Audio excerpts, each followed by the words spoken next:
Welcome, everybody, to the PulpMX Show, presented by Motorsport.com, Fly Racing, and Decal Works. Coming at you! We are live. It is Monday, March 8th, 5 p.m. Pacific. We got a lot to talk about. We have a shit ton to talk about, actually, if you want to be honest. Daytona Supercross, just in the rearview mirror. Coming up in Dallas this weekend, Eli Tomac. I don't want to say it was a must-win, but I think that was a must-win, and he got it done. And he rode great to get a win, his second of the year. Looking forward to talking about that. And Ram It, one of our own, Ram It. I shed a tear for the little boy. He's become a man. He's won a Supercross. Great job for Cameron McAdoo and all the guys at Pro Circuit. Really good show tonight. Aaron Plessinger will be on. AP was maybe the surprise of Daytona. He ran second for most of the race and then ended up third at the very end there. Justin Bogle will be on. Bogle's made some big changes to his program, and he'll be on, and he's done well the last couple of races. Always looking forward to talking to Bogle. Arena Cross champion, Kyle Peters. The man went undefeated through 10 rounds. Became Arena Cross champion from the Kicker Arena Cross series. Kyle Peters will be on. He also races Supercross for the Phoenix Honda guys. We'll touch base with him. Skip Norfolk will come in, and looking forward to talking to Skip. He will come in studio later on the show and hang out, probably tell us some Daytona stories and more with the great Skip Norfolk. He has a brewery in town called The Huddle, and we'll talk to him about that as well, see how that's going. Hopefully it's well. I'm sure it is. So thanks for listening. Thank you, everybody. 702-586-7857. 702-586-PULP. Give us a call. We're going to give some stuff away today. We got a Works Connection Pro launch device. We got a Fly coach's jacket as well. We're going to give those away on the show tonight in some way, in some manner. So, again, 702-586-PULP. If you got something on your mind, something you want to talk about, feel free and go ahead. So, thanks to Motorsport.com, Fly Racing, Decal Works, Race Tech Suspension and Engines, Vortex Racing, X-Brand Goggles, Vertex Pistons, Firepower Batteries and Chains, Maxima USA, Scoche, Cambio CBD, Pro Filter, FMF, Atlas Neck Brace, Works Connection, OGO Power Sports, Art of Sport, Get Data, the folks at Guts Racing on board with us. Fantastic company. They work with a lot of top teams in the pits. They have lightweight Phantom seat foam. They've got custom seat covers that you can do. You can design it yourself on the website. You also can just do old school gripper. You can get the gripper on the top only. You can do anything. Ribs for your pleasure on seat covers. Gutsracing.com. You can get them at Motorsport as well. WUSA. Love the guys at W. Great wheels. I'm building my Project 500, and they have coated the hubs. And they've given me some gold DIDs like Factory Honda used to run on there. They gave me a hell of a price on that. And so thanks to those folks as well. WUSA, they got an Edge set of wheels that is a really good deal and makes your bike look cool and gives you a spare set of wheels. And they're not priced out of the market either. So please check that out. MotorcycleIndustryJobs.com, Ride Engineering, Works Chassis Lab, Intense Cycles, all on board with us tonight.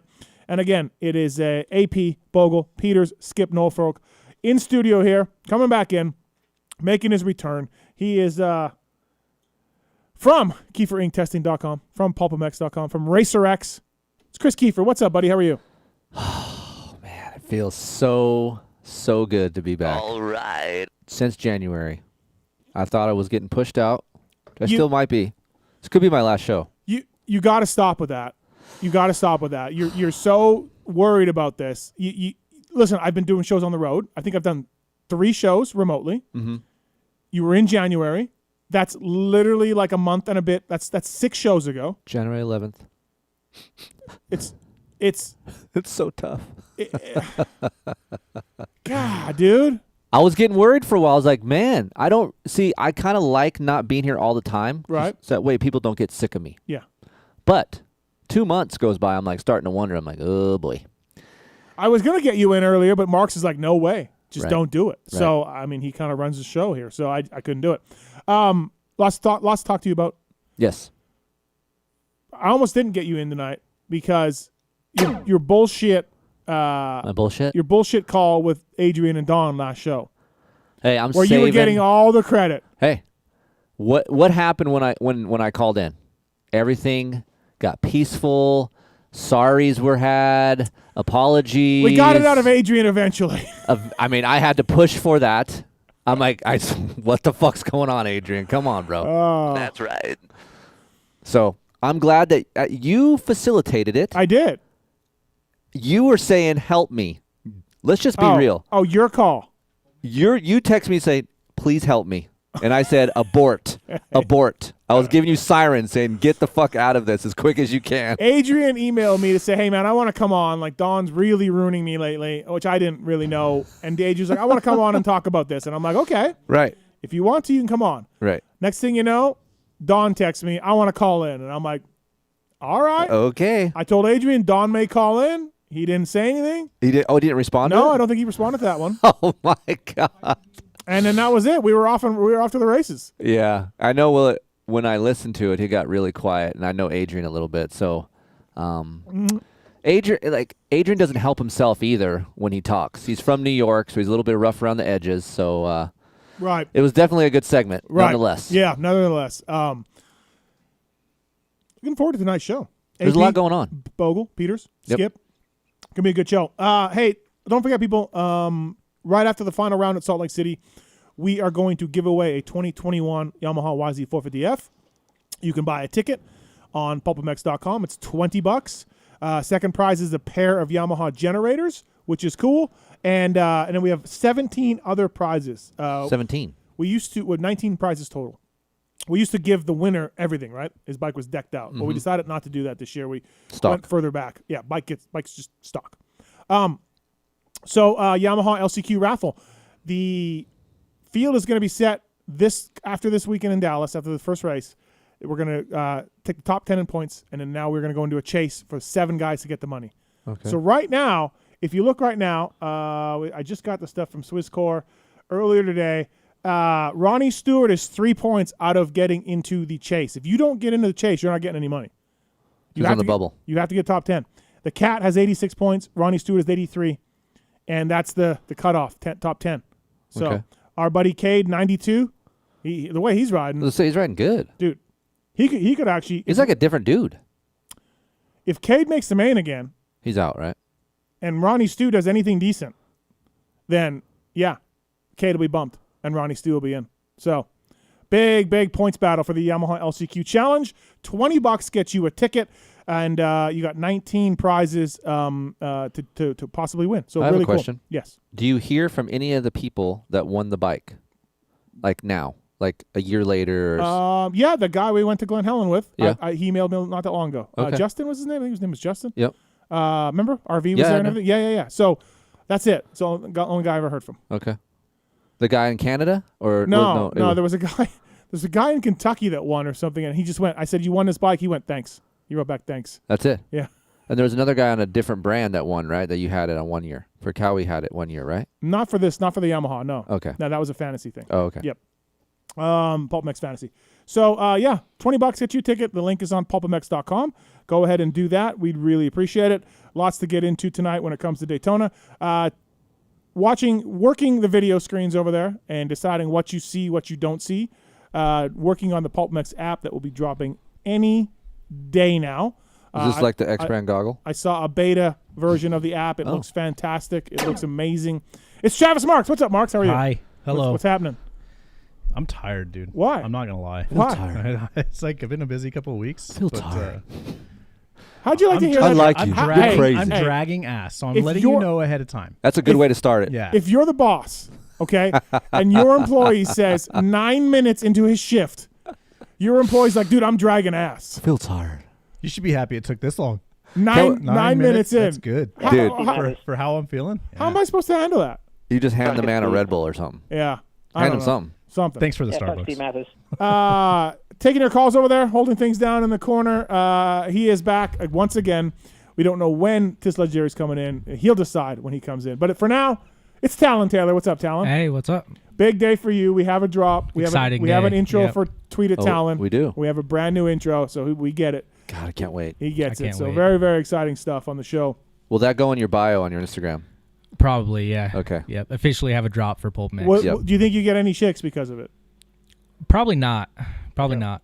To How's be the honest. chick Then you're situation? doing How's the something Thank chick- you. How's Thank the you. chick situation going, Tallon? Good question. It's not Keefer after dark yet. That's right. Just give us the answer. Hasn't been well since No. COVID in the back, and yeah.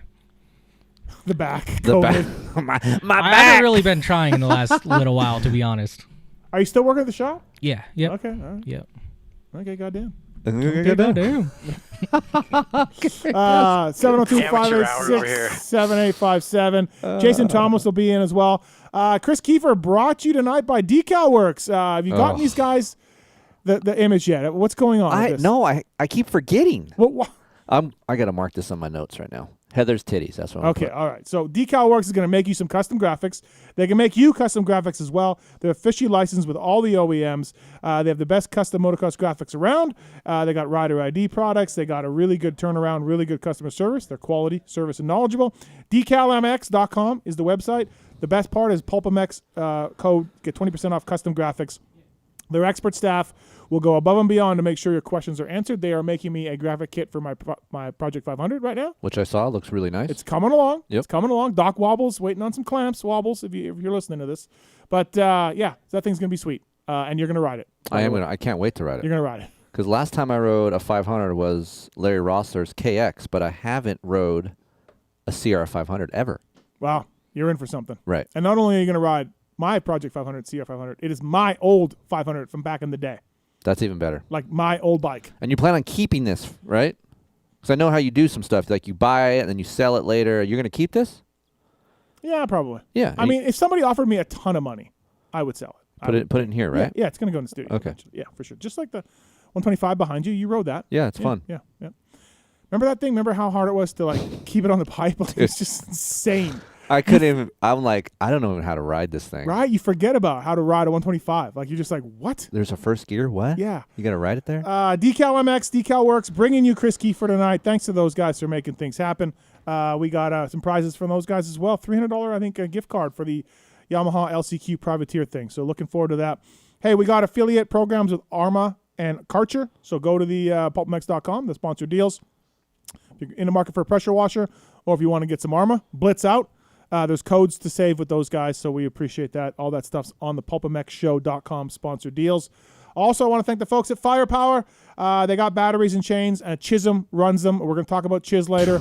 We're going to talk about Chiz. Got a lot to talk about. They're committed to offering superior products with over 50 years experience in the industry. Don't waste money when replacing OEM batteries or chains. When you get more power and supreme reliability by choosing Firepower, firepowerparts.com.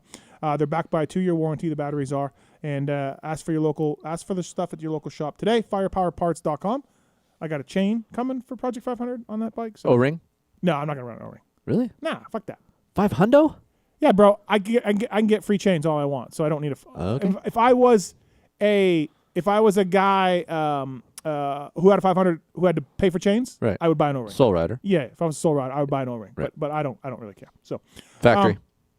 okay, we got a call for you on the line one, Keefer, but let's not get too far into this. So Daytona, Tomac, 5th win, Yep. has to win, makes it happen.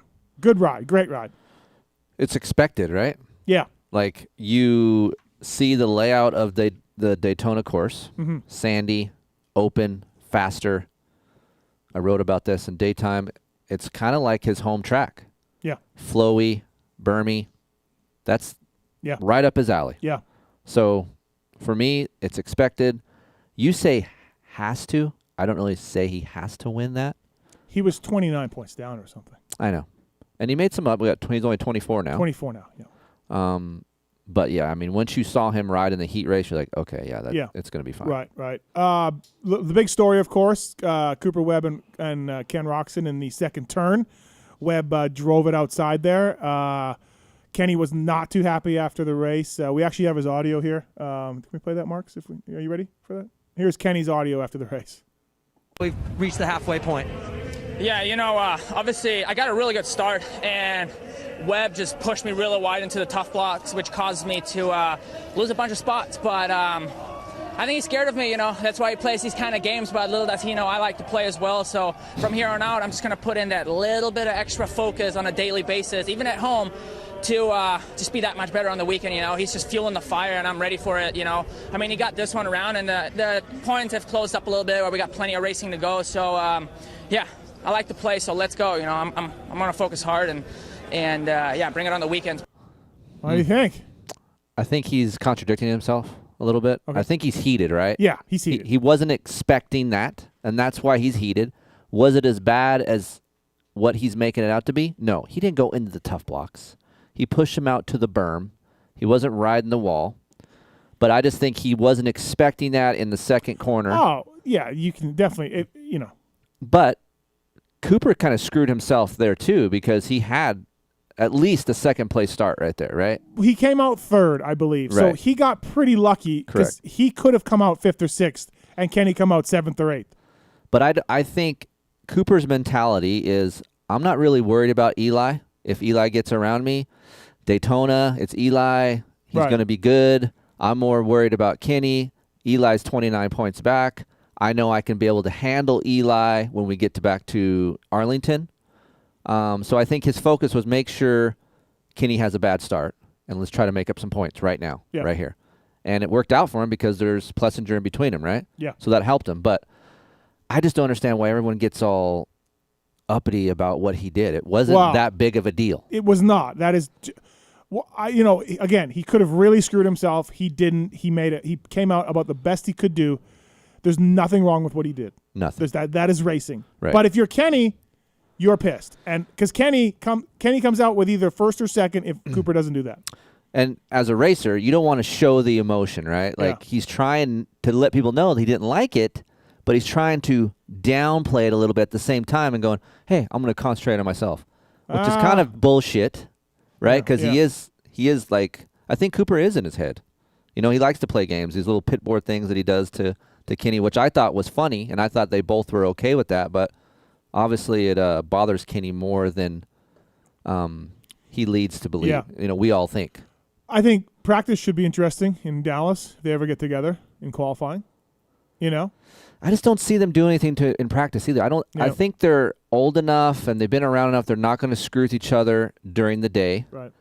It's going to come down to main event.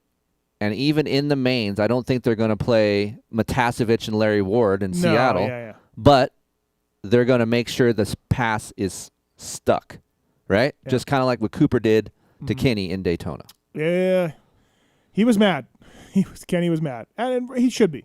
I think Kenny was more mad that he couldn't work his way back up as much as he thought he was going to. Well, he got up to Coop. All of a sudden, he strangely lost a lot of time, made some mistakes, and Malcolm got him back, right? Then he has to get Mookie back and then work forward. So I think a lot of these guys were very undecisive when they came to the sand turn. They didn't know which way to go because you had that inside, and every lap it was fucked. yeah, So you had a berm, and then it wasn't there, and then it was knifed, and then it was screwed up, and then you're like, okay, the outside's safer, but you're losing time. you're so far out there. Yeah. Right. Yeah. So he kind of got screwed a couple times when I saw him. He went outside, and then Cooper went inside, and the berm was still good, and then he made up time on Kenny. I think that frustrated him more. Right. So Track wasn't ideal. Webb let everybody know after the heat race what he thought of it. You know, so which I thought it was funny because I was like, ooh, because Ricky's like, yeah, it's a great track, and, and Cooper's like, yeah, it's not a very good track. So, and then Ricky downplayed a little bit on the interview. I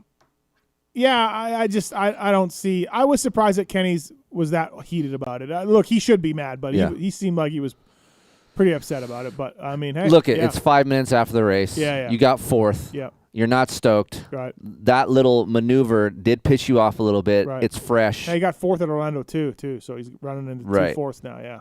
I always say, like, if you're pissed off, in a race, wait 20 minutes. Yeah.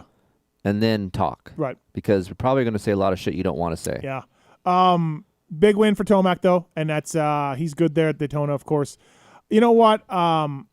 After that heat race when Mookie he couldn't catch Mookie, I was like, dude, what's going on? Mookie's a great rider, but at Daytona, you would think Eli would be better. He wasn't in the heat race anyways. And then so if Webb and Roczen, if Webb doesn't do that to Roczen and they pull they go 1-2 in some manner. You think so? I believe so, yeah. Really? I do, yeah. But look how big of a gap Eli had on those two guys. Yeah. It was 11 seconds. He just opened it up, right? If you look at the best overall lap times, Kenny's best time I think was better than Eli's. But if you look at the course of the race, I mean, yeah. Kenny and Coop were still in a good position to make up time. Yeah. They weren't in the back of the pack. What was up with AP? What do you think? We're going to have him on the show tonight. That was a great ride. Look, just like Eli, it's an open track. It's soft dirt. It flows. It's not as tight. I think it helps that bike. AP is really good outdoors. We know that. But AP has been good. I think he's been good all season. Like, he's been consistent. Yep. Out of all the star Yamaha guys, his starts have been the best on the team. So for me to see him in a podium, and I went back and looked at some of the things I typed for Pulp, I haven't said, like, I feel like you get a top 5, no problem. And with Daytona, I think it just fit him, and the heat race helped his confidence. Yeah, a ton, right? Because, God, he was hauling ass. He was crushing the whoops. Dude, it's insane. And I just think that bike still fits how Aaron rides. That bike likes to be ridden smooth. Mm-hmm. He has a blend of aggressiveness, but not overriding it like Dylan does at times. So I think all of this is starting to come to play, and with confidence, and I just think he's going to start doing better. That was cool to see. He's a good dude. It was really good dude. Yeah, it was really neat to see Aaron Plessinger get a podium, so that was awesome. And you know what? It was also good to see McAdoo take the win. 2 years ago, this is what I remember of McAdoo. Okay. 2 years ago at Anaheim, he was walking down, and he had his mom with him.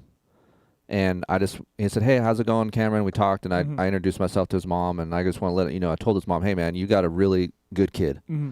Like, because that's what I look at in a person. And she's like, "You know what? That's all I care about. I don't care what he does. I just want to be a good person." And I just like, man, you come from a good family if that's what your mom's saying. Right. Every time Aiden and I go to a track, he's one of the first guys to come up to say hi to Aiden and I. He's just a good dude. Right. Yep. Good to see. Yep. Yeah. I don't know what's up with Justin Cooper starts. They were garbage all day. How do you get a bad start on that bike? I don't How know. do you get a bad I start don't on know. that bike? I would love to ride it. I would have loved to ridden it, to tell you that. But Dude, I just think, holy shit. I don't know if it was like a tire or a gearing issue. Like, I don't know what was going on. Like, That's what they were saying on the broadcast. I'm thinking the tire, I mean, the dirt on the start wasn't that soft, but I mean, gee, the scoop's still going to hook up. yeah. I don't know. Yeah. It's weird. Yeah. Bad starts. Maybe. Yeah. Maybe just late jump. I don't know. Styles Robertson led some laps, though. That was cool. You know who loves him is Seth Rarick. Our guy Seth just loves Styles Robertson. Yeah. It's honestly, I had to eat some crow there because I didn't think he would be that good, and he was. So, yeah, props to him. And the whole pack, the top 3 were just different dudes, right? Yeah. Pierce Brown making his season debut, got on the box. Yeah, Right. Good job for Cody that. Schock was up there for a while Yeah, that I Cody did not Schock. expect. So- Man, dude, he got tired. I talked to Michael Lindsay a little bit today. He got tired. That's to be expected, but now he knows the pace. He knows what he can do. Good job. He's the surprise of the series so far. Yeah. Don't you think? Oh, yeah. I mean, I knew he was good, but I didn't Yeah. think he was, What's top up with 5 that guy good. Mumphy? I just think nerves, man. Yeah. This first year, I mean, you got to admit, like, that team is built around him, right? So I think that's a lot of pressure for him. At Geico, he wasn't the top dude. Right. Now he's a top dude in that semi. I think a lot of focus is on him, and I just think he'll find his footing. He's a good rider. He'll get there. Yeah, we'll get there. We'll get top 10. Yeah, we race Ryder D. We'll get there. We race him when it's time. Did I tell you I said that to him? No. I was in Arizona Uh-huh. for the Lurland qualifier, Uh-huh. and Ryder and I are sitting on practice, and Mohead's there, sitting there, and I pull up and I go, "Yeah, we'll get there. We'll race Ryder D. We'll race Ryder D." And he starts laughing. He's like, "What is up with all that?" And I go, "You didn't know." And Mohead knew, Oh, okay. but he thought it was the funniest shit. So we're on the starting line, real quiet. Yeah. Same thing. "Yeah, we'll get there. We'll race Ryder D." And everyone's dying laughing. It was great. So he'd heard about it. Yeah. It seemed like he had heard something about it. Yeah. Right. That's funny. Yeah, it's interesting to see. Did you see Sexton's launch off the? Dude, tell me that wasn't James saying, Oh God, dude! Right? "You can jump that. That's doable. Like, you can do It's it." totally doable, bro. Yeah. Just pin it. So, was he trying to jump to that first one, or was he going on the table? Wow, I don't know. JT, we were discussing this in our review, Racer X review. JT's like, no, he just tried to double it. I'm like, I bet you he tried to go on and off. I don't know. I would think going to that first one, because you're jumping on that table. That's a narrow window to get to. Yeah. Shit. Dude, and I didn't know, but I saw the picture of his face. He got effed up. They said he chipped the bars there with his teeth. They chip his handlebars. Gosh. Right? Oh, my gosh. That's a good one. That would have been fast. Hey, if he was able to do that, Oh, dude. that would have been fast. Stu would have done that Oh, and he would have buttered it. right away. He would have buttered it, no Yeah, problem. It would have been no problem. Kris Keefer here on the PulpMX show, presented by Fly Racing, Motorsport.com. And, of course, the folks at Decal Works. We have the Race Tech Rant later on tonight. We have the X-Brown Goggle Tear-Offs. We also have the Motorsport.com Tweeted Talent segment. So lots of stuff coming on. New intro? New intro for Tallon over there. So 702-586-7857. Justin Bogle's coming up. Lots more Daytona talk. For now, let's get to Jonathan. What's up? You got a question for Kris Keefer? Yes, I do. Can you hear me okay? Yep. Okay, I was just looking at purchasing a new 2021 450, and I just wanted to know if it's going to be a big advantage between a 2015 that I currently have now. It's like, is the handling going to be dramatically better, or is it going to be pretty close to the same? You're saying from a 15, right? What brand? Yamaha. Yeah, 2015 Yamaha. Okay. Yep. Yeah. I emailed you a little while ago, Keefer. Sorry, I didn't mean to interrupt you. I emailed you a little while ago because I got some motor work done, and it completely ended up changing the characteristics. Mm-hmm. And then you recommended getting a GYT tuner to try to change it up because it just wasn't acting right. And it completely changed the whole character of the bike. Yeah, so for me, the biggest difference you're going to feel is chassis from the 15 to even a 20 to a 21. You'll notice you'll have more front-end traction. The bike will be more stable. You'll have less on-off, I guess, pitching sensation. So for me, the biggest difference for me would be chassis feel. The engine, maybe not so much different, maybe a little bit smoother of a delivery and not so hard to ride through corners, but it's definitely a big difference from 15 to a new bike. Okay, and now is the cornering, because it seems like that's where I have a hard time. It doesn't like to hold ruts, it seems like. And that's what I was hoping to gain a lot more. It's just the cornering Right. to be a lot better versus the 15. I do have my suspension completely done by Race Tech Right. for my weight and everything, and that did help. But like I said, I'm just trying to see if I'm justifying spending $4-5 on a new bike. Right. So how I would justify it is, do the math in your head, how much you can sell your 15 for, how much you can get a 21 for, and then it also matters how much you ride, right? If you're just a once a month kind of guy, maybe it doesn't justify you spending that money. But if you like to ride more than that, and you're active and trying to go every weekend and having a good time, and you want to improve your skills, for me, the chassis has changed enough, the frame, to be able to create a better feeling on that newer bike than your 15. Okay. Yeah, no, I try to ride quite a bit. I live in Colorado, right on the Utah border, so probably when you drove through on I-70, we ride all that desert as soon as you come out. So we have all that desert, and then I guess I missed you one time up at the Leadville track. I went to the gypsum track in Leadville. All right. And I guess I missed you. I guess you were up there. We got to run, Jonathan. We got our next guest coming up here, but yeah, absolutely. Yeah, I would think you'd benefit from a new one, Jonathan. Perfect. Thank you so much. I appreciate the time, guys. Thanks, man. Have a good night. Thank you. Thank you. I was hoping he would say he emailed you and you never replied. That would be awesome. That's rare. I know, but I'd like to hear that. I would like to hear that too, because I rarely do that. You really do what? I rarely. Oh, rarely not do that. Yeah. Email people back. No, absolutely. Maxima USA. I want to thank the folks at Maxima USA. Heritage can't be bought. They changed the racing industry by introducing Caster 927 in the 70s, and 927 is still the #1 selling performance two-stroke oil in most markets around the world. MaximaUSA.com. Use the code PULP20 to save at MaximaUSA.com. Experience the difference. Their new 4-stroke engine oil has got the Peak system in it. Performance-enhancing additive chemistry, unique and exclusive to Maxima. SC1, FFT, chain lube. Chain lube's so good. Suspension clean. Chain guard. It's fantastic. MPPL. God. Good stuff. Have you got suspension clean yet? No, I don't, actually. Yeah, I don't know. Need to try it. I do. I would like to try it for sure. So thanks to the folks at Maxima USA for coming on board. Adam Cirillo, Eli Tomac, all the pro circuit guys, all using Maxima USA. Also, the folks at Vertex Pistons, of course, coming on the show. 4-stroke and 2-stroke pistons. They've got it. They've got everything handled. KTM, Husqvarna, and Gas 2-strokes come stock with Vertex pistons from the factory. Email sales@pivotworks.com to save with Vertex pistons. Just call them. Email sales@pivotworks.com. Tell them you want a piston kit. Mention PulpMX Show. They'll give you a deal. And 2-stroke, 4-stroke pistons, whatever it is. Also, Pivot Works and Wrench Rabbits and more. They'll dial you. That's all the same company, and they'll hook you guys up. So they're a big part of the PulpMX Fantasy and a big part of our show. And they're going to bring you our first guest of the night. Speaking of KTMs, this man rides one. He had a very good Daytona this past weekend along with Orlando.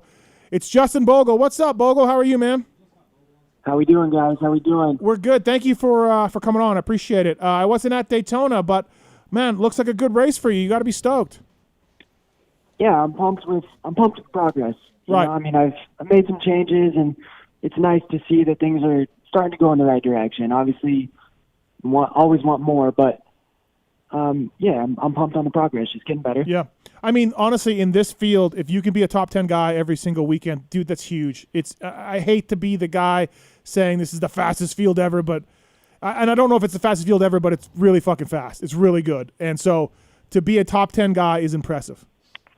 Yeah, I mean, it's deep, man. It really is. It's pretty gnarly. I mean, I think I'm like 18th in points. You know what I'm saying? So, right. You know, for me, obviously, I have bias in saying this, but if somebody like me is that far back in the points, like, it's a pretty gnarly class. So, yeah, I mean, I'm pumped to start. You know, last couple weekends, a couple top 10. So, right. Just keep on keeping on and try to keep moving further up the ladder there. Yeah, for sure. Did you like the track? Cooper, I don't know if you watched back, but Webb kind of had some critical thoughts on the track after his heat race win.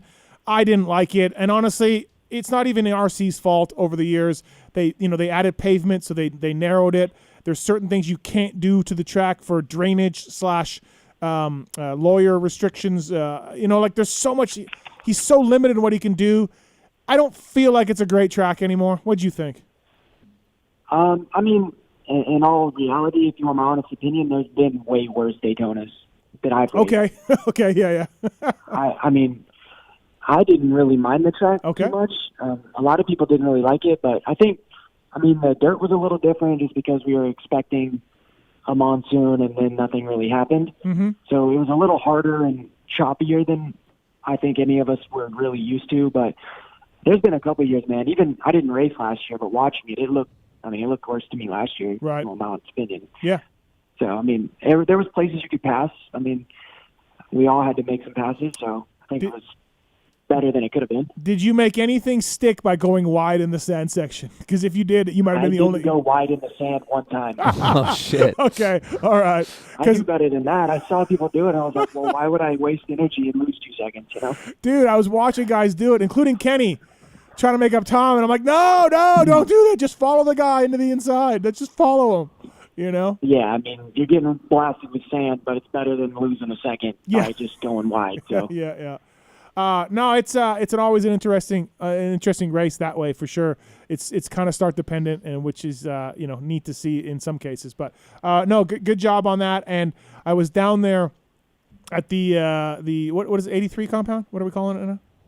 Yep, 83 compound. 83 compound. I was down there before Orlando with yourself and Joey. I didn't see Jason that day.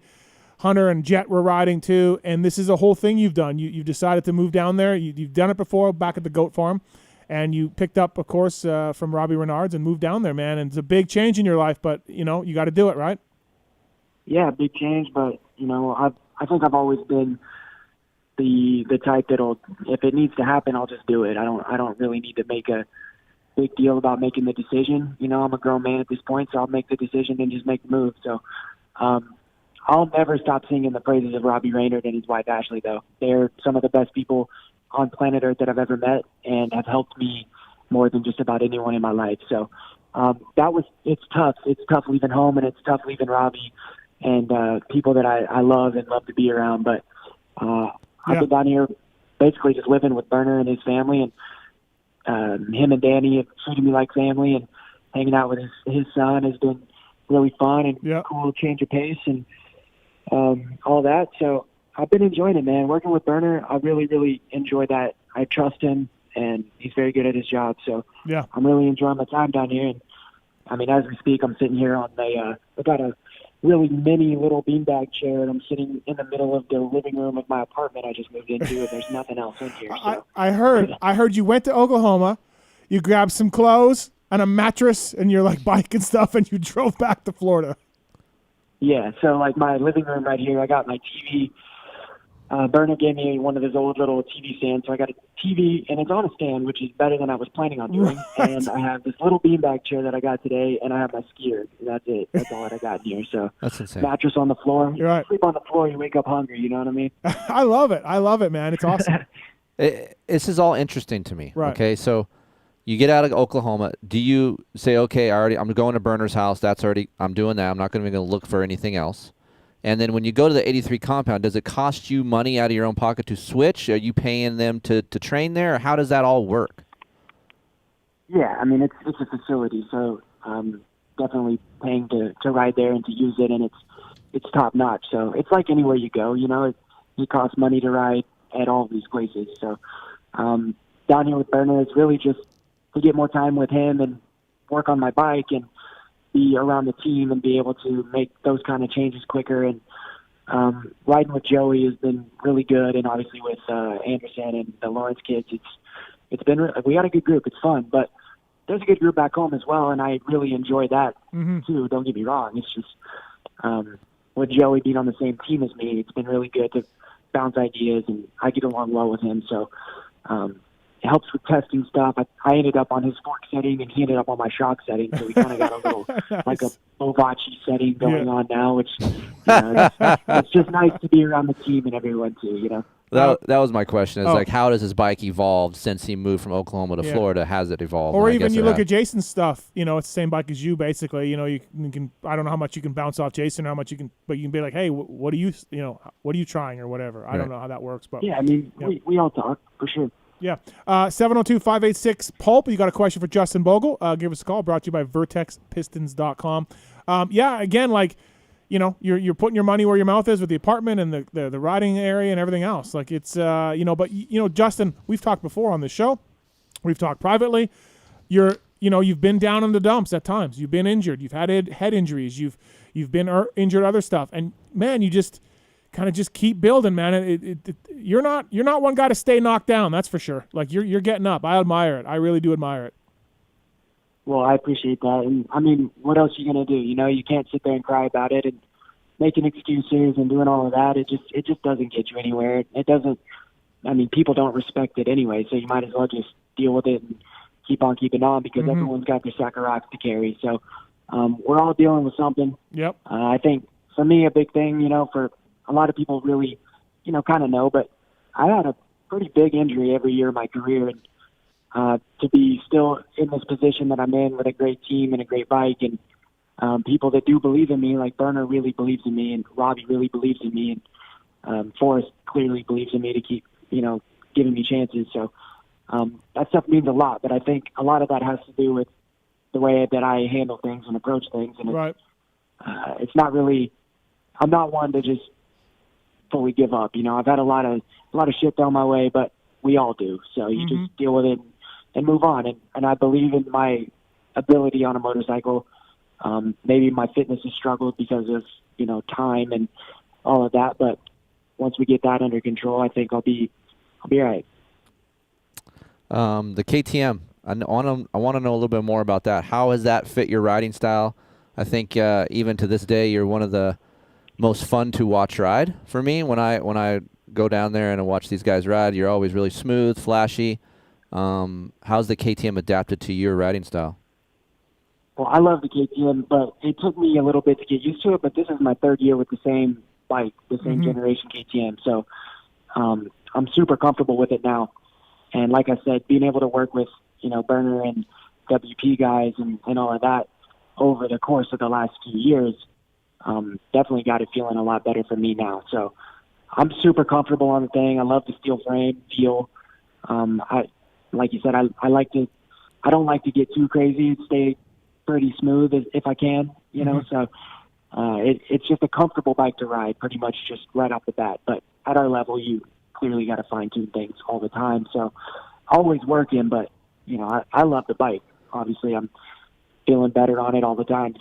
So for me, you were always one of the guys that got bitchin' starts all the time. You were a great starter, and I feel like some of that has kind of went away lately. Is that something to do with technique or just the way the riders are now, or how's that working?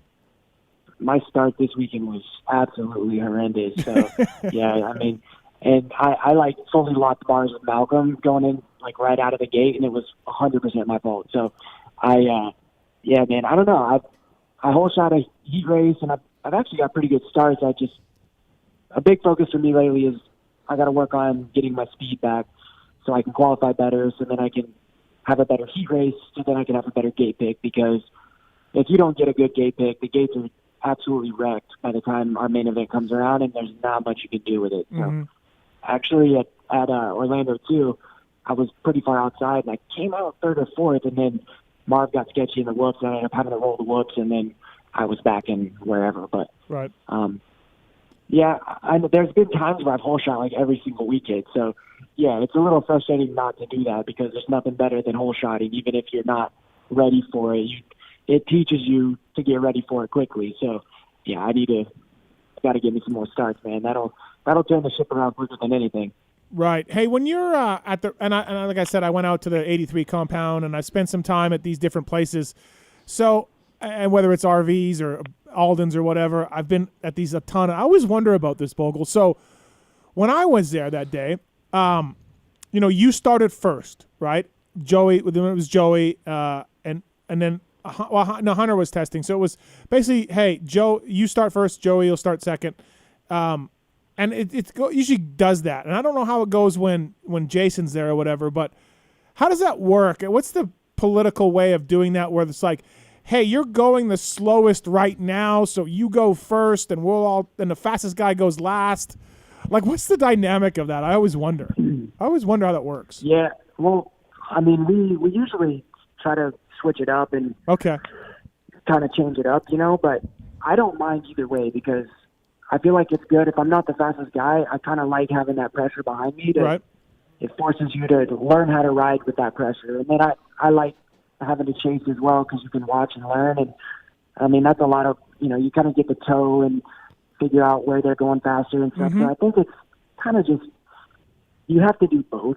And that's a big part of it too, with being back home with Fortner being hurt, and Benny was out in California. I was kind of riding by myself a lot. So I kind of struggled with speed just because, stuff happens and people get hurt. It's just part of it. But it's been really good for me. When I got down here, you weren't there the first day, but wow, dude, when I left my house, it was 15 degrees. When I got on the plane, I rode the next day, and it was 90 and super humid, and I was dying. Yeah. Like fully dying. And I was like, wow, okay, yeah, I got some work to do. This is not good. So, yeah, it's been about 3-4 weeks now, so it's coming around. What's the criteria when you guys have that, right? So there's staggered starts. You got a guy coming up on your ass. And these practice tracks, there's one line, maybe two lines that are good. Is it a unspoken thing where, like, hey, if that guy catches you, let him go and then just get back into it? Or are you a pain in the ass to let him, try to not let him pass you? I think it just depends who you're dealing with. Like, for me, I don't really want anyone to let me by. I want to try to learn how to, you got to learn how to pass too. It's good for you. So it just depends. Like, if Joey's behind me, I'm not going to move out of the way. I'll probably try to roost him in the sand. You know what I mean? So, Nice. I mean, it's all good for you. It's maybe not comfortable, and you don't get to stay clean all the time, but we race dirt bikes, at the highest level. So kind of part of it. I thought that was pretty admirable of Joey to put out that social post a week ago or so and talk about how at times he struggles with his mental health a little bit. I thought that was rather mature of him to do that. We're all, like you said, we're all carrying a bag of rocks, I think, and then Joey to put that out says something in our sport. So that was I mean, I definitely had to talk to him like, you all good, everything good, because stuff like that, for me, I struggled with it from the head injuries and stuff. I think I had some pretty difficult times there, especially after the last one, just months of just weird stuff. And then finally I woke up one day and just felt good again. So, even I feel like I'm pretty mentally strong to be able to get through all this stuff all the time and just keep going and do it. And I love that pressure when I'm ready for it, when I'm fit, things are right. I love that. That's one thing I love about this, the racing side of it and the part of having to be tough. But, I've struggled with it as well. So, But I think we all do, especially being an athlete of any kind at the highest level. It's tough. We race every weekend. So it's a constant roller coaster if you let that be the case. You just, it's tough to learn, but you kind of got to learn to just deal with it. And when you leave the stadium, learn what you can learn from it and move on, because it's no point in really carrying that with you. And then you show up Monday and you have a bad Monday because you're still pissed about Saturday. You kind of got to let it go, but easier said than done, obviously. But people don't like to talk about it because we're athletes, right? And you don't want people to think you're weak and you have any weaknesses. So, obviously with the Joey thing, it was a pretty vague post, but you still, check up on them and make sure everything's good. Yeah, I agree. And I think that's something for me. I came from the mechanic end of things, and I saw guys day in and day out, and you kind of get wrapped into this deal, and you don't really think about it too much. And then in the media game, sometimes I need a little bit of a reality check because I'm sitting here judging guys, and that's part of my job. It's part of what I'm supposed to do is look at somebody and write about them positively, negatively, my thoughts, et cetera, et cetera. But sometimes I got to be like, man, there's shit going on in this guy's life that we don't really know about behind the scenes. Mm-hmm. And you got to think about that sometimes. I know from when I first started being a media guy to now, I'm definitely not as harsh because I do think like people are going through shit, and you guys, especially Bogle, racers like yourself, like you literally base your worth on how you did on that Saturday night, right? And I've had good friends of mine. You try not to, but a lot of you guys do. It's part of it. Right.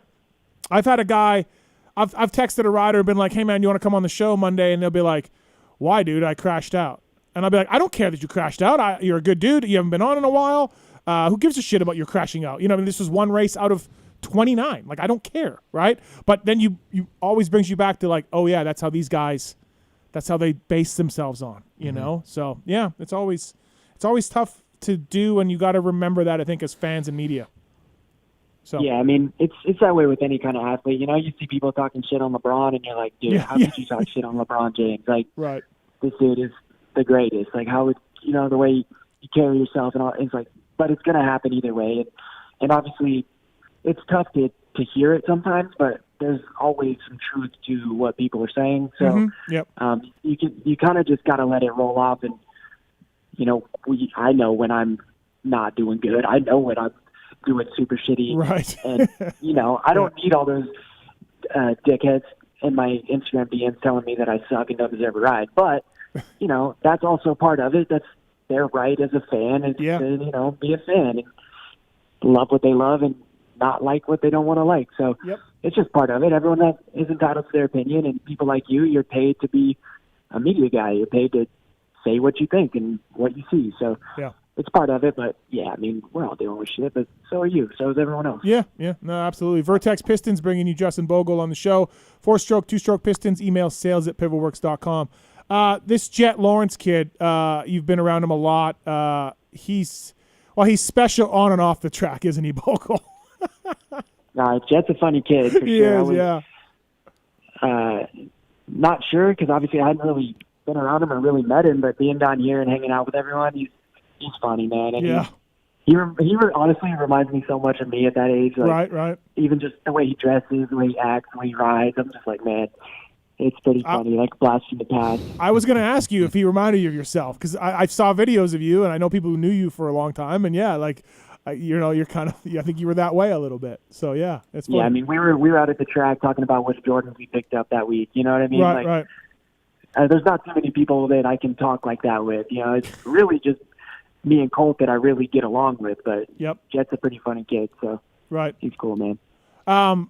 By the way, Jericho wanted me to make sure that you knew that you've never done better than with him, and all of that stuff. I think that you've moved past him and you've done a much better job than when Jericho was around. But that's just me.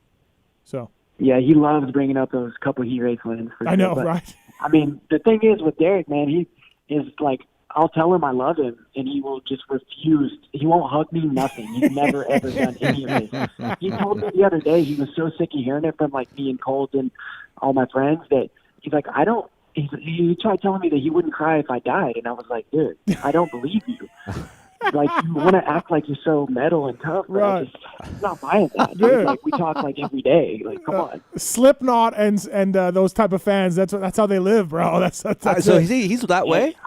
Oh yeah, We all have an image to uphold. You know what I mean? I understand. Slayer, I understand, Slipknot. but Right. Yeah, that's how we are. He did tell me that if when I get my next heat race win, he will give me a side hug, and it's going to take like a podium to get a real hug. So, I mean, that's on my checklist for sure. Right. That's pretty important stuff. I might have to get that documented. If it Yeah. happens. Yeah, absolutely. That's funny because I didn't know that about Jericho. So every time I see him, he looks like a fucking big teddy bear. So I always hug him. Oh, you do? Yeah, I'm like, hey, Jerry, what's up? And I give him a hug. So he hasn't really said anything to me. So I wonder if he's going, who's this freaking dude hugging me all the time? Yeah, Like, probably. Yeah, yeah. he probably is like Yeah. that. Yeah. He is a teddy bear. He just doesn't want to admit it. Right. Hey, talking about Burner a little bit, and I'm a big Michael Byrne guy. When he was racing and I was a mechanic, I hung out with him a little bit here and there, and I always admired him off the track, even when he was, factory Cowie Michael Byrne. Always down to earth, a great guy. And then so now, since he's retired, I've had good conversations with him about the bike, about setup, about racing. Dude, the guy is so smart, and I don't mean this in a bad way, Bogle, but I mean you guys might lose him because he might get some big offer one time from a factory team because he is so valuable for any racer or for any team to have. He's incredible. Yeah, he's been huge for me. Like I said, I trust him, so I listen. Yep. And even just on a personal side, like I've, just been living there at the house, and they treat me like family, and he's just a really good dude. Him and his wife, they're really good people. So I enjoy being around him. But then we get to the track, and he's got great insight on riding, but also with bike setup and things like that. So, I'll be bummed when that day comes. But he's definitely worth his weight in gold around here for us, for sure. So trying to make the most of it. And, he's enjoying working with me, too, because I want to do good, and I want to listen, and I want to do the work. So I think that's good for him, too, because it's tough working with guys if they're not all in like that. Right. So, yeah, good. I think he admires you a lot. Absolutely, he sees that you just want to learn and get better and ask the right questions and everything else. So it's good for me too because honestly, he can really relate to kind of what I've gone through. Because if you look at his career, he was super solid. Yeah. But he had a lot of injuries and a lot of stuff that just kept him from doing it. So he's been big on. We've talked about it quite a bit. Just big on trying to help me get past that so that I can, accomplish those goals that I've had. Right. No, it's awesome, man. Hey, really good to see the last couple of races for you. And even before then, you've been building slowly. Really, really cool to see. I admire everything you've been doing with the packing up and moving down there. And I hopefully you can keep crushing it the rest of the year, man. Thanks for coming on. Hell yeah. Well, I appreciate it. Thanks for having me. All right. Thanks. See ya. That's Justin Bogle, everybody. Brought to you by VertexPistons.com. I was going to ask him about. Oh, okay. But I try to pick and choose, right? Because I know you're going to be like, oh, here we go. Here we go.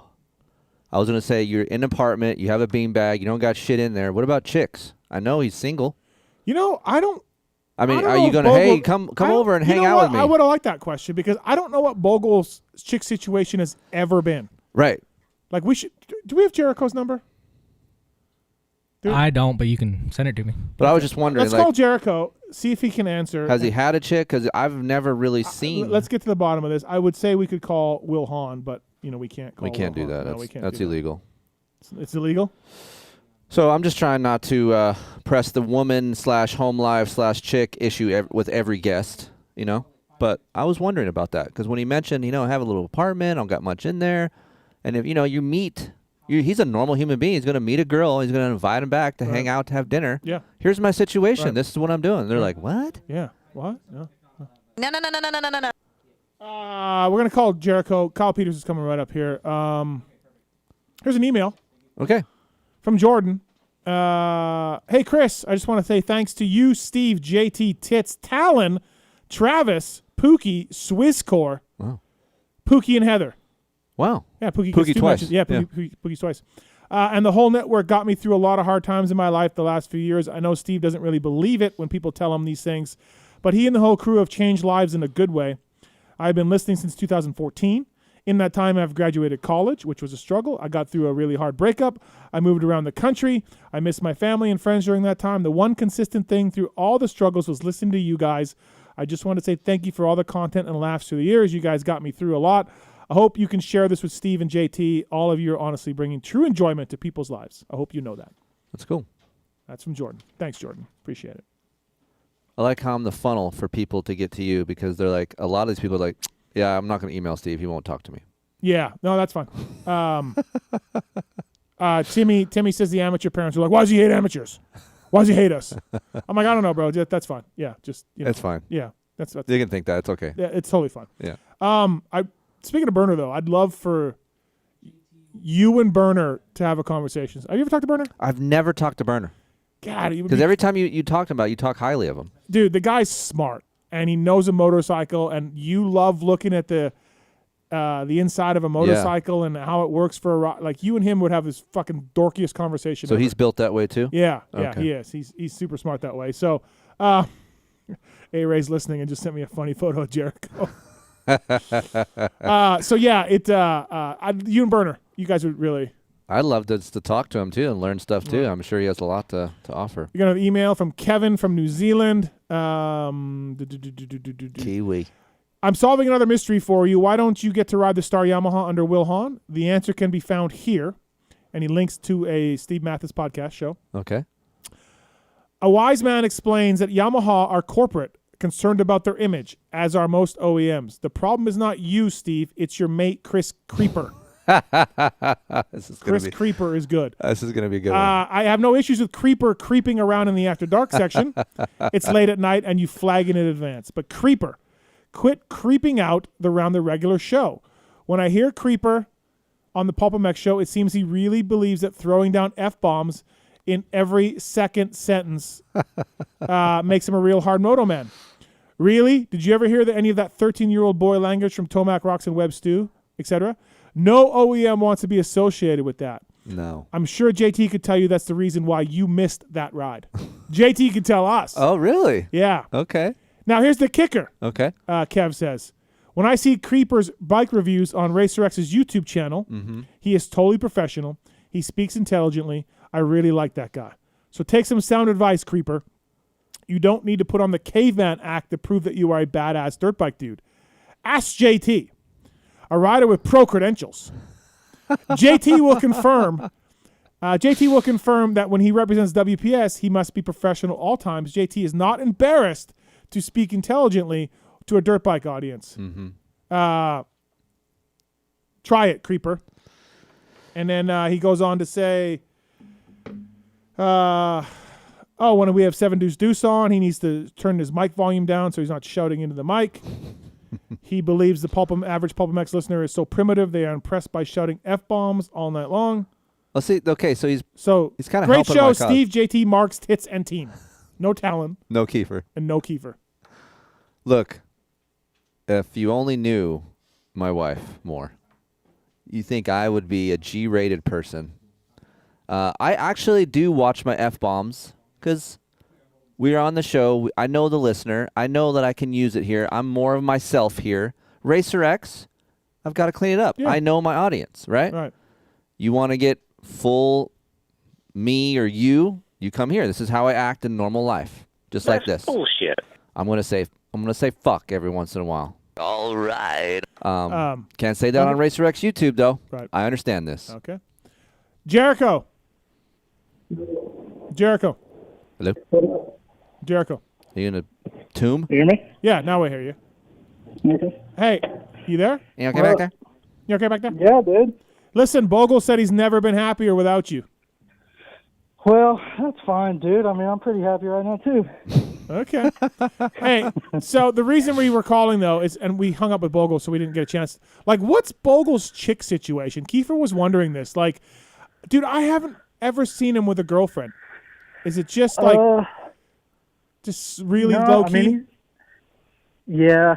No, I mean, he's had a girlfriend, but, like, the last few years, he hasn't really had anything steady, I don't think. He's kind of keep it on the down low. Yeah. He doesn't really let people know. No photos, no like date stuff, no Instagram stories, nothing.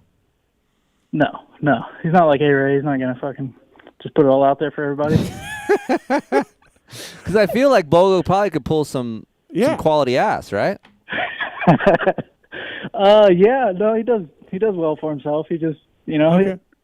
Good to know. Yeah. Are you creeped out by Kris hugging you? Oh yeah. By Keefer? Keefer hugging you? No, not really. So I mean, like the whole thing with Bogle is just it's like an ongoing joke now. Like he wants it so bad, I just can't give it to him. Here's the thing. When I see you, and I don't know you all the way, right? So I didn't know you're just a gnarly metal. Obviously, I know wrestling. I know a few things about you, but these guys are claiming you're just diehard metal god. He is. He is. He's wrestling and metal. And when I see him, he's like a teddy bear. He's smiling. It's that fluffy beard. I just want to hug him. So I just hug him. If you had to give up wrestling or metal, which one would it be? Oh, honestly, dude, I listen to heavy metal, 10 hours out of the day probably? So okay, so wrestling. Yeah, no, I'd have to give up wrestling for sure. Did you ever do a sound check with him? No, I don't think I could handle a sound check. So it's not that gnarly. I don't think I could handle Jericho's sound check. Like when you got to dress up, like gore and shit like that. Oh yeah, and throw blood all over the audience. Nobody dresses. I don't dress up. Okay. You're not wearing like a boar's head or anything like that. Your Slipknot guys don't dress up. Come on. I mean, they dress up, but I don't personally dress up. I'm not saying it's not you. like I'm cosplaying or nothing, I'm not saying that. So you would give up wrestling over metal? Yeah. Tweet that out, Tallon. That Jericho says he would give up wrestling. That is over pretty metal. gnarly. Yeah. Wow. Yeah. Yeah, but I mean, wrestling right now hasn't been that good, dude. So. Okay. I put Heather in a Boston Crab the other night in the living room, and I sent it to Jericho, and he's like, "Yeah." He knew what his he's Boston like, Crab was. Wait, what's up with A-Ray right now? We're not even close right now. I can't comment on A-Ray right now. Oh, okay. What's wrong? It's too disappointing for you. I don't know what's going on over there, man. He's shacked up in the house with Kenny. I don't know what goes on in there. They're going to 80s parties, dude. Yeah, blowing up motors and 80s dude. parties. That's what they do over there. Yeah, dude, that Austin Coop's practice mechanic actually texted me the other day during the race, during practice, and he said he was like way up top of Daytona in the stands, and he texted me saying that he could hear A-Ray's bike explode all the way up there. Dude. Did you see his video with the Ethnic song? Yes. Oh, it's fucking classic. And his face, you see his face? Poor A-Ray, oh dude. my gosh. Listen, you got to sneak over there and fix that program, Jericho. Get a put on a parka or something, cover your team shirt and go sneak over. Put on the boar's head. Yeah. Walk over with that boar's head. Yeah, I don't know, man. I just let him do his thing. Okay, all right, let him do his thing. All right, okay. Just let him do his thing, man. He'll either do it or he won't. All right. Wow. What's more painful for you right now, A-Ray or Freddie? I mean, I expect A-Ray to be in the mains. I expect Freddie to be closer than he is. He was having some clutch issues, I guess, on Saturday. All right. But I don't know. I mean, if there was a place for him to do it, Daytona would have been it. Right. Yeah, for sure. Absolutely right. Yep. Yeah. So. All right, Jericho, we'll see. where are you at? Are you back? Are you West Coast or where you at? Yeah, no, I'm at the shop here in Marietta working on Christian's bike right now. How's 450 Live coming? Pretty good, dude. Yep. Pretty freaking good. Yep. Is it announced or is it committed to outdoor 450 or do we know that? Nothing's been announced, I don't think, but I mean, you can do the math. They got 8 million 250 guys. Right. Right. I mean, he's got white backgrounds on his bike, so I don't know. Yeah. Now you're gonna get in trouble, Jericho. Yeah. I don't care. We don't want to be part of that. Yeah. All right, buddy. Thanks for picking up. Thanks for calling back. Appreciate it. No worries. Good to know about the hugging and Bogle's chick situation. Do we have outro music for him, like some death metal we can leave him with? We need to, yeah. Yeah, dude, play some Amon Amarth, and you'll get the. I don't know what that is. I don't know what that is. I don't even know what that is. Yeah. All right. Thank you, man. Appreciate it. See ya. All right. That's Jericho. Coming up next, Kyle Peters. We got a call for you, Keefer, from John. John, what's up? What's your question for Keefer? Hi, I was wondering what your guys' thoughts were on the new KTM 150 and technically your first mod to it as well, modification. The two-stroke. Yes, actually, I'm a local high desert, and I'm selling my 450, and I just missed my 125, but I wish it had a little bit more power, so that's why I'm in the market for a KTM 150. It's funny you say that because I rode a 125 and a 150 back-to-back, and I actually like the 125 more for the simple fact because it revved out farther. Okay. But, I mean, the difference between the 150 and the 125, and not to sway your decision, but, like, I just didn't think it had that much more torque to warrant the lack of, like, top-end over-rev that the 150 has. To me, it's just the 125 was more fun for me to ride. Okay. So, just FYI. But if I was going to do a mod, for sure I would look into easiest thing to do, obviously, is a pipe and a silencer and then run some good gas, like a T2 or VP T2 fuel. A lot of people used to run C12, but I kind of went away from C12 a little bit because it's kind of a bitch to jet. And those two mods right there for me and just riding that thing, it's pretty fun to ride. And I'm not even a two-stroke guy, dude. Like, I'm not a huge two-stroke guy, but I had a good time when I rode that bike. Okay, awesome. Thank you so much. All right, thanks, man. Where out in the high des are you? I grew up in Phelan, California, so yes. Local Serrano. Hell yeah. Yeah. So did you ride Smith Road? Oh yeah, Coghlan Road. Yeah. The old Suzuki test track. We gotta go. We gotta go. We got Kyle Peters on the line, but you guys can talk about the high des. Left at the old boat. Okay. All right. See you, buddy. Later, man. Thanks. Why would you get a 150 in the high des? I mean, it's not very much fun. You're in the high des. I just don't really. 150 doesn't really make sense to me. It doesn't give you that much more torque. People are like, I'm in a 150. I'm like, Yeah. You don't really feel it. All right. Hey, brought to you by Scosh.com as our next guest. He's the Kicker Arena Cross champion. The folks at Scosh, they got base link modular charging system that we have here in front of the desk. We have charging cables. We have USB cords. We got holders for the motorcycle, holders for your car, for your phone. Whether it's any kind of charging system, any kind of cord. They got wireless headphones. The folks at Scosh do. PulpMX 2021 is the code to save with Scosh.com. So please check that out. Use the code and save with the folks at Scosh. Really appreciate them coming on board. They've got a lot of cool little trinkets. They're bringing you our next guest on the show. Like I said, introduce him properly. Kicker, Arena Cross champion, undefeated. James Stewart, Ricky Carmichael, and Kyle Peters, everyone. What's up, KP? How are you? Let's go. What's up, guys? How's it going? Nice work, bro. That's cool. Undefeated. Thank you. Arena Cross champion. Yeah, it's as it was going on, I didn't really kind of look into the whole streak and record thing. I was just kind of going out there race by race and trying to win as much as I could. But looking back on it, it's a big accomplishment. So I'm proud of that one. Yeah. At some point, you're like, hey, I want to win them all. Right? Because I heard you were going to skip some and come to Supercross, and then I heard, no, KP wants to win them all, so he's going to skip, he's not going to Supercross. But so at some rate, this became a goal, huh? Definitely. The team owner for the Phoenix Racing Honda team, David Eller, and I, after Tampa Arena Cross, the weekend before Daytona, we were talking about what we wanted to do, and we talked about flying, racing Friday night, locking up the championship, and then flying out Saturday to Daytona. Yep. And then we were looking into it and it possibly being a mudder at Daytona, and so we just kind of decided to stick with Arena Cross and see if we could win out. So I'm pumped we did, and pumped we got the job done. Yeah, that's awesome. Which race now I watched some of them on TV. The ones I watched on TV, you took off with. Like, I'm just like, okay, big deal. He's gone. Was there one where you got lucky? One that you had heat on you? Was there, what was the closest one to losing? The closest one was in Guthrie, Oklahoma. Okay. I think it was the 250 main. I got off to kind of a rough start, fourth or fifth, and Alessi hole shot it and was gone. The track was all those tracks are made for the amateur racers. Yeah, you can tell, right? Yep.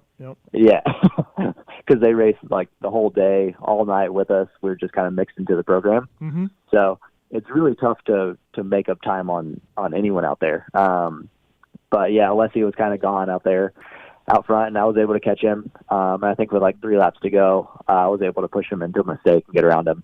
Okay. But yeah, they're super short races, 12 laps. Right. Lap times 20 to 26, 27 seconds. So jeez, pretty wild.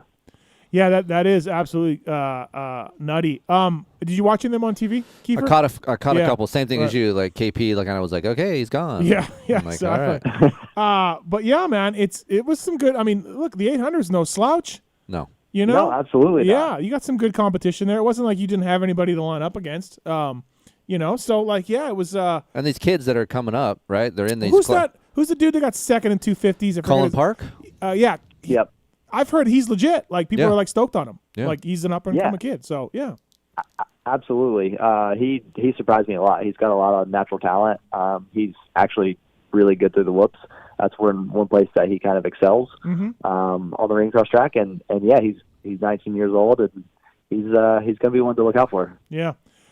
Did you just crush it financially? Like, where are we at with this KP? Like, how well does this stuff pay? And did you have a Honda contingency? Did you have a Phoenix Racing contingency? Like, what are we talking? Yeah, so we had bonuses through the team that David had worked on through sponsors and whatnot. So it definitely helped. Definitely not on like the Phil Nicoletti program or anything like that. Yeah, right. But it was good, and it's a lot of fun for me to go out there and interact with all the guys and the kids and whatnot. So I think it's really good getting gate drops in before Supercross season as well. So I think it's a lot of benefits. I mean, let's face it. Like KP could go to Supercross, right? Yeah. Where do you think KP lands at? KP will be 5 to 10 every single time. Okay, yes. 5 to 10. Yes. And although that is great, right? Is that going to get him anything?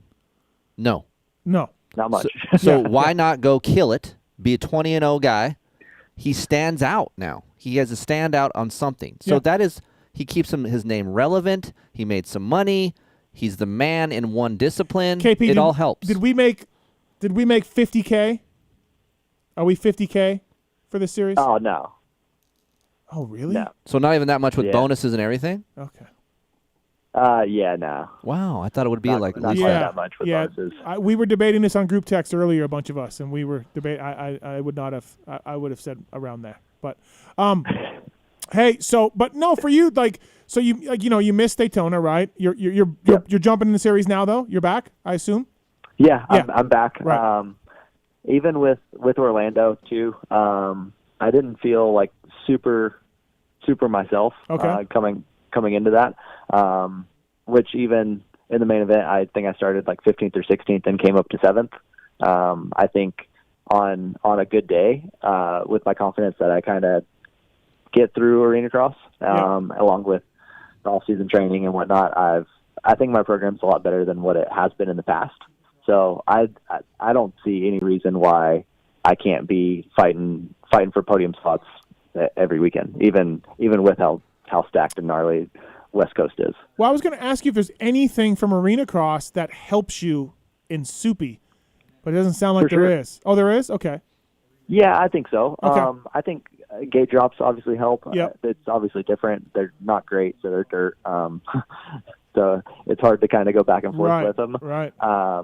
But yeah, it's just with arena cross, everyone's kind of doing the same rhythms. Everyone's kind of like the whoops aren't very big, so you have to be really good at the little things, like fast feet, corner speed, making sure you get the power to the ground. That's where you kind of make up time and make up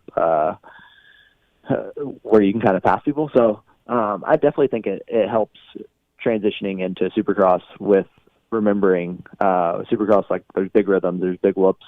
The track can be super gnarly, but not forgetting to do the small things. You know. What does fast feet mean? That's a good old Budman thing I learned from him when he was over at JGR.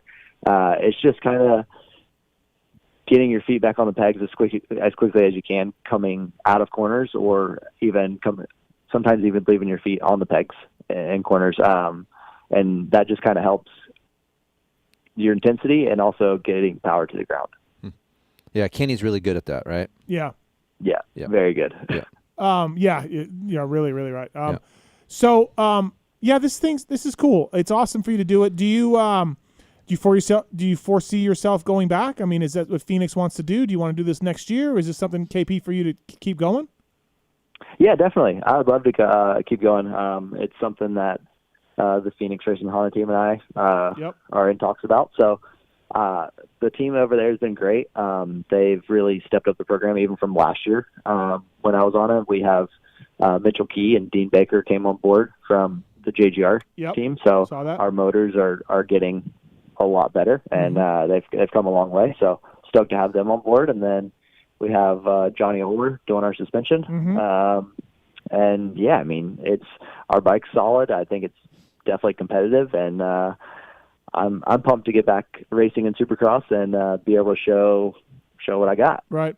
I wrote this in my column after Orlando 2. I'm like, how many kids do you think show up at Orlando or whatever, and they're just like, Kyle Peters, like, come on, like, he's old, like, who's Kyle Peters, like, you know what I mean, like, I don't even know what this guy is. And Blows the same way. They're probably looking at Blows like, fucking old man Blows, like, fucking beat it, right? Like Thrasher or Fry, or you know what I mean? Yep. And then these guys are just gritty veterans, and they just work you in Supercross. I'm sure that a lot of kids have thought about that, and they're like, dude, Kyle Peters is fast. You know what I mean? Yeah. Like, I'm sure that happens, right? It's funny that way, because you and guys like yourself and Blows, like, you guys are gnarly out there. You're in shape. Kyle is not as old as Blows. No, but I'm just saying veteran. Not quite. Okay. Right. Yeah, how old are you, KP? 27. Yeah. So 4 years. What's definitely getting up there in age. 31. But, Okay. Zombies 31? I think so. Okay. Yeah. When you think about it, Kyle, your star ride was a long time ago now. Your star Yamaha ride, right? For sure. Yeah. It was. I was always, dude, I had your back on that. I thought they should have kept you. I'm like, I can't believe they dropped Peters after. Was it 1 year or just 2? Yeah, it was 1 year. 1 year. I'm just like, Bobby's a pretty harsh guy with the riders, and I remember writing and talking to Weege and writing like, dude, Peters got hurt. He missed some time, but he's legit. He's a good starter. Like, give him another chance and just clippy. And that was it. Yeah. Yeah. Yeah, it was, I hurt my shoulder 2 days before my first Supercross. Yep. He let me have 2 rounds off with a stage 4 AC separation, and then he was like, hey, you have to go back racing. Yeah. And obviously, you know how well that is, being injured and a rookie. Yeah. It doesn't work out very well. But then that summer, you started coming around, I feel like. Yeah, he started coming around in outdoors, and then ended up having another shoulder injury to the other one. Yeah. About middle of outdoors. So, yeah. It's kind of, it is what it is. It's I think it helped me in the long run a little bit, just become who I am and whatnot. But yeah, I mean, there was a lot of years where I struggled with believing in myself and didn't have the confidence and was just, I guess, scared of getting hurt multiple years. But now with getting older, I think I kind of understand the sport a bit more. Mentally, I'm a lot better than what I have been in the past. Right. And, I believe in myself a lot more. So that's I'm really looking forward to kind of getting back out there and if you could, seeing what happens. hey, if you could take what you know now and put it back to when you were a kid or younger, right? Like, you'd be so mentally stronger, right? Like, yeah.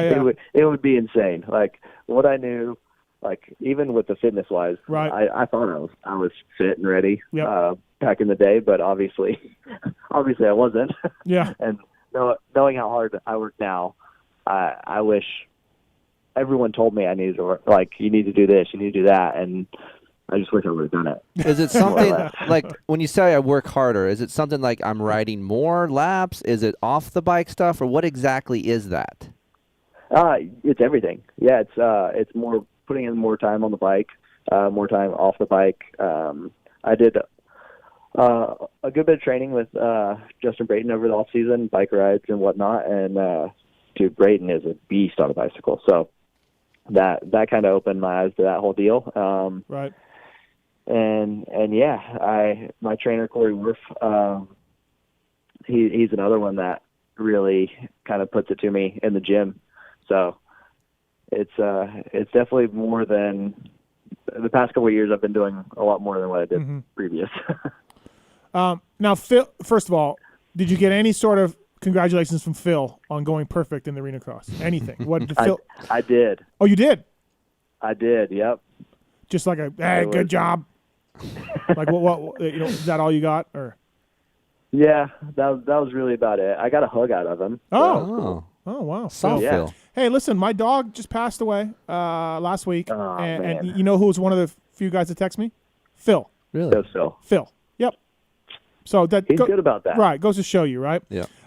Yeah, he's a teddy bear deep down. You just got to really get down to You just got to really keep chipping away. Yeah. That's right. The best part is the guys at Motorsport are coming on board with him for the outdoors. It looks like, and I told him he has to call into the show every Monday with a national update, and he acted like that was the biggest pain in the ass ever. God, yeah. He's just like, fucking Phil, you got to make a 15-minute phone call every Monday. Calm down. I love Phil. Hey, he makes my day. at some point, I said, "What's KP doing next year?" This was in the off season, and maybe it was when he was in studio. I don't know. He's like, he's selling cars. Did you actually work for the family? Like, did you actually sell some cars? Because he said you were useless trying to get him a truck. You were just useless. So. Yeah, I mean, you know how Phil is. We're all useless. What's the out-the-door price, Kyle? Yeah. Give me the out-the-door price. Yeah, he's very big on out-the-door pricing. Charge me tax. Oh yeah. He said that he's like, I looked at KP showed me a truck or something, and he didn't know nothing about it. He had to call someone. Yeah, that's probably about right as well. But you were doing it, yeah. Oh yeah, absolutely. I was fully head first car salesman. Wow. Yeah. Did you like it? Is that your future? Do you think that's because your family runs a successful car lot business, so is that where you see yourself going? Yeah, that's kind of doing that over the summer made me really think like, man, like surely I can go faster on a dirt bike. Like there's got to be something I can do to go faster. Oh God. Because I'm trying to prolong that whole thing as long as possible. Yeah. Oh, that's funny. Yeah. You're like, listen, I really gotta.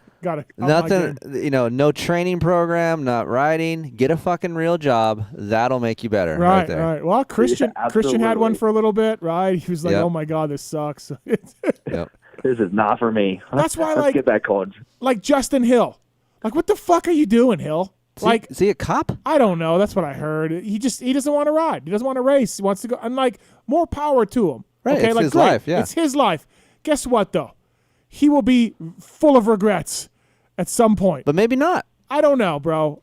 Maybe not. Maybe just like, dude, I won a championship. I did what I did. I'm good. Some people are just good. I guess. I just feel like there's no better place to, if you can be a professional motocross athlete, like that's, pretty good job. And Kyle can attest to absolutely. this. I feel like, and even when Justin was on the phone, people don't understand how hard it is to be a dirt bike racer. I mean, at the top level. Yeah. That's like going to whatever your current job is right now, right? And having your 4 coworkers, every day you get in, it's a fucking race or whatever it is to battle your job. And someone is going to tell you there's a winner and there's a loser. And you're going to go home pissed off every single day. Yeah. Imagine that. Absolutely. Yeah. Yeah. No, for sure. I get that part. But when you're Justin Hill and you can ride a bike that good, Soul Rider. Yeah, I'd love to see him come back. For sure. No. He has unbelievable amount of natural talent. It's insane. So when the 800, and you may not want to answer this, KP, but what did the 800 do that was weird? I mean, what did he do? Was he normal? Did something happen with Mike? I like Mike, but he'll lose his shit once in a while. I never, like, through the whole arena cross season, I was kind of skeptical. I was like, man, like, what Mike is going to show up? Yes. I know Mike can show up and be the gnarliest dude out there, and then sometimes he's just a little bit off, which we all have off weekends. I totally understand that. So I was kind of like, what are we gonna get coming into the season? This and that, and actually, honestly, like, Mike had a run-in with Stank Dog, and that was the only run-in that we had with Mike. Like, Mike never hit me. I never hit Mike. Okay. Like, it was pretty wild. Because sometimes Mike can lose it out there and do some questionable things on a dirt bike track. Yeah, no, we never got that, and it was awesome. It was always super clean racing. It was fun, and cool. I was pumped to have Mike out there. And he's friendly as shit, isn't he? Oh yeah, no, he's a nice guy. Yeah, he's a nice guy. Just on the track, Mike can. Yeah. Sometimes you're like, what'd you just do, Mike? Well, it's funny you say that because like when we'll be around Mike and we tell a joke. And we're laughing. I look over at Mike, and Mike's not laughing. Mm-hmm. Like, do you get that joke, or you just don't want? And then he'll talk about something else. I'm like, it's okay, Mike. You can laugh. Yeah, it's. I think he was raised in a van his whole life, and sometimes he doesn't quite know what to do. So that's all. Kyle Peters on the show, brought to you by Scosh.com. PulpMX 2021 is the code to save with Scosh. Kiefer, how's your base link modular it's awesome. thing? I need to get a boom bottle. You need a boom bottle? So what's the code again? PulpMX 2021. Okay, I'm going to order one. You're really going to order one? Yeah, I'm going to get one too. Okay, so is KP going to get one too? I put it, like when I go on mountain bike rides, I put the boom bottle into my... Yeah, I know. Randy does that too. I don't... It's awesome. I can listen to tunes out in the des. That's ridiculous. How is that ridiculous? Just put headphones in. Don't bug me with your music. Like, I'm out in the fucking desert. I pass people on the trail who have that. That's awesome. No, fuck off. I don't want to hear your music. If you listen to it for 5 seconds as you ride by. Don't violate my ear holes with your music choice. Oh, my God. Put some headphones in. It's that simple. Don't inconvenience me with your boom bottle. What if it's Van Halen? Then it's great. But and where do you put your water? I don't know what Where do you put your water? Where do you put your water when you do that? In my jersey. In your jersey. Yeah. Okay. All right. Hey, speaking of JB, Kyle, and you mentioned this, he told me a couple years ago he was at club. Probably like a year or so ago. He's at club, and there's a couple kids there that are kind of up and coming guys, and they were telling him about like what they do off the bike. You know, he was just he's a friendly guy, and he was like, dude, we had a rest day, and then we did this, and then we we do a rest day the next day, and JB's like, dude, like too many rest days. You guys need a rest day, like I do triple what you do, and then I ride motos that morning. You know what I mean, or whatever. Like it's not like he was being a dick, because he wasn't a dick to the kids. You're only working as hard as you think you're working. Right. Right. Like yes. Like, absolutely. And you mentioned that, and JB's like, no, this is actually how hard you have to work. Yeah. So. Yeah, and it was. it's funny being at PulpMX, kind of knowing what I went through growing up at a training facility, and knowing what I know now, how hard I work now. And then, you see some kids, and you're just like, holy smokes, man! You have no clue what's coming. yeah, you don't even know, right? And you look at Fry or Thrasher, it's only 2 races, so we're not going to like freak out. But dude, they're struggling. They're on factory bikes. Can you imagine what's going on in their heads right now? Like they're kids, right? And like they're Kyle Peters 7 years ago or what? Like they're just the star team. Oh, yeah. I have no there. Right. I have no results. I can't believe this. I'm a loser. Blah blah blah. And you just want to tell these kids, just hey, calm down. Relax. You're gonna It's get all it, but I guarantee you that won't help. Yeah. Actually, it's funny. Like my dad grew up. My dad was not like a hard moto parent. Like he never really yelled at me, nothing. So going on Star after, so I got hurt, and then my first Supercross. I think after the first or second practice, Bobby comes up to me and he's like, "Oh man, like I know it." Looking back, I knew he was trying just to motivate me to go faster and be better. But he goes to me, he goes, you probably need to get in the car business now, because you ain't going to last very long in this sport. Jesus. I heard a story. As an 18-year-old kid, I was mind blown. Right. I was like, oh, what? Wow. I heard a story from a good source in Webb's championship season. He said, if you don't jump this jump, whatever it was, triple, quad, I don't know. Who said this to him? Bobby Reagan, the owner. Told Coop, I'm benching you for tonight. You're not racing tonight if you don't jump this. Like, what? Like, first of all, Yamaha, you're not doing that. Like, Yamaha's not letting you bench your rider. Second of all, he's the defending champion, or he was the points leader at that. Like, whatever it was either the first or second, right. When Coop was a badass. And Bobby's like, if you don't jump that, I'm benching you. I'm just like, what? And I heard it from somebody that would know. Wow. So, I don't know. So I'm supposed to ask you about when you first showed up at club, KP. Oh yeah, it went great. Why? Phil was my best friend. Phil loved me. What happened? He yelled at you? Oh man, Phil took me out so many times. He called me pork chop. Phil was so mean, dude. And you could ask him today, he'll be like, I truly hated KP when he first got there. Hold on, he truly hated somebody else at club. I heard too, like Cade. Maybe it was Cade. He truly hated Cade. Oh yeah, yep. Jesus, Phil. What about so Brandon from club was on last show. He said Phil had his was working on his bike with his phone as the light because he didn't want to turn on the light to waste electricity. Oh my gosh. That's I can't believe it. You can't believe it? Really? Bro, I know he's cheap, but he's seriously using this phone light instead of like fluorescent light? I love Phil. I mean, God, dude. I knew Phil back in the club, like early club days. Yeah. He was renting a house or whatever, and I'd be like, hey, I'm coming over. And I come over 6 or 7 at night, and Phil would be on the couch, all the lights off, the air conditioning's off, and he's just sitting there on his phone. All you see is the light from his phone. I'm like, dude, what are you doing? I mean, what are we talking? Like $50. $50? Yeah. Yeah. God, dude. What a mess. God bless. Yeah, what a mess he is. Well, KP, thanks for coming on. Appreciate it. Great work. Yeah, congratulations. Yeah, congrats on the arena cross thing. That's awesome. Really cool to see. Appreciate it. And we'll see you back now racing 250 West for the rest of the series. So What's your prediction for KP? 5 to 10. I know maybe he doesn't want me to hear No, that. I want an actual result, not a 5 to 10. Give me a place. How many 5 to 10s do you think you have in your life, KP? Yeah, I feel like it's a lot. I feel like it's a ton, dude. I feel like you have a ton. You've made a podium before, right? Yep. 2. Yeah. Okay, 2 podiums. Jersey? Yep. New Jersey and Indiana. Yeah, I thought the Indy one was the one I remember. Yep. So, okay, I'm looking at the results here. I don't think he's beaten Cooper. I don't think he's beaten Ramit right now.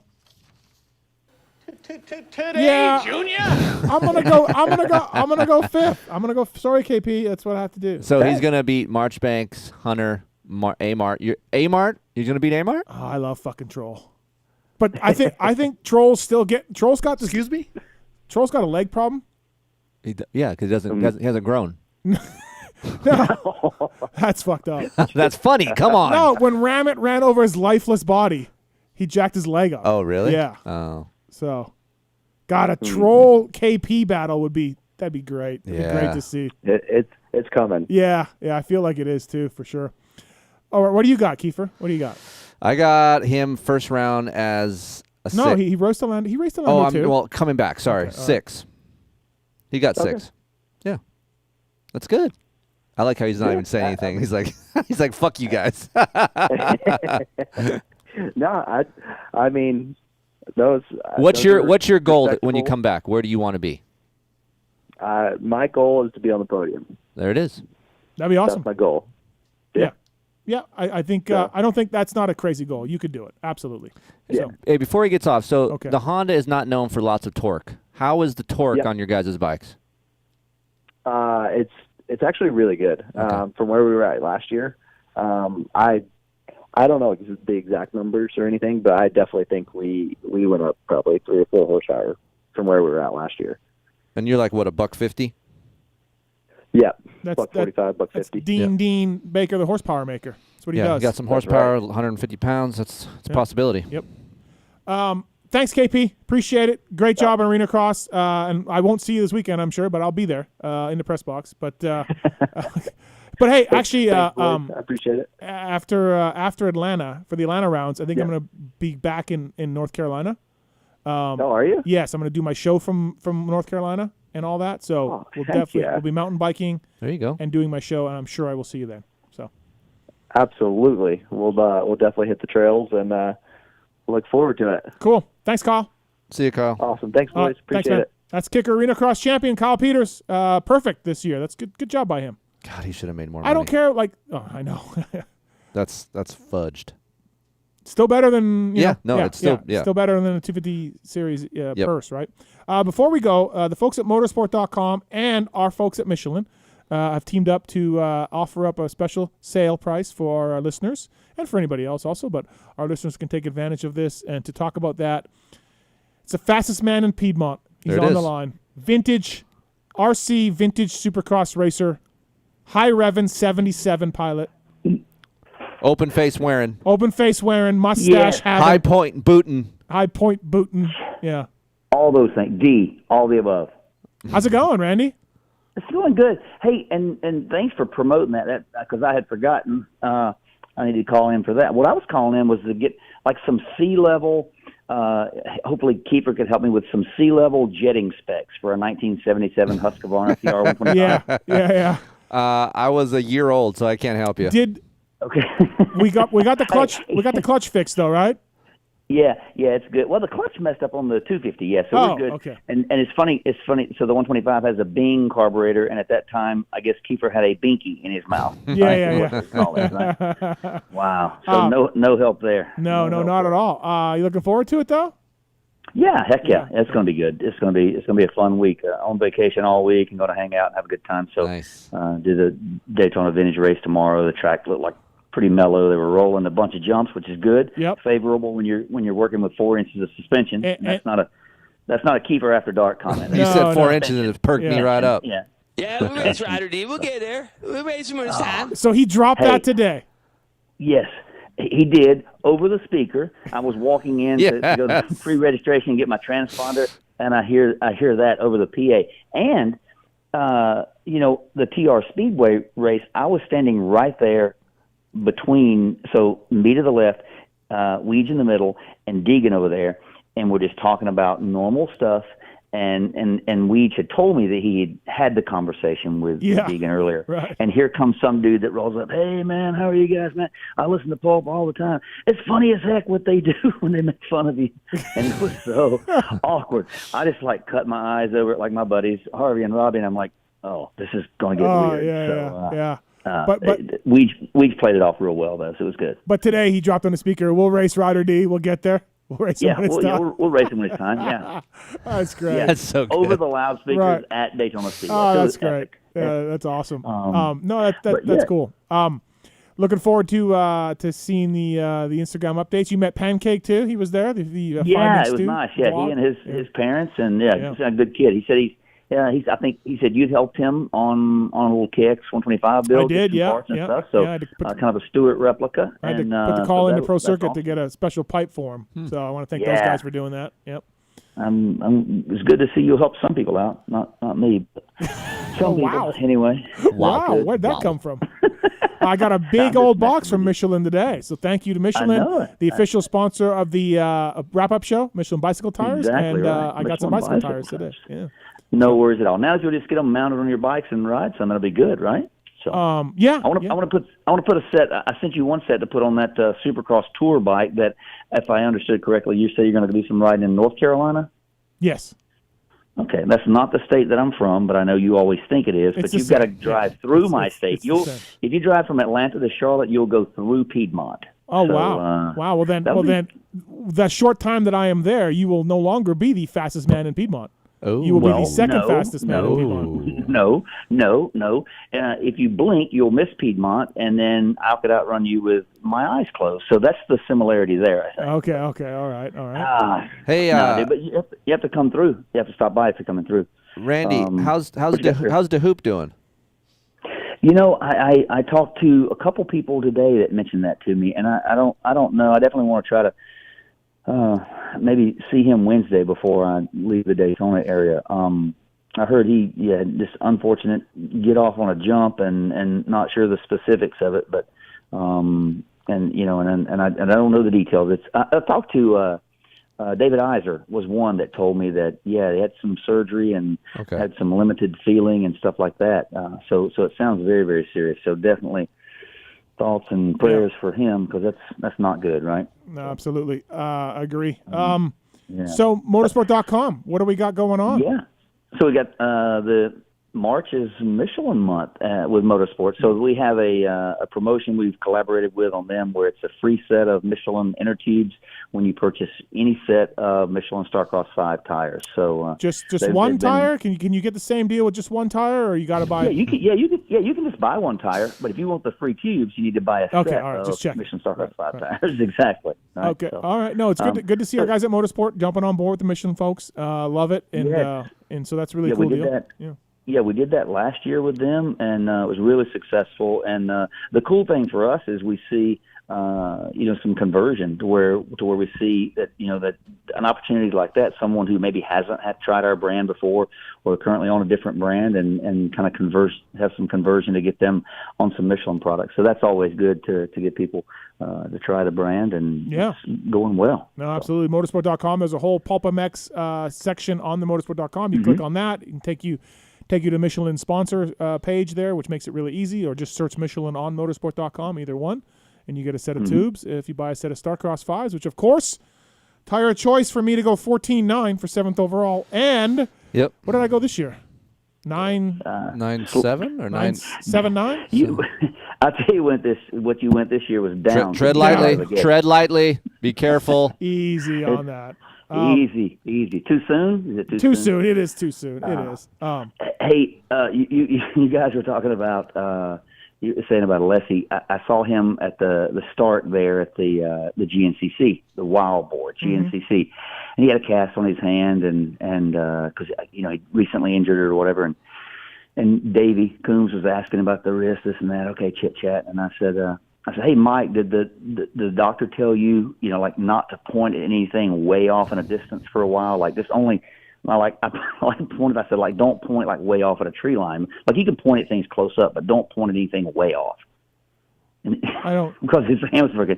And as if though his hand was broken, it would strain his hand to point at something way off, right? Now you don't even get it. But anyway, he was lost on it. I think Keefer and I are both Me lost. We're looking at it, Yeah, Tallon, Marks, anybody? You guys got it? No. We're all. You know what, Randy? You don't hit every shot. You win some, you lose some. You don't get every shot, Randy. You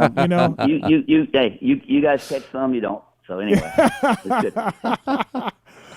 Hey, buddy, we got to run. We got our next guest coming up here. But good luck down there. Have fun, Randy. Vet Vintage Supercross. I want to race it one day. I thought about it this year. I want to do it. No. I can't remember the gentleman's name, but I talked to someone at the GNCC, said they had reached out to you and told you they could get bikes and they could bring a CR500, and you never answered them. Said they sent in emails and you'd never answer them. So it doesn't sound like Steve to me. Mm-hmm. All right. Well, Randy, thanks for calling in. Don't put your boom bottle in your water bottle holder either. No, don't do that either. No. Can we just? All right, hey, and when you're in the Atlanta rounds, let's try to get some mountain biking in. I'll take a day off or whatever, come up and it'd be good. We'll get some riding in. Okay? We'll get there when it's time. We'll get there when it's time. We'll get there. Yeah. You'll race Daytona when it's time. I will. Thanks, Randy, and thanks for calling in again. Motorsport.com. Check out the Michelin special if you can. And as always, FMIP. We will text you probably tomorrow. Or Bye, Randall. See you, Randy. Sounds good. Later, y'all. Bye bye. See ya. That's Randy Richardson, everybody. We're going to take a commercial break here, grab some dinner, be right back. Jason Thomas will be on. Aaron Plessinger will be on. Skip Norfolk's coming in. Got lots more happening on the PulpMX show presented by Motorsport.com, Fly Racing, and Decal Works. Stick around. Be right back after this. That just tells me you guys are fragile little flowers.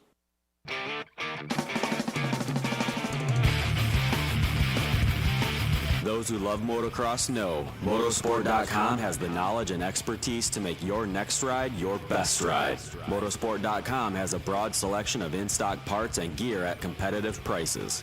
We specialize in bringing you OEM and aftermarket parts, riding gear and accessories for dirt bikes, motorcycles, ATVs, and UTVs. All thanks to the most dedicated and experienced team of gearheads in the industry who use the very parts we sell on Motorsport.com. Motorsport.com always offers fast shipping and free delivery on orders more than $79 to ensure you never miss a ride. Whether you race on the track, ride the trails, or commute on the street, shop Motorsport.com today for the best customer service and experience when buying the parts and gear you need to stay on 2 and 4 wheels. Make your next ride your best ride, only at Motorsport.com. Steve. Keefer. You want to hear about one of the best rides I've ever had? Dude, it's not time for After Dark yet. Chill down, dude. I just want to talk about race tech stuff. Oh, that's it. Okay. Gosh, man. Basically, I've had the chance to do some stuff with race tech recently with the CRF 250R and, of course, the KX 250. And as you know, I've talked about on the show, I wasn't a real hardcore fan of race tech stuff back in the day. But since Rob and Andrew and those guys have assembled at race tech, the stuff has been great. So for you guys out there listening, if you guys are looking to get your engine work done or even some suspension work, or as Steven says on the show sometimes, get your seals and your oil rebuilt bushings in your fork and shock. Get it rebuilt. It helps. 15 to 20 hours. Head over to racetech.com. Check out. They even got a cool little simulator. You can look at what size spring rate you might need for your bike. So a lot of cool features over there on the website. But and as you know, Yamaha Blue Crew guy over here, you guys have some of that on your bike. It's fantastic. Zombie Blows uses it. Jerry Robin uses it. Starling, all of those guys over there. Malcolm Stewart won a Supercross with Race Tech stuff a few years ago. Pulp19 is the code to save. Mention PulpMX when you call. You can save on the service. You can save on motor work. You can save on springs if you just want to do that and get it put in yourself or do it yourself. Race Tech is the one-stop shopping for motor and suspension work. You can also mention the code HOMELIFE2020. That's a better code, I think. We'll do either one. Just listen, people. Give your bike some love. Get your suspension modified service. Get your motor modified serviced with the folks at Race Tech. Good people. Want a chain and sprocket kit but aren't sure what you need? Then call Vortex EK at 800-440-3559 and get hooked up with the right sprocket and chain kit for your bike. With more than 30,000 possible gearing combinations, Vortex EK has more gearing than your garage has room for.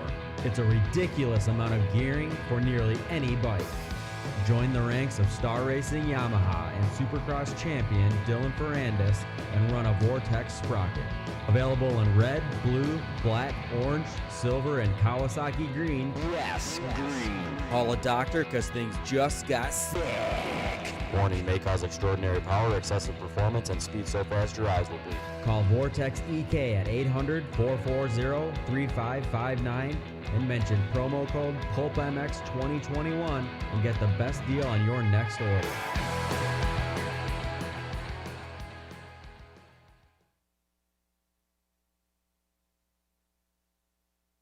Maxima Racing Oils was created for world-class racers who challenge the limits of possibility. Their demands on equipment drive us to look beyond conventional ideas and to exceed industry standards. It's in our DNA to identify problems, formulate solutions, and execute at the highest levels of competition. Case in point, the championship-winning factory Kawasaki race team, longtime Maxima partners who extensively use Maxima throughout the bike. Maxima's USA-made products exceed JSO requirements and can be used in all motorcycle brands: Kawasaki, Honda, Yamaha, Suzuki, KTM, Husqvarna, and more. Maxima Racing Oils. Experience the difference. Visit MaximaUSA.com for more information. Hey Pulp Nation, Andy from Guts Racing. We are the leaders in seat technology. We feel like for any need that you have with your seat, we've got you covered. For 2021, we're going to be adding more colors to our product line, and we're going to be adding more merchandise to our product line. Also new for 2021, we've expanded our distribution through motorsportoutlet.com. So please support the people that support Pulp. Support Guts Racing and also support motorsportoutlet.com. Hope to see you guys at the track soon. Once again, this is Andy Gregg from Guts Racing. Thanks again to Pulp Nation for all the support. FMF Racing is proud to celebrate over 45 years of fun, building every FMF exhaust right here in the USA. Owner and founder Don Emler may have started FMF Racing in his garage 45 years ago, but Don is still hands-on in our 100,000 square foot state-of-the-art manufacturing facility in Southern California. FMF's goal? Design and manufacture the world's best performance exhausts 100% in the USA under one roof. FMF is a proud sponsor of the Lucas Oil Pro Motocross Championship for over 25 years.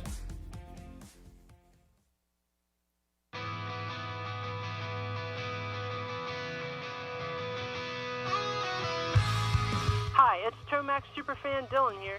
The only thing I love more than seeing Eli win is Michelin motorcycle tires, and Michelin is introducing many exciting new tires for 2020.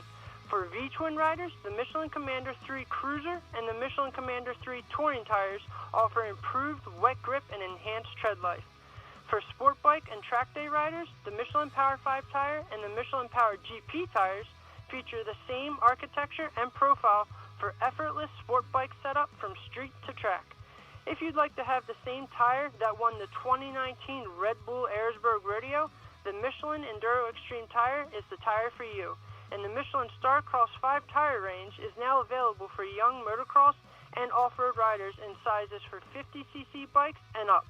To learn more about these and all other Michelin two-wheel products, check out www.motorcycle.michelinman.com. Visit your local dealer or online retailer and follow at Michelin Motorcycle on Instagram and Facebook. Hey guys, it's Mathis. Look, if you're still not wearing a neck brace in 2020, it's time to go get one or at least think seriously about it. It's been over 15 years since the neck braces first came out. They're not the clunky, oversized devices they used to be.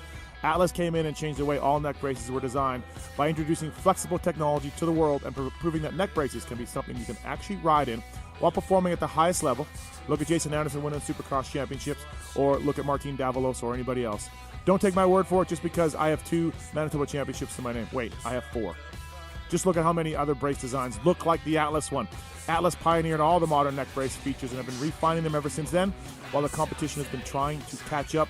Grab the brace that's been leading the pack. Check out atlasbrace.com. Get yours today. There is a Pulp discount if you check out sponsordeals.com on PulpMXshow.com. So be like Chase Sexton, Martin Davalos, and many other guys and wear the Atlas brace. atlasbrace.com. For over 30 years, DecalWorks has led the industry in quality and customer service by offering the best custom motocross graphics, plastics, seat covers, and rider ID products. DecalWorks is officially licensed with Honda, Kawasaki, Yamaha, Suzuki, KTM, Husqvarna, and GasGas. Their expert staff will go above and beyond to make sure your questions are answered.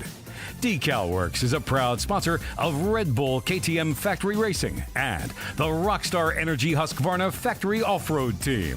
Visit decalmx.com and be sure to use promo code PulpMX at checkout. Quality, service, and knowledge is what makes DecalWorks stand out. DecalWorks, #1 for many reasons.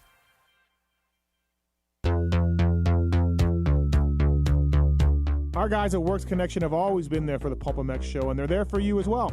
They're just as passionate, as dedicated to the sport as you are. For over 30 years, Works Connection has been designing and producing innovative products like the Pro Launch Start Device, the 123 Easy Build Elite Perch, Elite Axle Blocks, and much, much more. You'll find Works Connection products on AMA Pro Riders bikes under the canopies of Team Honda, HRC, Star Racing, Smart Top Honda, as well as top teams and privateers alike. The best part of this deal is PulpMX20 code saves you money at WorksConnection.com. Stop by your local outlet and check out the new lineup of Works Connection products for 2021. I've got the Perch on my bike. I've got the engine plugs. I absolutely love it. Great product. I've got the Start Device as well, which helped me in one moto at the World Vet Championships, and one moto not so much. WorksConnection.com. PulpMX20 is the code to save. Please check them out. All new 2021 products now available. Thanks for listening.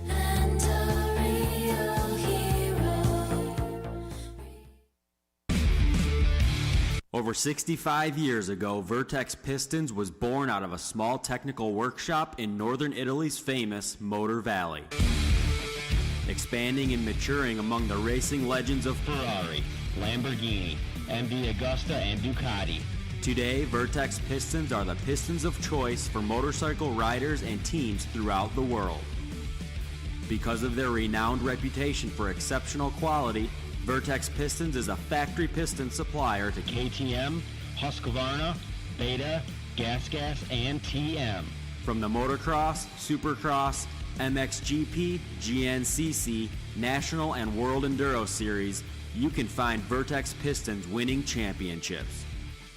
Vertex Pistons strives to provide you with world-class factory technology at a very competitive price. No matter which brand of bike you ride, when it's time to rebuild your top end, Vertex pistons will have your engine performing better than new. To see our full range of 2-stroke and 4-stroke pistons in replica, high compression, or GP-style configurations, visit us at vertexpistons.com or stop into your local dealer and ask for a Vertex piston kit today.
Pick. Just all of a sudden, you're just like, yeah, let's just get Joe Walsh. I just love that intro. It's good. I'll give you that. Let's get JT on the line if we can, Tallon. Thank you.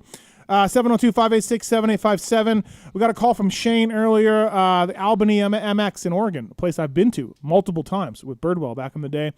It says the owners passed away recently, and they're doing a ride day for them this weekend. Wants to do a shout-out. So, Shane, we couldn't get to you on the phone, but shout-out for the ride day at Oregon, Albany MX. There used to be when I was there, it was a left-hander before the tower, and then there was a little zigzag. Was it a table and a single, or was it a single and a table? I think it was a roller table. Anyways, Terlecki and Ryan Huffman and guys were going single all the way over the table. It was big back then. Yeah. I was not doing I did a 4-stroke national there. Did you? You had a national race? 4-stroke national, yep. Yep. So thanks to those guys for coming on board. Also, I want to thank folks at Cambio CBD, cambio-usa.com for more information on that. We have the little cream in front of here. You're a CBD user, right? Yep. You use it at certain times. Cambio offers the finest pure and organic CBD products available, including athlete-inspired performance and recovery packs. If you go to cambio-usa.com, PulpMX little logo there, you'll get a hell of a deal on all your CBD needs. So please check out cambio-usa.com for more information on that. The CBD stuff, it works. Give it a try. Definitely can help you sleep better. It can help you heal a little bit. It can take some pain away. It can do all of that. So I want to thank those guys as well for coming on board. Also, coming up, our next show is going to be Great radio. David Villeman. Hell yeah. In studio. It'll be next Wednesday, because we're going to have the Saturday race and the Tuesday race. Mm-hmm. So next Wednesday here in studio, David Villeman will be here for the PulpMX show. Here or in Texas? Here. Really? I'm flying back. Okay. Then we're going to do the show Wednesday night, so we'll have 2 races to cover. So just keep that in mind, people, on Wednesday. I don't even know. Mark's Wednesday. You're good? I guess. All right. Yeah, I'm good. I feel tired. I feel tired. I'm still kind of dragging over here. I might bust open a Red Bull. That's ridiculous. I'll let you know. So just to keep that in mind, everybody, for that. Also, Fly Racing, all the things that they got going on. Family first over there at Fly Racing. There we go. They've got it all. All new light pant. They've got Zone Pro goggle. They've got the Evo line. They've got the Formula helmet that has Rheon technology.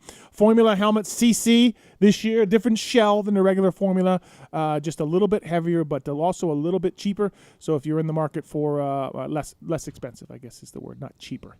Cheap is a bad Very good connotation. Very good. Flyracing.com. It's Jason Thomas. What's up, JT? How are you? More affordable. More affordable. Thank you. Yes. Cheaper is a bad word, I know, but that's what it is. But you're not supposed to say that. So, nothing cheap about a Formula CC, Steve. Family first, JT over there at Fly Racing. Well, we have the Fly Racing family. Yep. So we feel like we are pioneers on that specific way of marketing, but that's okay. Yeah. They just take that whole word. Like, can't use it. Imitation is the sincerest form of flattery. Oh, my Keefer. God. Yep, absolutely. Not at one time did I ever think that would come up. Never even thought about it. Didn't even think about it. I know you guys probably did. I thought I did, but I didn't. Well, he wonders why he's been used less and less on the show. My last show, JT. Nice knowing you, bro. Yep. That's okay. Hey, I still love you. Like I've made plenty of mistakes along the way as well. It's a continuous learning process, this life we're in. Oh, my God. You can't do that, dude. I am very happy where I'm at. sorry, I Ted. appreciate my past, but I'm happy where I'm at. You should be. They are great people. I have no issue with it. There you go. Anything else you want to say, Steve? But you have the FXR hat on. Yeah. The last show you had an FXR shirt on. Yeah. Is this on purpose? Yeah. Oh, it is. Of course. Okay. You think I just don't think about it when I come in here? Yeah, I just think you throw something on. Family first. Listen, they gave him like 20% of the company. Like, what do you want him to do? Hey, I saw his gear, by the way, so that Ooh. yeah. I'll fill you in later, JT. I'm sure it'll be on a group text that I'm not involved in. Let me just tell you, JT. I've seen more imagination on the pin of a needle than I saw in his gear. So is it like cow print? Dude, No, no, stop. It is clean with like 4 L's. Jesus. Jason Thomas on the show. So, yeah, JT, we touched a little bit on the Webb Roxon thing, and Keefer and I are both impressed the fact that Webb did not fuck his race over either with that move, because he came out about as good as he could considering how far he went out there. So good job for Cooper Webb for doing that. Do you think it was, or do you think he cost himself a chance to win? No, I don't. No. I do not, in my mind. I think I'm all right with that yeah. take. I'm not saying for sure that I think that either. I'm just saying Yeah. if he gets out front, of course his chances of winning go up. Yeah. But the fact that he looked at the main event times and he was like over a second slower than those guys, he didn't have it, right? But he got second. He still got second. So he did. Yeah. He did. At any point when you're racing Supercross, and obviously it's different for you, JT, but like in practice, you're like, okay, man, I'm not quite feeling it. I want to make sure that I do this, this, and this just to be able to salvage the night versus I'm going to send it. It was just the start for me. The nights, and I kind of see Webb doing that too. Not that we were anything close to each other, but the nights that he seems to be struggling the most are the nights where he seems to get the best starts, because I think he just puts so much emphasis on it that he knows he has to get the start. And I haven't seen it as much, this year and last year as I did the year he won the title in 19. Every single night where things weren't going his way in time qualifying or the afternoon as a whole, he would get the whole shot at the main event every single time. And I don't think that's an accident. So for me, it was kind of the same. If everything was kind of stacked against me, I knew I had to get the starts in the qualifiers or the LCQ or whatever to make sure that I gave myself the best chance possible. Have you taken note, and I don't know if you guys have talked about this after the show that you guys have for the races, but he is one of the only few guys that uses blocks on the start. Yeah. And we weren't allowed, like when I was racing, ever since they've gone to this grate, the starting grates, they've allowed it because there's no more rut. Right. But for me, I had to I wasn't even allowed to use a rock. I had to basically pile loose dirt together, which is like the dumbest rule ever. Like there was really no difference at all. Right. But I don't think that it's Well, if it's you such found a huge deal. if you found the rock behind the starting gate, you could use it. You could use whatever you found it could not be a behind. rock though, but it couldn't be a rock. It had to be dirt. Oh. But so if your dad found a rock, he couldn't use it behind the gate? Yeah. Oh yeah. Oh, I thought you could use whatever. It could not be an actual rock. It had to be All right. dirt. Okay. Which makes it. There's no rhyme or reason to that. It absolutely makes no sense. But anyway, when I look at it, it's more about getting leverage, right? Like I think he's tall enough to, he can put his feet down or whatever, but being able to get over the front and control the front end so much more by being up and having all that weight over the front is a big deal. And I used to remember practicing starts against Michael Byrne, and unless I had blocks or something like that, I had no chance because he could just control the front end coming out of the gate so much better than I could. I think it's a big deal to have those. Yeah, because you can see some guys are. This is a thing going on in the amateur world now. I'm kind of a part of that. Yeah. It's like you have these blocks that are high up, so these kids don't have to lift their feet up that much to get back on the peg sooner. So it's Dude, almost flush. I think it's so ridiculous. We got the whole shot devices. We got starting maps. We got RPM lights. We got blocks. We got grates. Like At some point, that's going to go away. I bet. I bet Come on, AMA man. is going to be like no more blocks at some point. I don't. I don't know if you can do that because of not having a rut, like JT said. Why does that matter? Because you're Because short. the rear wheel's so much lower. Yeah, if you're shorter, like the rear wheel's lower and your feet are higher, like Mhm. they're on, you know what I mean? Your Yep. feet are on the ground, your wheel's in the rut, so you have a natural less clearance. You know what I mean? Like you can touch with the grate. You don't have that. Your wheel's not in a rut anymore, so now it's that much harder to touch the ground. and if you're shorter, you'd be at a clear disadvantage. Oh with, yeah. With no, there's yeah, an absolute yeah, yeah. disadvantage. So I don't. If they're gonna have a grate, they got to use the blocks. Do we but- know the rule of the height of the what's allowed? Do we know that? I don't know the No, rule. I don't know. No. Okay. I mean, it's a fairly new rule change. I would bet there has to be something, but I just couldn't get over the fact there was no common sense whatsoever. Like they would allow me to get the biggest dirt quad in the history of dirt, but a rock was not allowed. Like what do you guys? Why? What is the point here? What's the deal?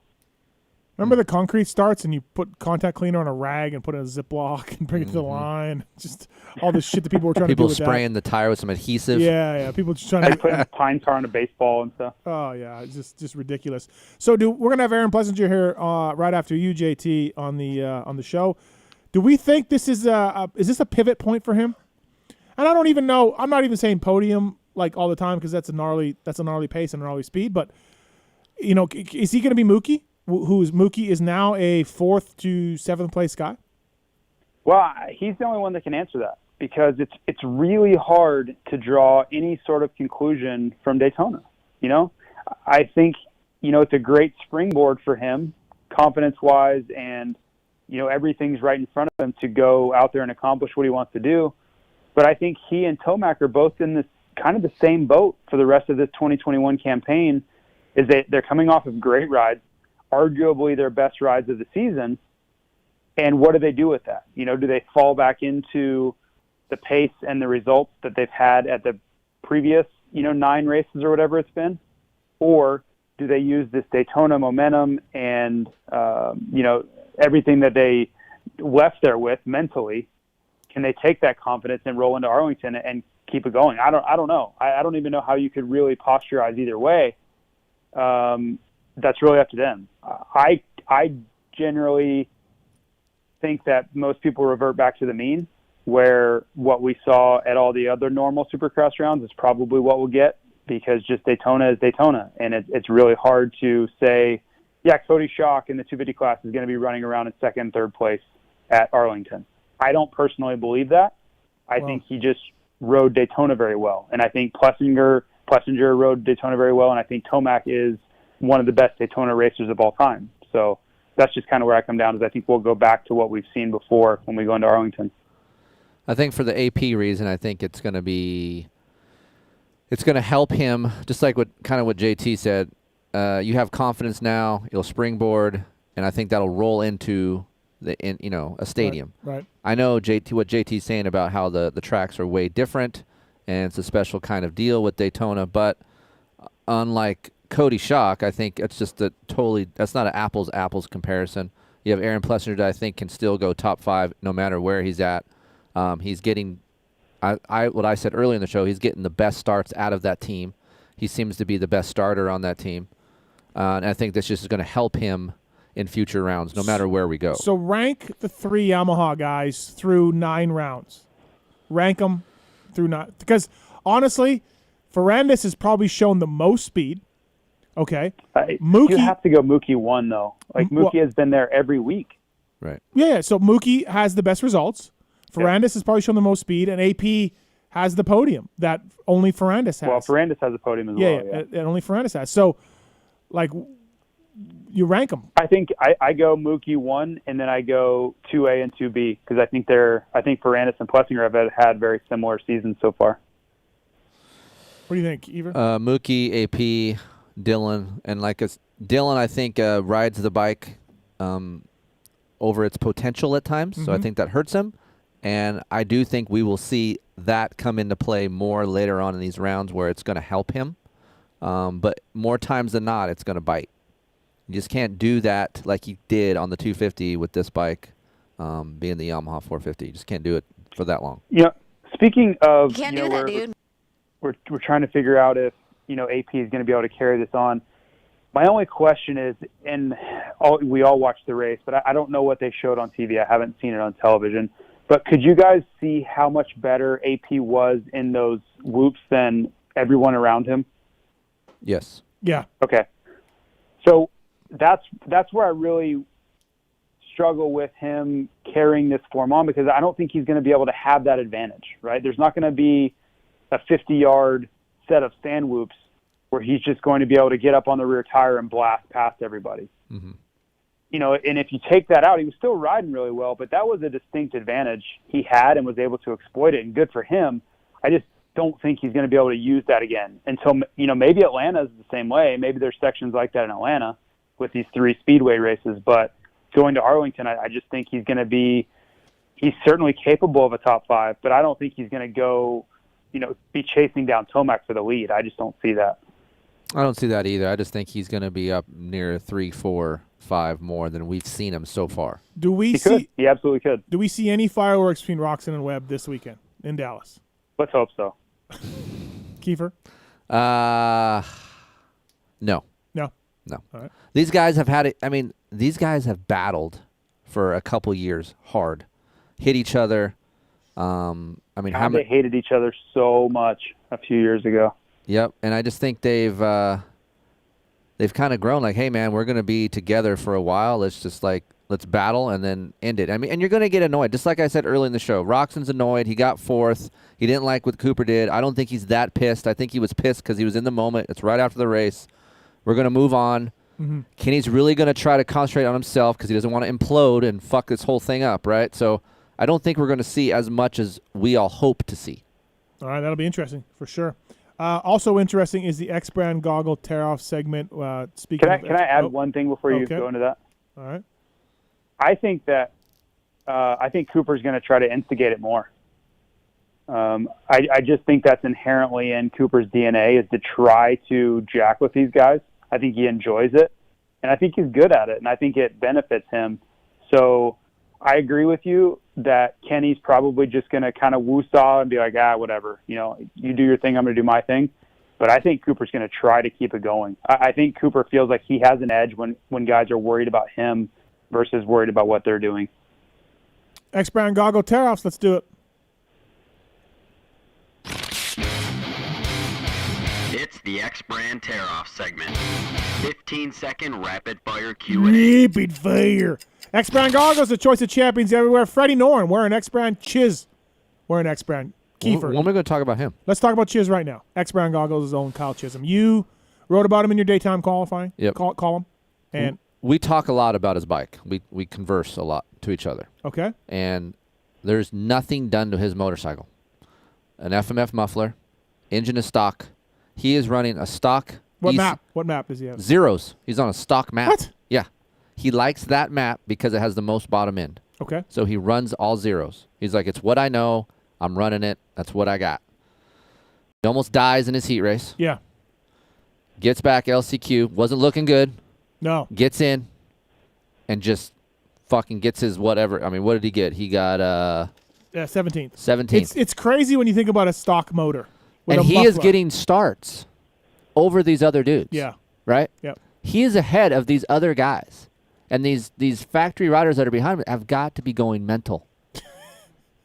He's chiz, bro. And let's face it, he's not pretty on the bike. He doesn't look exceptional. It's not like you looking at Chiz like, dude, the style is sick. He's just plugs away. He gets it done. Yep. And everybody's like, oh, what's done to his bike? Nothing. There's nothing done. It's a stock motorcycle. Right. So I guess Blue I kind of lose it when people crew. say Yamaha sucks. This is it. It doesn't do this good. Homeboy is on a stock motorcycle and making mains every single weekend. And getting starts, like you said. And getting Yep, starts. Yep. So Yep. it's amazing. Atlas brace as well. Wearing Kyle Chisholm wearing an Atlas brace, wearing X Brown goggles. And Chiz is what, 32? I don't even know. I think he's 48. JT, do you know? He turned pro in 04. So that was 17 years ago. I'm going to say he's 34. That would be my guess. It's impressive. Yeah. All right, X Brown goggles, choice of champions everywhere. Go through motorsport.com, link on there to save. EKS20 is the code to save with those guys. Check out the new goggle, the Lucid. Oh, it's good. When am I getting it? Oh, I can't believe you don't have it. I can't. I can too, actually. Fuck, I can too. All right, so please check those guys out. Use the code to save. Again, Freddie Noren wearing X Brand, and Kyle Chisholm wearing X Brand. So many guys. Josh Strang just made the podium. He's an X Brand goggle guy. So you name it, they can work in all sorts of conditions. So here we go. Questions are submitted by Corey Moser. Has anybody heard of him? Mm-mm. JT? Unfamiliar. Yep. All right, let's do this, Marks. Steve. Yep. Excuse me. If Daytona was to go away, what is another unique stadium or speedway that could take its place? I mean, any of those ones. We went to Charlotte back in the day. Atlanta now. We're going to Atlanta in a couple weeks. I'm being a smart ass, but I know. But I mean, there's a lot of them. That Las could take Vegas place. Motor Speedway. Sure, if we can't get into the Raider thing. God, yeah. could you imagine how shitty it would be out there? Yeah. Concrete. All right. JT, most people would say that Cade Clason has made some big improvements this season. So what will it take for Cade to earn just a little bit of your respect? Oh. I don't know if this gentleman listened to the Fly Racing Racer X Review podcast, but I gave him a lot of credit. I think he's really kind of overperforming. Like in those LCQs, some of them I look at the lineup and I'm like, man, this is going to be really tough. And he gets to start. He puts in really good laps at the beginning, and he makes life easy for himself. So I give him a ton of credit because when you're panning down the list of some of those names, I don't think Cade jumps to the forefront of the names you think that are going to get in, and he's getting it done. Yeah, I he's mean, not Kyle Chisholm, but he's getting it done the same way. McElrath, no main event this weekend. What happened to him? Just a bad start in the LCQ. But just look at the other guys. I mean, Freddie Noren and Alex Ray and all these guys that lots of people immediately associate with being in the main events, they're not there, and Cade's getting in. Yep. All right. Keefer, do you know of any two friends that argue more than Mathis and JT? None. 2.1. Wow. None. I'm in a car with them, and it's just like they want to do this. I don't want to do it. It's just he drives me this. He makes it this way. No, he doesn't. Yes, he does. He will say one thing, and you will freaking have oh, you're listening to so many rebuttals to his one comment. That's fake news. I definitely instigated at times too, but sometimes Steve won't let something go. Like if there's a coffee incident or something, it's just like JT is the Cooper it's Webb never of the conversation. JT is Cooper. Kenny is over here. Steve. That's how it is. Bullshit. That's bullshit. Are you kidding me? All right. Steve, is the factory Hondas the Lawrence brothers are racing better than the Geico bikes were? I don't know. Let's find out. We gotta find out. Yeah. Yes. We gotta ride them. That's it. We gotta ride them. We rode the Geico bikes. Let's really hone in on this. Yeah. Honestly, I don't know. I need to In Florida. You know what? I never really asked. I should poke around a little bit and see. Yeah, because publicly you're gonna get the I want to find out for real though. This is a factory 250. Right. We like to ride that. All right. JT, out of all the Daytona races you've been to, which one is the most memorable? 99. Interesting. Most memorable could be good or bad. I think the worst memories are probably '08. It was just catastrophic on every level. But you know what? When I really think about Daytona, I kind of think about '92, Stanton Bradshaw. I was so lucky to be standing, out on the track and watching those two guys just go at it. And it was pretty muddy that day too. Like the track was really ruddy and soft, and we'd got a lot of rain. And those guys were just legendary, right? And Bradshaw was my hero, and I didn't really care for Stan at the time. Now Stan's like one of the nicest guys ever, but he was kind of the heel of the series. Just wasn't very personable at that time in his life. And man, those two just went at it that day and raced each other clean. I can remember that race like it was yesterday, and I was like 12 years old, so it was pretty cool. 59 seconds. Try to shorten it up a little bit. Nope. It was pretty cool for me as a mechanic to say that my rider made the podium at Daytona. That was cool. Timmy in 03. That was cool. I've never been. Huh. All right. You know what I should mention too? 97. My first ever time racing Daytona, I made both main events. That was pretty cool. That's what I thought. I thought it was 99, but it was 97, huh? 97. I don't think I've ever been that tired after racing all the races. Birdwell Mathis ridiculous. put it in that main too. I You think. and Cliff Palmer? What Birdwell get in the main event? Oh, I have no idea. I want to know if I beat him. I can look it up. We got to look it up. Okay. Was Cliff Palmer the same time as you, JT? He was definitely older than I was, but I raced him for sure. He was 97, 98. He was still hanging on. Cliff was still double classing it, right? No, not at that time. Oh, okay. Yeah. No. Mark Musselman? I know that name, but I don't think Mark Musselman was around then. No. Next question. Keefer, what's the future of e-moto bikes with Alta gone? Who's the next to come in hot? Wow. I'm so far removed from that right now. I don't know. JT, you got 20th in 97, and Birdwell got 25th. Oh, yeah. Fuck oh, you. that's when they took 30, huh? Fuck you. Suck it, Birdwell. Fuck off. Did you guys You finished right behind Marco Dube and right ahead of Atsuda. Ooh. I did? Yes. Which Atsuta? Oh, nice. There's like 20 of them. Yo Shai Tata. Yeah. Yo what? I like it. What is it? Yo Mama. Yo Shatata. Okay. Did you guys see that initiative that all the brands signed to create electric motorcycles? Yeah, I did see that. So that would be my answer. Is I guess they're all going to be working on it together. I missed the question because I was looking at results, but I would bet a lot of money that there's some Alta technology somewhere in there. all right. Next question. Yeah, I would assume that somebody would be trying to acquire that, right? Right. Steve, which track design this season has been the best, and who do you think designs the best tracks? What do you mean designs the best tracks? I don't know. Because Dirtworks does it. The best track this year, though, I can't think of anything right now off the top of my head. Nothing that stands out right now. All right. JT, have you ever seen a better rider in the closing laps than Cooper Webb? No, never. Tim Ferry. He is the most clever. He has the best racecraft. He seems to know what other guys are doing before they even do it. It's pretty impressive, to say the least. Old Blake Baggett was good, too. Sometimes, yes. Yeah, but he was more like fitness-wise, right? He was just like, the speed would just be overwhelming at the end, where I think Webb is more like thinking, like it's more cerebral than it is overwhelming speed or fitness or anything. Have we heard from BB at all? Anything? No.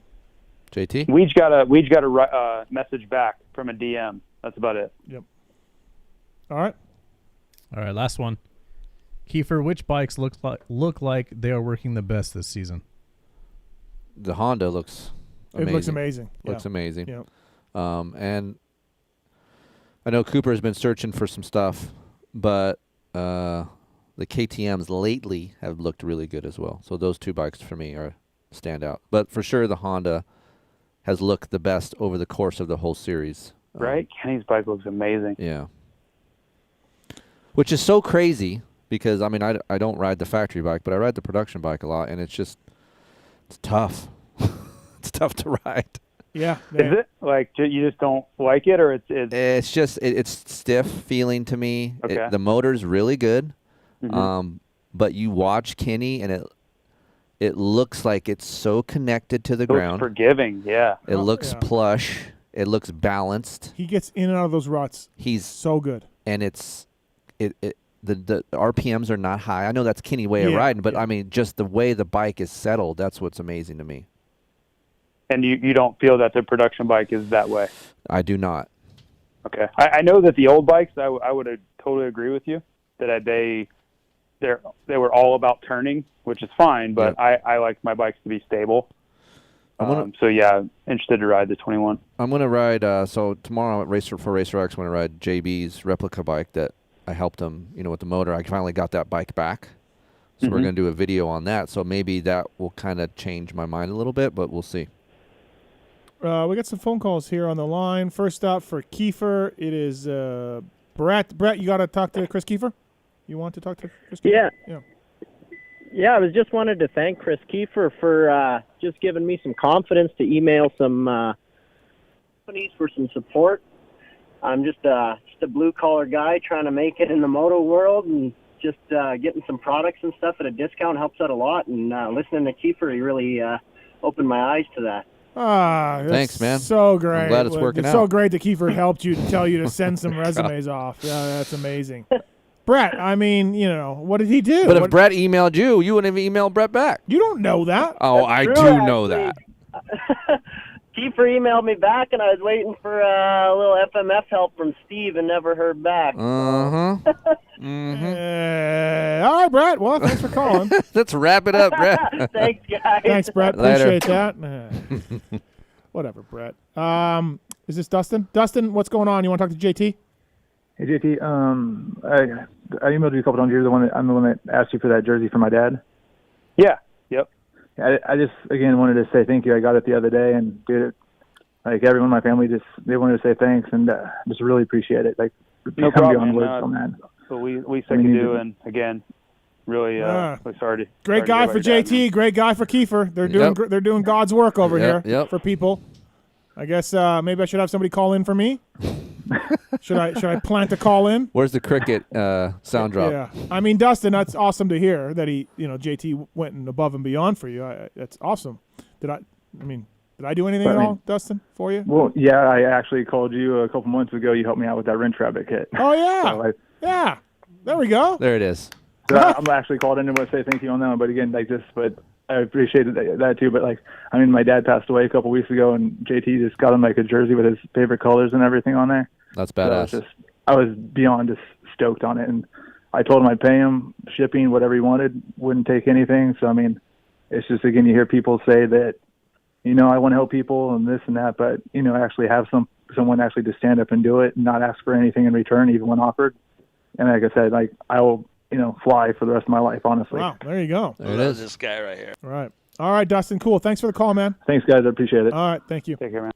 Stick it up your ass. Steve. Couple angels in here, studio, I guess. Yeah, just Steve, I know you have a bad shoulder. Like when you are patting yourself on the back, does your shoulder bother you when you're doing that, or are you good? When do I do that? Just a minute ago with the wrench rabbit. I was just, I was getting an onslaught of people just thanking Keefer and JT. I just wanted something, anything at all. Stick it up your ass. For myself, just something. Yeah, Steve. So, do you understand? Keefer, the funniest thing about this is he's so worked up about that, but when he goes to the races, it is literally a nonstop barrage of people just telling him they love the show and thanks for all the things that he does and all this stuff, and then he comes on the show and just acts like nobody ever says thank you or appreciates anything ever. And this is the reasons why when I do go to the races, I don't really walk around with them because I can't fucking go anywhere. So he's like, why don't you hang out with me in the race? Because I don't want to be around you and stop every 10 feet. I can't do it. I got to do other shit. I just want to be appreciated a little bit in my life. That's all. Just from somebody at any point. Hey, we're giving away a Fly Racing coach's jacket. Thanks to the folks at flyracing.com, of course. And what does that mean? It's a coach's jacket. What does that mean, a coach's jacket? Don't you worry about it, okay? Don't you worry about it. You got your name, a whistle? You got a whistle in it? Or what the fuck are you talking about, a coach? It's the name of the jacket. Okay, it's called thank a you. coach's jacket. Okay, I thought you were going to do something special. Like, hey, don't worry about it. Hey, okay? I'm a trainer. Here's a coaching jacket. Wow. Okay, we're going to give away a Fly Coach's jacket to a listener of the show. Contest at PulpMXshow.com. Email us, contest at PulpMXshow.com. And please check that out. Thanks to the folks at Fly Racing for doing that, of course.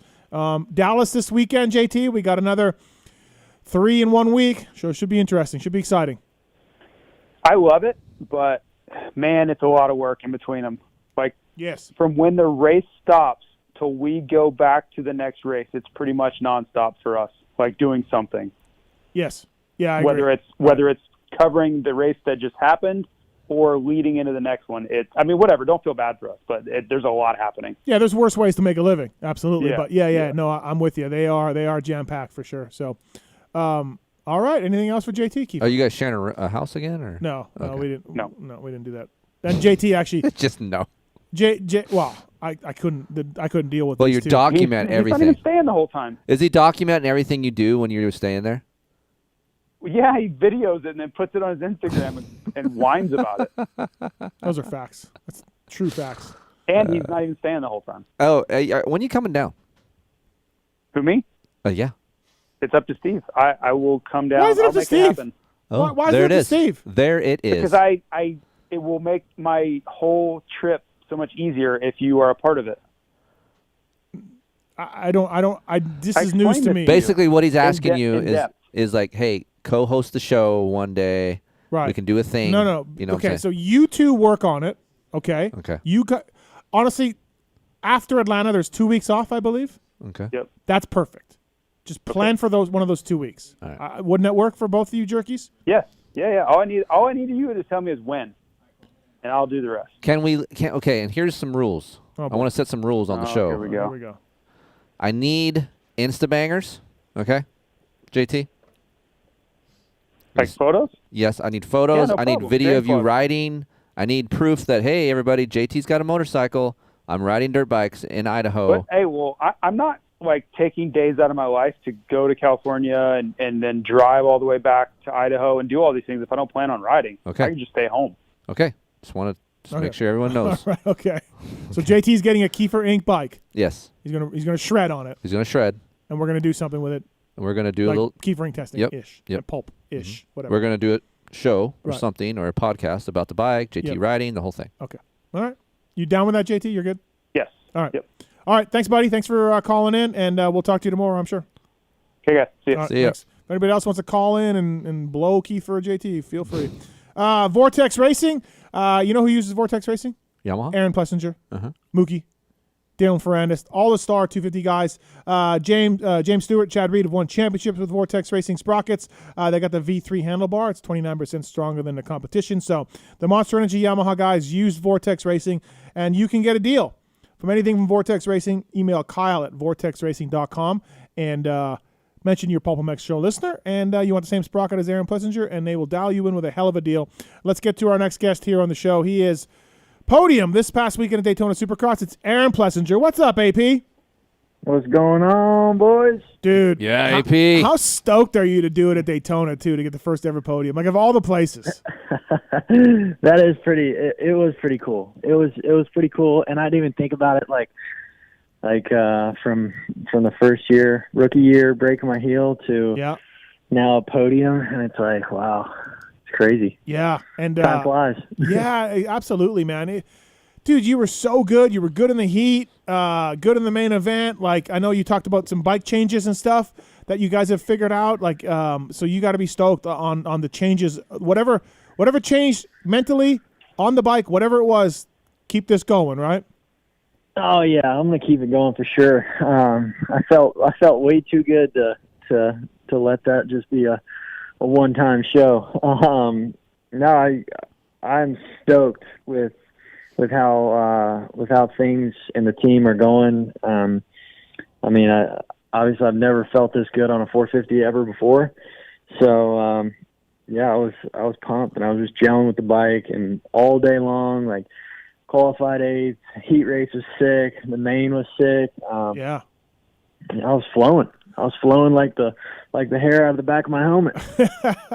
So good. You know what's funny is a guy like you. So you're used to winning. You won all these races and the championships, and then people forget. Like, so this is your third year. Like, you haven't run up front before, here and there in a heat race or something, but in a main event, like you probably were like, oh shit, this is the feeling. Like, I forgot. Like, this is what I got to do. This is how it feels to be like riding with confidence and riding, and knowing that you belong and all that. That's an old thing, right? Yeah, definitely. Like it was funny because like I was almost more in tune with myself and not as nervous. Okay. Being up front instead of being in the back. Like, I was thinking about it, and I get so, like, I don't know, jumbled up and forget what I'm doing when I'm in the back. And then this weekend it was so crazy because I was just focused on Eli and what he was doing, and I would, like, gauge him, and he would lose some time, and I would gain some time, and then vice versa. And I was just so focused on that and focused on just hitting my marks that, like, before I knew it, it was halfway, and then 2 laps to go, and then it was crazy. It felt awesome. It was a sick ride. I wasn't there, but at some point you got to within 2 seconds of Eli. Like, it was, I was like, oh shit, oh, he's going after him. Yeah, I was trying. Yeah, I was. I felt so good, and like I was flowing so good, and Eli was really fast at some sections, but I had him. I think I might have had him covered coming into like that whole whoop section, and then the ski jump into that wall. Right. I think I would catch him a little bit, and then he would pull like little bits around the whole track, and then I would reel him in back there. But yeah, it was sick. It was so much fun. Just like it's just weird to me being up there again. Right. It was awesome.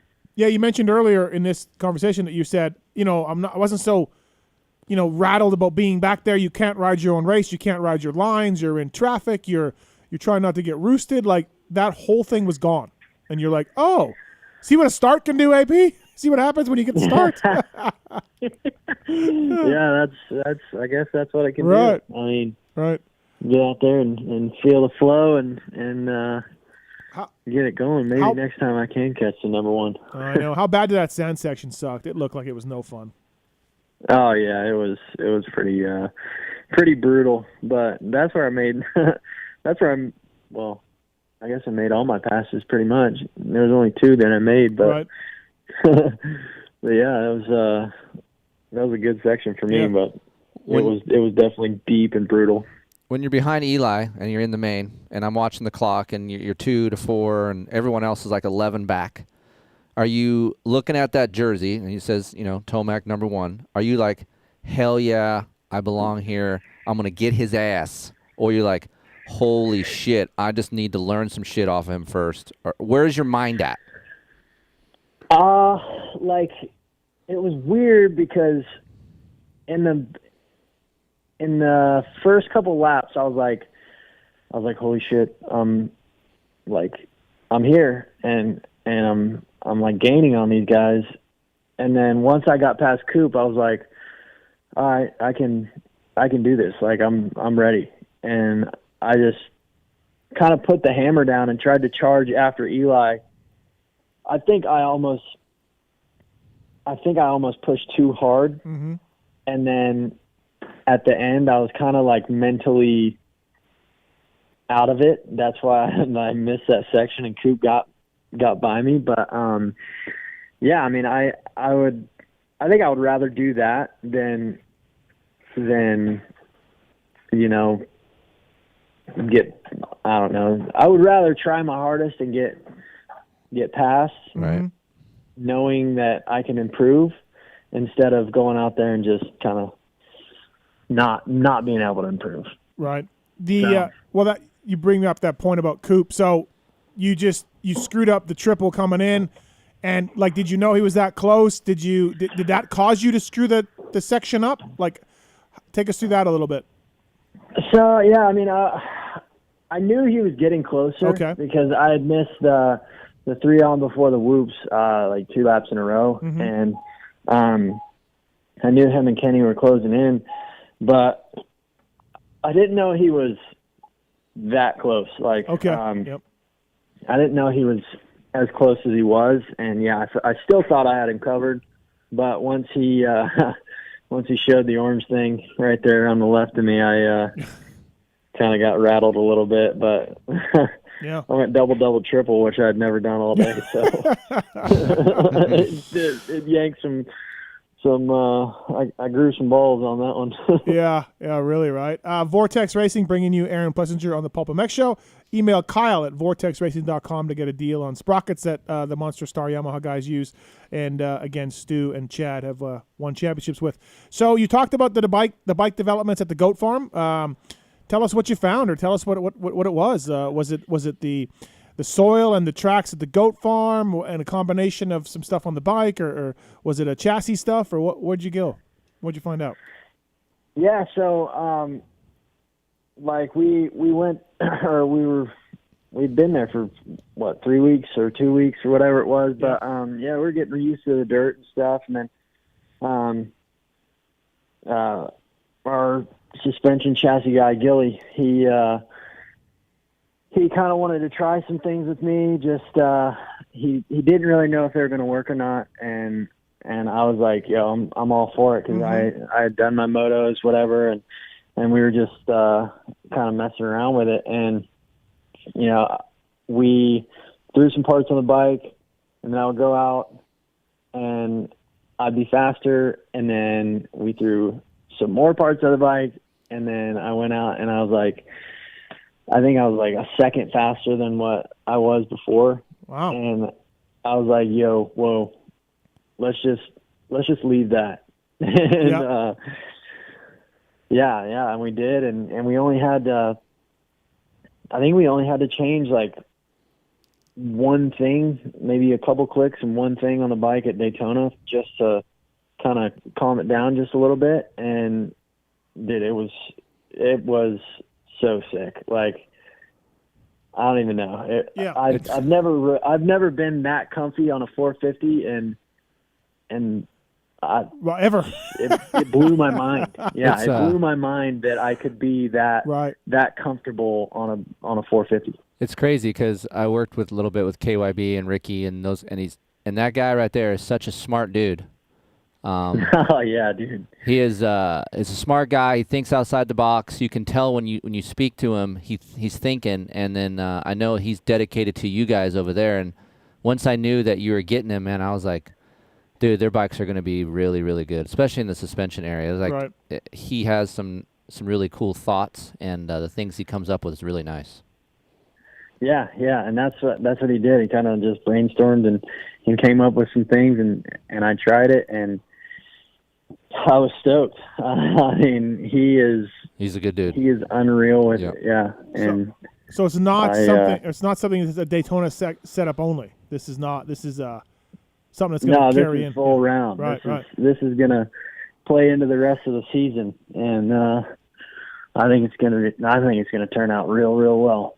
Yeah, well, that'd be awesome. I told you before, dude, we're slowly working towards it. We're almost there. I know it's cool to see. I've told you this off the show and stuff. I love to see it, man. Our sport needs your type of personality, and we need you to be, up on the box or challenging for the podium. I mean, it's just be awesome. It's just a really cool story, and I think a lot of people cheer for you. You know what I mean? You got a lot of fan base, and so that's awesome. That's great.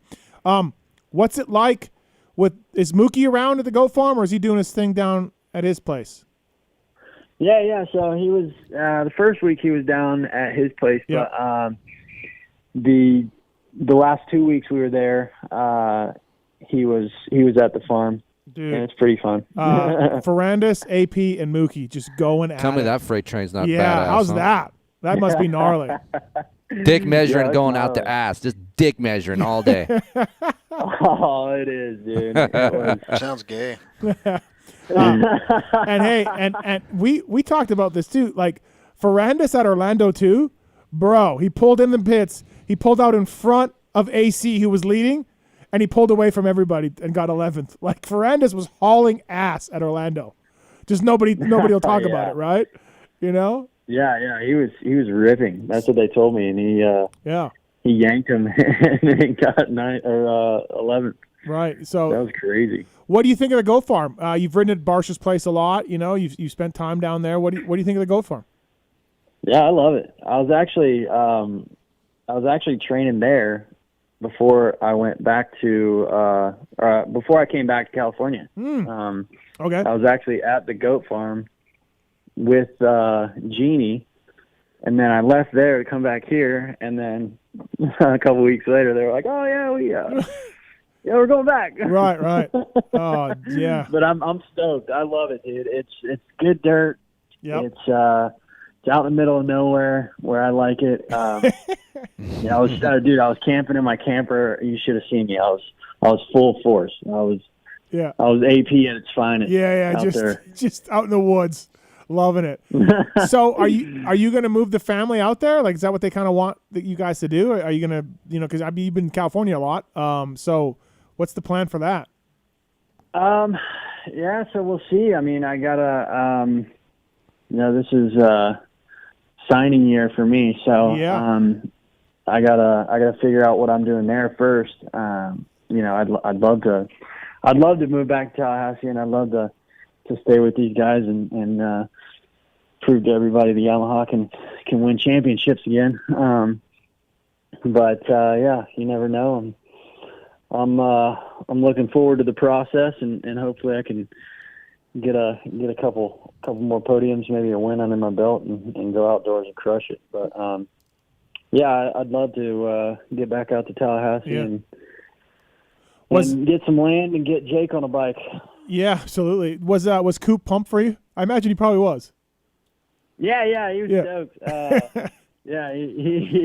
He turned around and gave me a thumbs up after the finish line, and I fist bumped him. I came up to him. I said, the old Coop tactic got me again. Yeah, we were talking about that earlier. Has there been a better guy on the last few laps than Cooper Webb the last five years or whatever? God, he's so good at that. Oh, dude, insane. Yep, insane. Post race interview. I love that kind of shit. Like for me, like what Mathis was telling you earlier, we need that kind of stuff in our sport. Like emotion. Don't take yourself too seriously. Appreciative. Like all of that shit combined on a podium is how people remember you. No matter results or not, that's what's going to stick later on.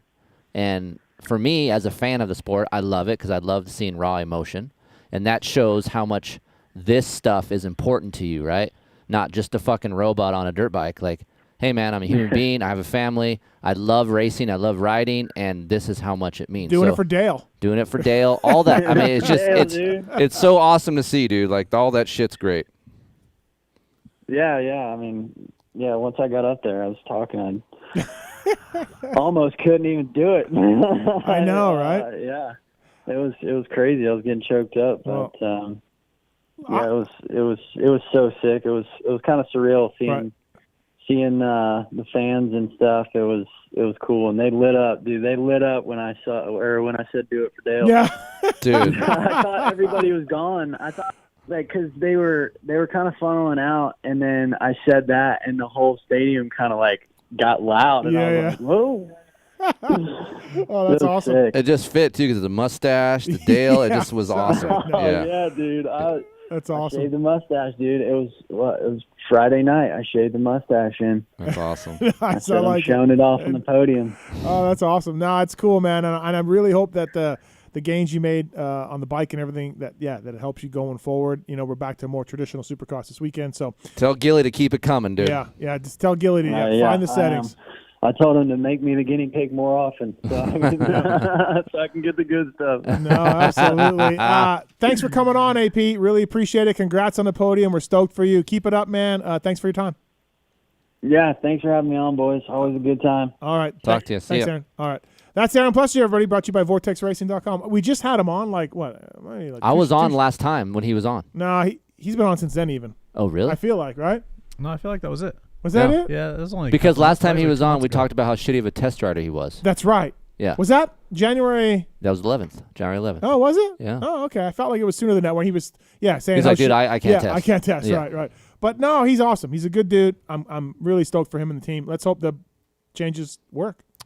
what I was talking about was just Gilly, and Yeah. I don't know how much you know him, but Yeah. like I've worked with KYB for a little bit, and what he just said before I got off the phone, like, let me be the guinea pig. That's when you find stuff that you normally wouldn't. Well, so listen, it pays to test a little bit, you know? Turn that Blue Crew around. Yeah. It's a great bike. It is. I need to ride it more. You do need to ride I it. need to ride At least it it's washed. Thank you. That's a plus. How was your Mesquite race this past? Yeah, it was fun. Aiden and I went out to do a little RMX series, and come on. You went to Mesquite. You liked it. I did. Good dirt. I also like the Basset Hounds they have. Harry and Lloyd. They're cool Basset Hounds. The dirt is so good there. I drove up here Tuesday to ride it. Yep. Came back here Friday and Saturday to race. So, And yeah, it was fun. It's fun to race with Aiden. Aiden's riding B class now, so Yep. it's cool. He went 3-2-1 in 3 classes. Yeah, he rode 3 classes. He won his first 250B race, so that Yep. was cool. And they have full gates, and the series is run really. You know who told me about it was Nick. Oh yeah. Nick's like, you should try it, and I did, and it's cool. And you won? I won 25 moto, 30, and then got third in Open Pro. And they had 20 pros. Third. Yeah. Who beat you? Hymus. And Chance Hymus? Yeah. He's good. And then a Suzuki kid, RM Army. Yeah. One of the Suzuki amateur kids, I don't know. Yeah. I don't know his name. Make any money? Yeah, did. I came home with like 300 and some bucks. Oh yeah. Yeah. Sweet. So it was good. It's you know. How'd Dave do? Fireman Dave didn't race. I thought he was racing. He's going to try to qualify out of Paula. So there's another area in Paula. Okay. So amateur racing, bro. Catch the fever. Aiden was really bummed that he wanted you to be his ranch for the weekend. Yeah, no chance. Okay. MotorcycleIndustryJobs.com. Upload your resume for free. Their first and only job board built specifically for the motorcycle industry. Sales Associated Decal Works. Our buddies at Decal Works. They're located in Illinois. It's a full-time job. It's inside sales. You got to handle incoming calls, leads, and sales inquiries. You got to be hardworking, self-motivated. You got to clean and organize with attention to detail. So, located in Illinois. They offer 401k, profit sharing, health insurance. It's tough to find those kind of people. Not going to lie. Decal Works. Please check it out. Sales Associate, full-time job, posted 5 days ago. MotorcycleIndustryJobs.com. Our guys at Decal Works doing a good job, crushing it. So please check them out if you can, and upload your resume for free. Find a job, find an employer, or if you're a company listening to this, you can find a person to work for you on MotorcycleIndustryJobs.com.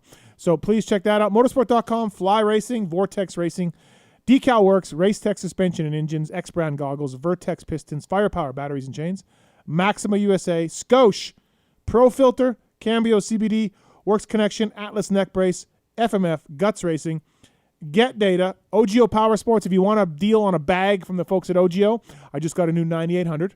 My other one had been pretty old. So I got a new 9800 from those guys. If you want a deal on a 9800 or the rig bag, or what's yours called? Rig? No, I have the rig. I have the rig. That's the smaller one with the pockets. I don't remember what it's called. If you want the smaller one with the pockets. It's each individualized. You put your helmet, you can put your boots. It's smaller than the rig and smaller than a 9800. And I thought I wouldn't like it because it's small. Right. But, dude, it holds everything. No problem. Right. I'm more of a bigger gear bag guy. I'm not. Okay. Because I'm stuffing my van, right? Right. So I want small. So if you want a deal on anything from OGO, the backpack as well. I travel with the backpack, laptop sleeves and iPad sleeves and pockets everywhere. Email us using the contact form on PulpMX.com. We'll pass it on to the folks at OGO. You get a PulpMX show discount. Art of Sport, MotorcycleIndustryJobs.com, Intense Cycles, Works Chassis Lab. Our guy Michael Lindsay doing a good job with Works Chassis Lab. Star Racing guys use it as well. WUSA and Ride Engineering all on board with us. The Ride-Engineering.com product of the week. This week is a billet front brake caliper. They are back in stock. Race proven by Zach Bell and the entire Kawasaki off-road team. The benefit of the billet front brake caliper: more powerful braking with a softer pull at the lever and a better feel for traction. Better cooling with openings that allow air to pass through the caliper body. 80% less flex from a much stiffer design. Have you tried this caliper? It's funny you said Zach Bell because he's on a Cowie, and I was going to say that's where I noticed the most benefit was on a Kawasaki. Oh, okay. So, discount code is PulpFan20 is the code to save with Ride-Engineering.com. PulpFan20. It's $380 with the discount code, black or silver. That's the Ride Engineering product of the week. And again, thanks to Adrian for coming on last show with Don. That was... Adrian rides his stuff. I'm just going off what I know. I don't know what happened with him and Don. I wasn't there. But I like that Adrian rides his products, tests them. He's involved. He goes riding still. So You could be a little bit more personal on the phone. Yeah, yeah, for sure. Dark Side. What's up, boys? How are you? What about the good. What about the Michelin bicycle tires I got here from the wrap-up show sponsor, Michelin? It's great. Did they make you a second a loop faster? I think so. And then, of course, Seal Savers and motorsport.com and the folks at Guts. All on board the wrap-up show. Who's the host this week? Man, you're going to like this one. I got Galdi. Galdi! We were talking to Galdi today. Yes, we were. Yes, we were. And we got first-timer Josh Jelly Ellington, Justin Cooper's mechanic. Popping cherries. Love it. Justin Cooper's mechanic listens to PulpMX show? He does. Jericho hit me up a couple months ago and said, "Hey, man, Josh is Jelly's into it. He likes the show, and I think he'd be good." Wow. So he got me in contact, and this is the first week where he felt like he had some time to do it. So Look, there's a lot of star guys that listen to the show, Steve. Apparently I think they so. listen in the shop. Yeah. Wow. Listen, Jericho he's our conduit over there. Yes. Absolutely. Jericho's he's my number one, but he hooked me up. So I think it's going to be fun. Oh, well, that's good. I'll just go say hi to the guy and tell him thank you if I see him in the pits. Yeah, absolutely. So, hey, Steve, you mentioned, obviously, the Yamaha LCQ challenge. Yes. And if you're cool, the Moto Xpod show would like to do the $100 match again tonight. We'll buy 5 tickets. They're $20, right? They're $20. Is this Marks? Is this something you can do? We got to check with Marks. Yes, we have the technology. Okay. All right. So what's the deal? What do we got to do here? So when we get off here, I will get online. I will buy 5 tickets through the show, the Moto Xpod show. Yep. And Marks can pick a caller tonight, or we could, or not a caller, but then the next guy. They have to go buy 5. They have to go buy 5. Not the next. Well, yeah, the next. Let's say the next guy. But we don't want to tell them that they're the next guy, so we want people to buy throughout the night. But if you go buy 5 tickets, Marks will pick somebody that bought 5 tickets tonight and give them our 5 tickets along with their 5 tickets, so they get 10 tickets for $100. Is that right? Hot. Yeah. I like Holy crap! I hope you guys got that because I didn't. Well, yeah, we're good. Marks, I don't want anything to do with this. Thank you, Dark Side. I don't want anything to do with this. Can you handle it? Yeah, it's easy, bro. Okay. All right. Thank you. All right. So thanks to if you're listening, go buy 5 tickets tonight, and you might get a chance to get 10 tickets for your price of 5. The Pony Pod for stepping up for this. The Moto Xpod show, yes. And the Pony Pod, all the money, helping privateers. I had a woman racer come up to me over the weekend in Mesquite and said she listens to the wrap-up show. She didn't even say anything about the Pulp show. Wow. Her first words were, "I listen to the wrap-up show." Just letting you know that. So. Wrap-up show's huge. They're out there, bro. They're out there. No, it's blowing up. I didn't listen. I don't think I listened to the last one. My bad. So can I ask Keefer why you guys aren't coming to Freestone? Yes, I can. For me. Steve's going to probably brush me off and want to move this along, but okay. I didn't feel like Aiden was ready to go. So I made the executive decision to stay home and race some local stuff that maybe was a little bit easier on his psyche. And how did A&H take this? A&H, yeah, wasn't stoked at first, but she understood the reasons why when I told her. Mm-hmm. I don't need to throw Aiden into the deep end right now. It's not what I'm here to do. I want him to have fun on dirt bikes, and then that's what's most important for me.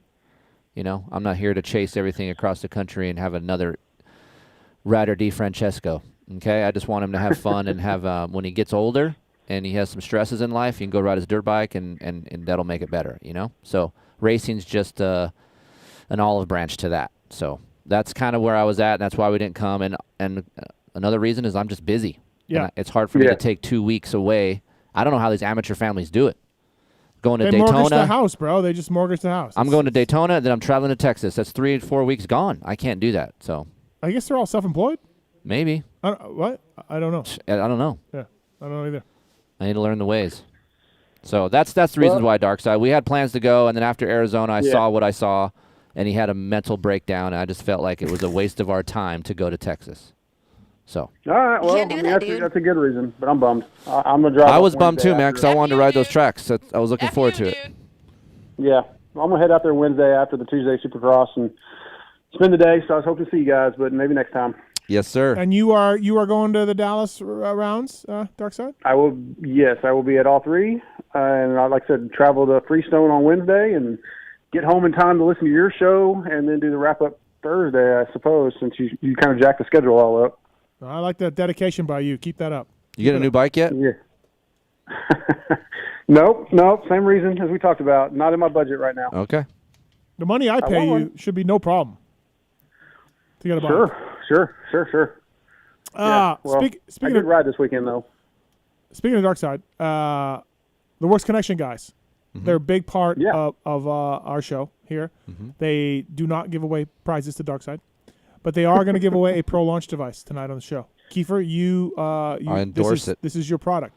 I love it. I use it over the weekend. You endorse it, right? They work on great starts that Mesquite has. They work great. Dirt starts. I need to run my Pro Launch device down further than I had it at Mesquite. I realized this. Oh, yeah?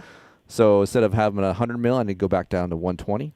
I put it at 100 for the World Vets, and you guys were saying that's way too short. Yeah, so 120. Kyle Peters uses them. Aaron Plessinger uses them, so that works out. Team Honda. Team Honda is officially using them now as well. Yep. So worksconnection.com.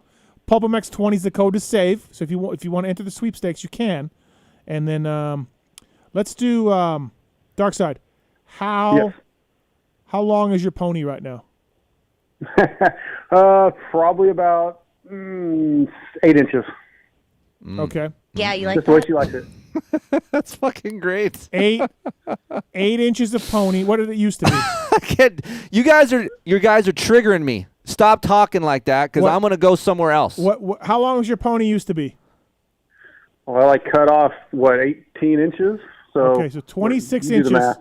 It was 26 inches long. La la la la. I can't talk. So we will take the 26, and we will double that in honor of, I don't know. Of cutting some shit off? Of cutting some shit off. Okay. 50-second email in to contest@pulpmxshow.com. 52. Email 52 to contest@pulpmxshow.com wins a Works Connection Pro Launch device. Thanks to the folks at Works Connection. I'll send my email in shortly. You will not win. I will go to number 53 if you are 52. Heather's going to, veto that quick. Yeah. Yes. So. You can't do that, dude. All right. Anything else? Right. I think that's it. You guys are doing a good job tonight, man. Enjoying it. Oh, we're doing a good job. Thank you. Anything positive for Steve that you want to leave with? Anything else? Did anybody else help you? I say positive. I say too much positive about him already. So yeah. I mean, he wants his 8 inches stroke too. Is there anything you need? I got one fucking employee is saying 9 minutes in the show he's fucking tired. He's burnt out. Feels tired. I'm so tired. You got the other guy in the corner. I don't know what he's been doing. I have no idea what he's been doing. He's waiting for his fucking intro. I guess. And then I got you saying, it's my fucking last show. I'm saving the days everywhere. I'm saving Adrian and Swap's relationships. I'm saving Tallon's relationships at Mesquite. I'm saving it all. All right, Dark Side. Thanks, buddy. Yeah, see you this weekend, man. All right, sounds good. Let's bring our next guest in here. Man in studio. He's just Let me pull this out. He deserves this. Legend. If you're in Vegas, if you're coming here, if you're here now, or if you're swinging in, go to Old Town Vegas and visit the Huddle Brewery, and go see Skip Norfolk. Right, Skip? Absolutely. How's things? How's everything going? It's been going pretty good. It's nice to have some capacity back. We got 35% capacity. 35%, yeah. Yeah, it's supposed to go up to 50% March 15th or something. Oh yeah? Like that. Yeah. Oh wow. Okay. So that'll be Tough nice. times to open, man, but I'm glad it's working out. Yeah. Yeah, it was. Yeah, we had some hurdles to jump through. Right. You got food there. You got home crafted beers, the knack. Yes, we do. Yeah. Things are going on. Sammy's? What was that? You got sandwiches? No, we've got Soul Belly barbecues going in right next door, so they're going to do all of our food. Yeah. We're going to do this one night? Yeah, absolutely. We already went. Oh, you did? I went for the opening. It was fantastic. Yeah. Okay. Hey, I appreciate you, Steve. Just so we're clear on that. Oh, thank you, Skip. Somebody does. Somebody does. Coming right in with the dick You sucking. brought some beer? You brought some We Huddle? brought beer, yeah. Nice, absolutely. nice. Absolutely. Good to see. Last time you were here, you left all the glasses here. We've been washing them and using them, by the way. Perfect. So, That's what they're for. Right. Got some Huddle glasses. Last time he was here Weimer was here, right? Yeah, he doesn't remember being here. Yeah. Okay, that was great. That's when shit started going south. Oh yeah, when you showed up, it was easy to it get was those. kind of like rocky. It was rocky, and then you came in with the beers. We were drinking 7 and 8% beers, and it just pushed those guys right It off was the RV edge. and Weimer, right? Yeah. Yeah, right off the edge. Weimer never got to finish a fucking story. No. He was starting to, and he could never finish He it. couldn't even ask the question. I'm like, okay, it's gonna be a great story, and then I'm like, never gonna hear it. No, done. No. Done. That's awesome. Because he would pause and think, Yeah. and then Then RV, would jump in on it, and then yeah. it was It over. was great. So, It was so much fun. Those two are so good. well, welcome to the show. Thanks for Thank coming you. in. Oh, always. Before we get too far into this, it's Racetech rant time. Racetech.com, Pulp21 is the code to save. Got something bugging you, got something on your mind. It's time for the Racetech rant. And again, those guys have been doing a good job. Zombie Blows running Racetech, as well as the Nuclear Blast Yamaha guys. Of course, Hardy Munoz in that LCQs. Woo. My heart rate was going up. He needed Racetech stuff. Dude. Swapping. Why does he scrub every triple like he's supposed to shoot? He scrubbed anthills, dude. The rollers. Oh, see, my mic almost flipped. That's how hard he was scrubbing. Yeah, I know. It's amazing. So thanks to the folks at Racetech. If you call down there and mention PulpMX, they will save you some money. Motor work, suspension work, whatever it is. The Racetech rant of the night. Mine's easy. And Skip, one of the reasons I wanted to wait till you're here, because now you were a little bit out of it maybe when – let me ask you this. So in my day as a mechanic, Daytona, right? And I brought this question up to Coop on the post-race press conference this weekend. Mm-hmm. And he verified everything that I remember and think. Daytona's coming. Fucking Daytona. Here it is. Oh, God. We got to build ourselves a Daytona section. We're going to just dig some shit in the ground. We're going to fucking soften our suspension by 40%. We're going to test suspension settings. We're going to do everything else. And we're going to make a Daytona bike because fucking Daytona is here. And then you get to the race. And the rider's like, oh, my God, my bike feels so fucking weird. Can we go stiffer from what we ended up with? It's more of a supercross track now than ever before. My point being, the Daytona testing is bullshit. It's complete bullshit.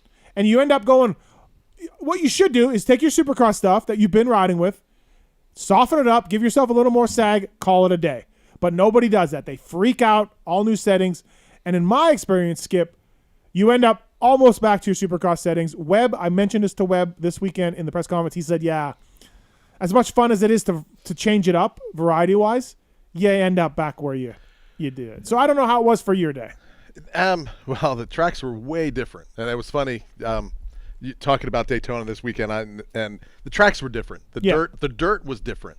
They used to just pile the jumps on top of the on the grass. Yeah.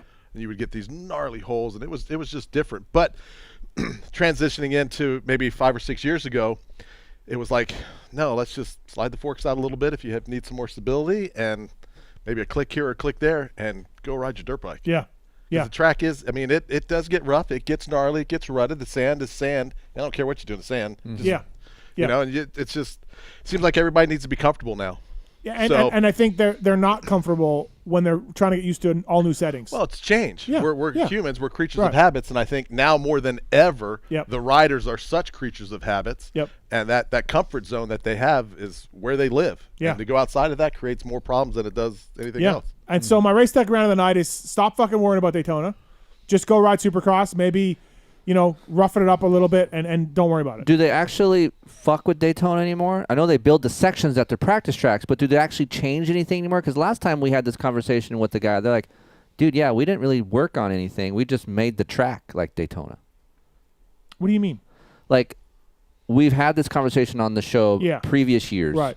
with riders, and they're like, my suspension, we didn't really test. We just built a Daytona track, Right. and I liked my stuff, so we left it.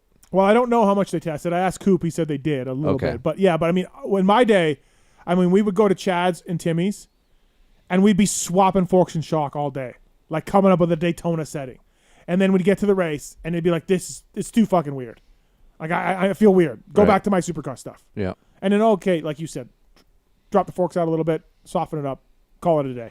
Yeah. So I'm over the Daytona fucking testing. That's it. The biggest thing was there was just go ride that soft dirt a little bit. That's it. We would always go to the land. We rode there a little bit in amongst the little pine trees at the the pulp plant was, and it was just a matter of riding it. And we got to the same way, even going to Southwick there for a while. You just go with what Remember you know. the local race the weekend before Southwick? You'd hit that up, to go race and test and everything. Yeah, it's just like. And then it just gets to the point where you as hard as you're trying to make things better, sometimes you blow right past. Well, it comes from a point of trying to be better and trying to be prepared. But then you realize, wait, this is. If you're looking for perfection and you give up good, then what was the point? Well, and also you're only as prepared as your rider. You can have everything structurally and built on the bike, but if your rider is mentally screwed up because he doesn't have that same feeling, it's not going to matter what you think or so it doesn't matter. So my race tech rant is fucking calm down. Fucking calm down. Fucking calm down. All right. About Daytona. And it's changed quite a bit since back in your day. Yeah. No, it has.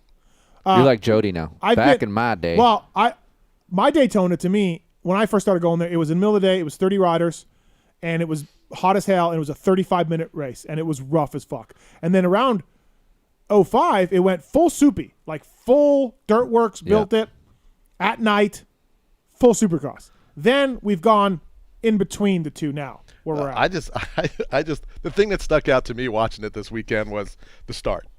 Yeah. Because it used to be pick the 8-inch rut or the 12-inch rut. Yeah. And then pick the 14-inch hole out in front of it with the 42-foot rut. Yeah. I mean, that's because you were in sand. You started on sand, you went up over the gate, and you had to get going again. Yeah. I mean, these guys had all the way through the first turn was just like a normal Supercross. Right. So they got everybody into the race. Right away. At a better pace. Yeah. But that was the biggest thing before was going, man, which one of these absolutely horrible starting positions do I want to take? Remember Jeremy couldn't win Daytona? Remember that? It wasn't. Yeah, he won a couple of those. It was too tough. Yeah. He was never going to win Daytona. He was too much of a Supercross guy. Kadrowski, Stanton, that's the men that win Daytona. Yep. And then Jeremy's like, oh, okay. Watch this. What's the first year you won it? 94? 4, I think it was. 94? Yeah. Just smoked everybody. He was on. Right. And it was like, yeah, oh, look, the kid can ride Daytona. And then it was like, oh, he can't win outdoors. Oh, wait, yeah. He was a special guy. Yeah.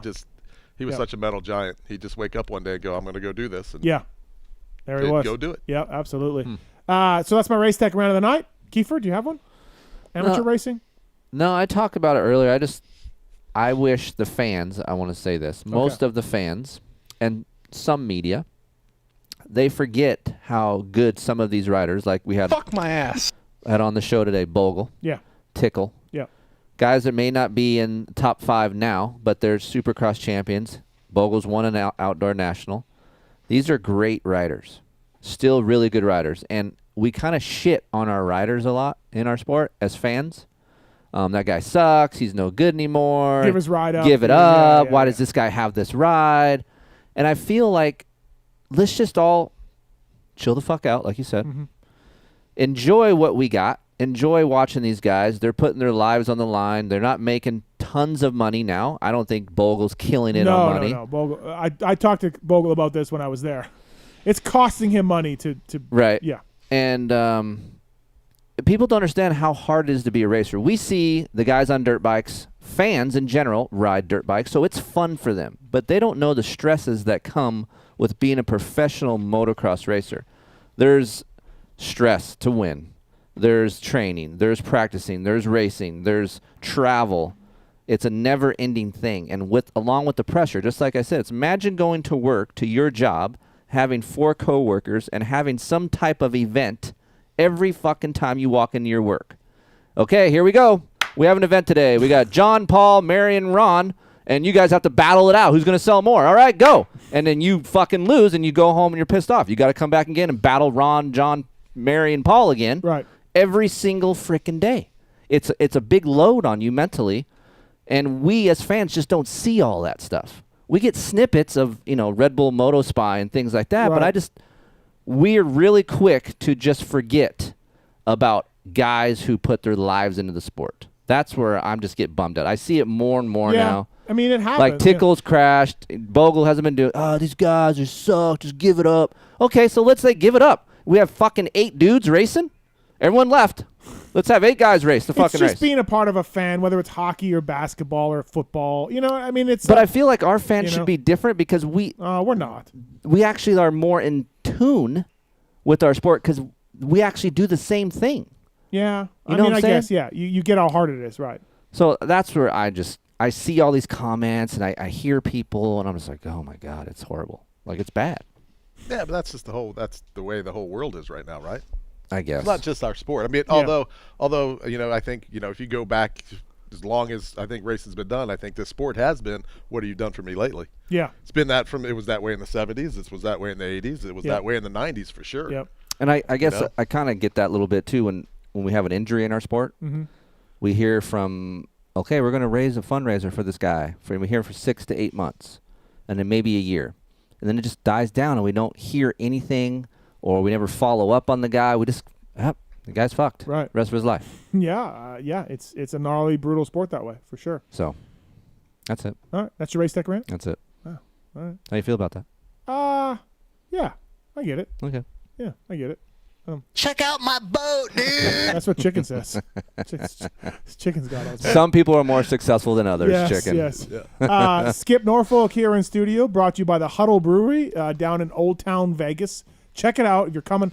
It seems like more people are coming to Vegas. Like, I feel like it's not. I think it's just people are. Listen, I got to wear a mask. I don't care. I got to get out. Do you feel like Vegas is coming back?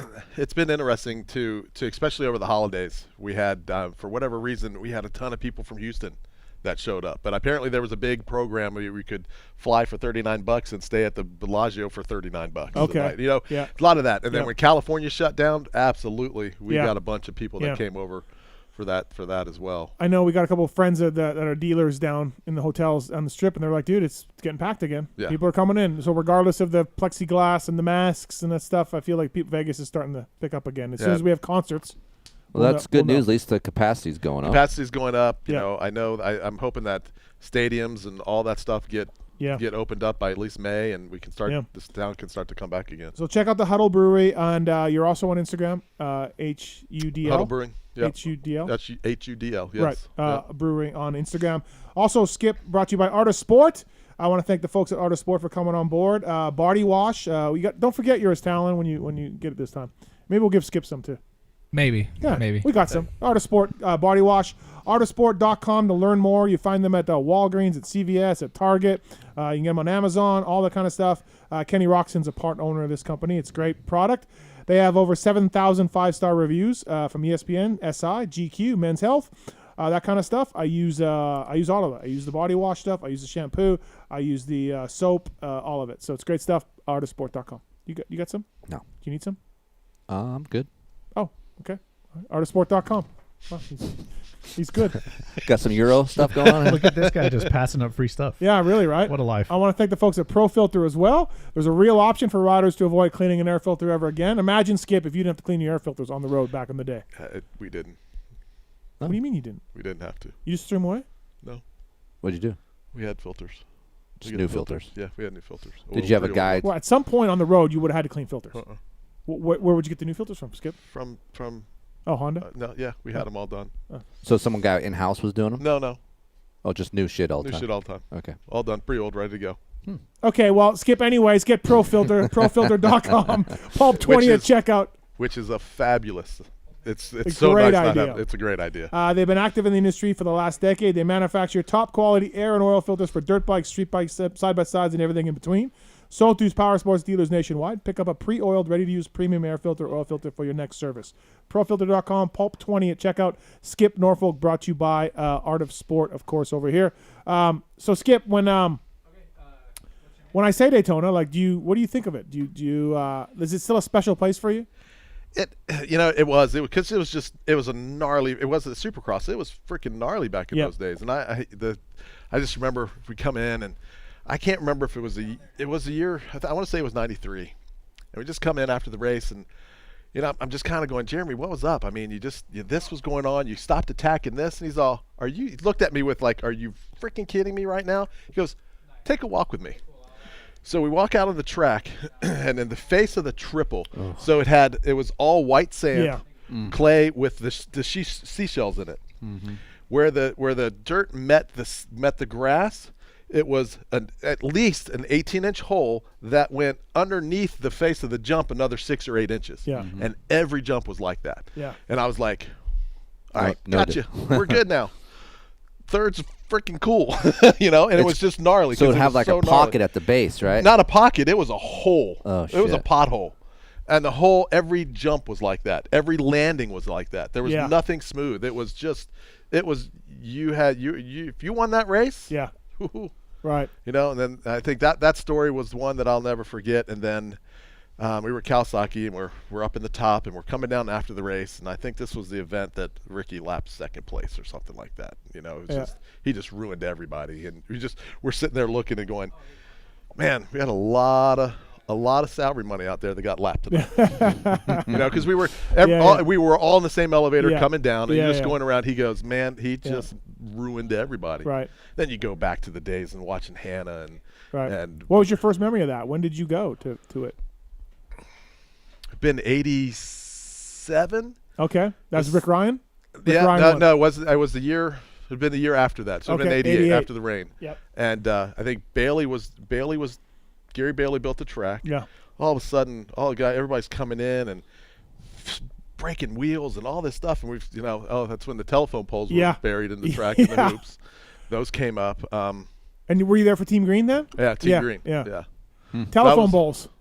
What? Telephone poles underneath the dirt. Not for very long. Wow. That was the whoops. That was the whoops. I'll be down. It's like Endurocross then. It was gnarly, and that didn't last very long. But I mean, it was a gnarly race. Yeah, it always was pretty tough.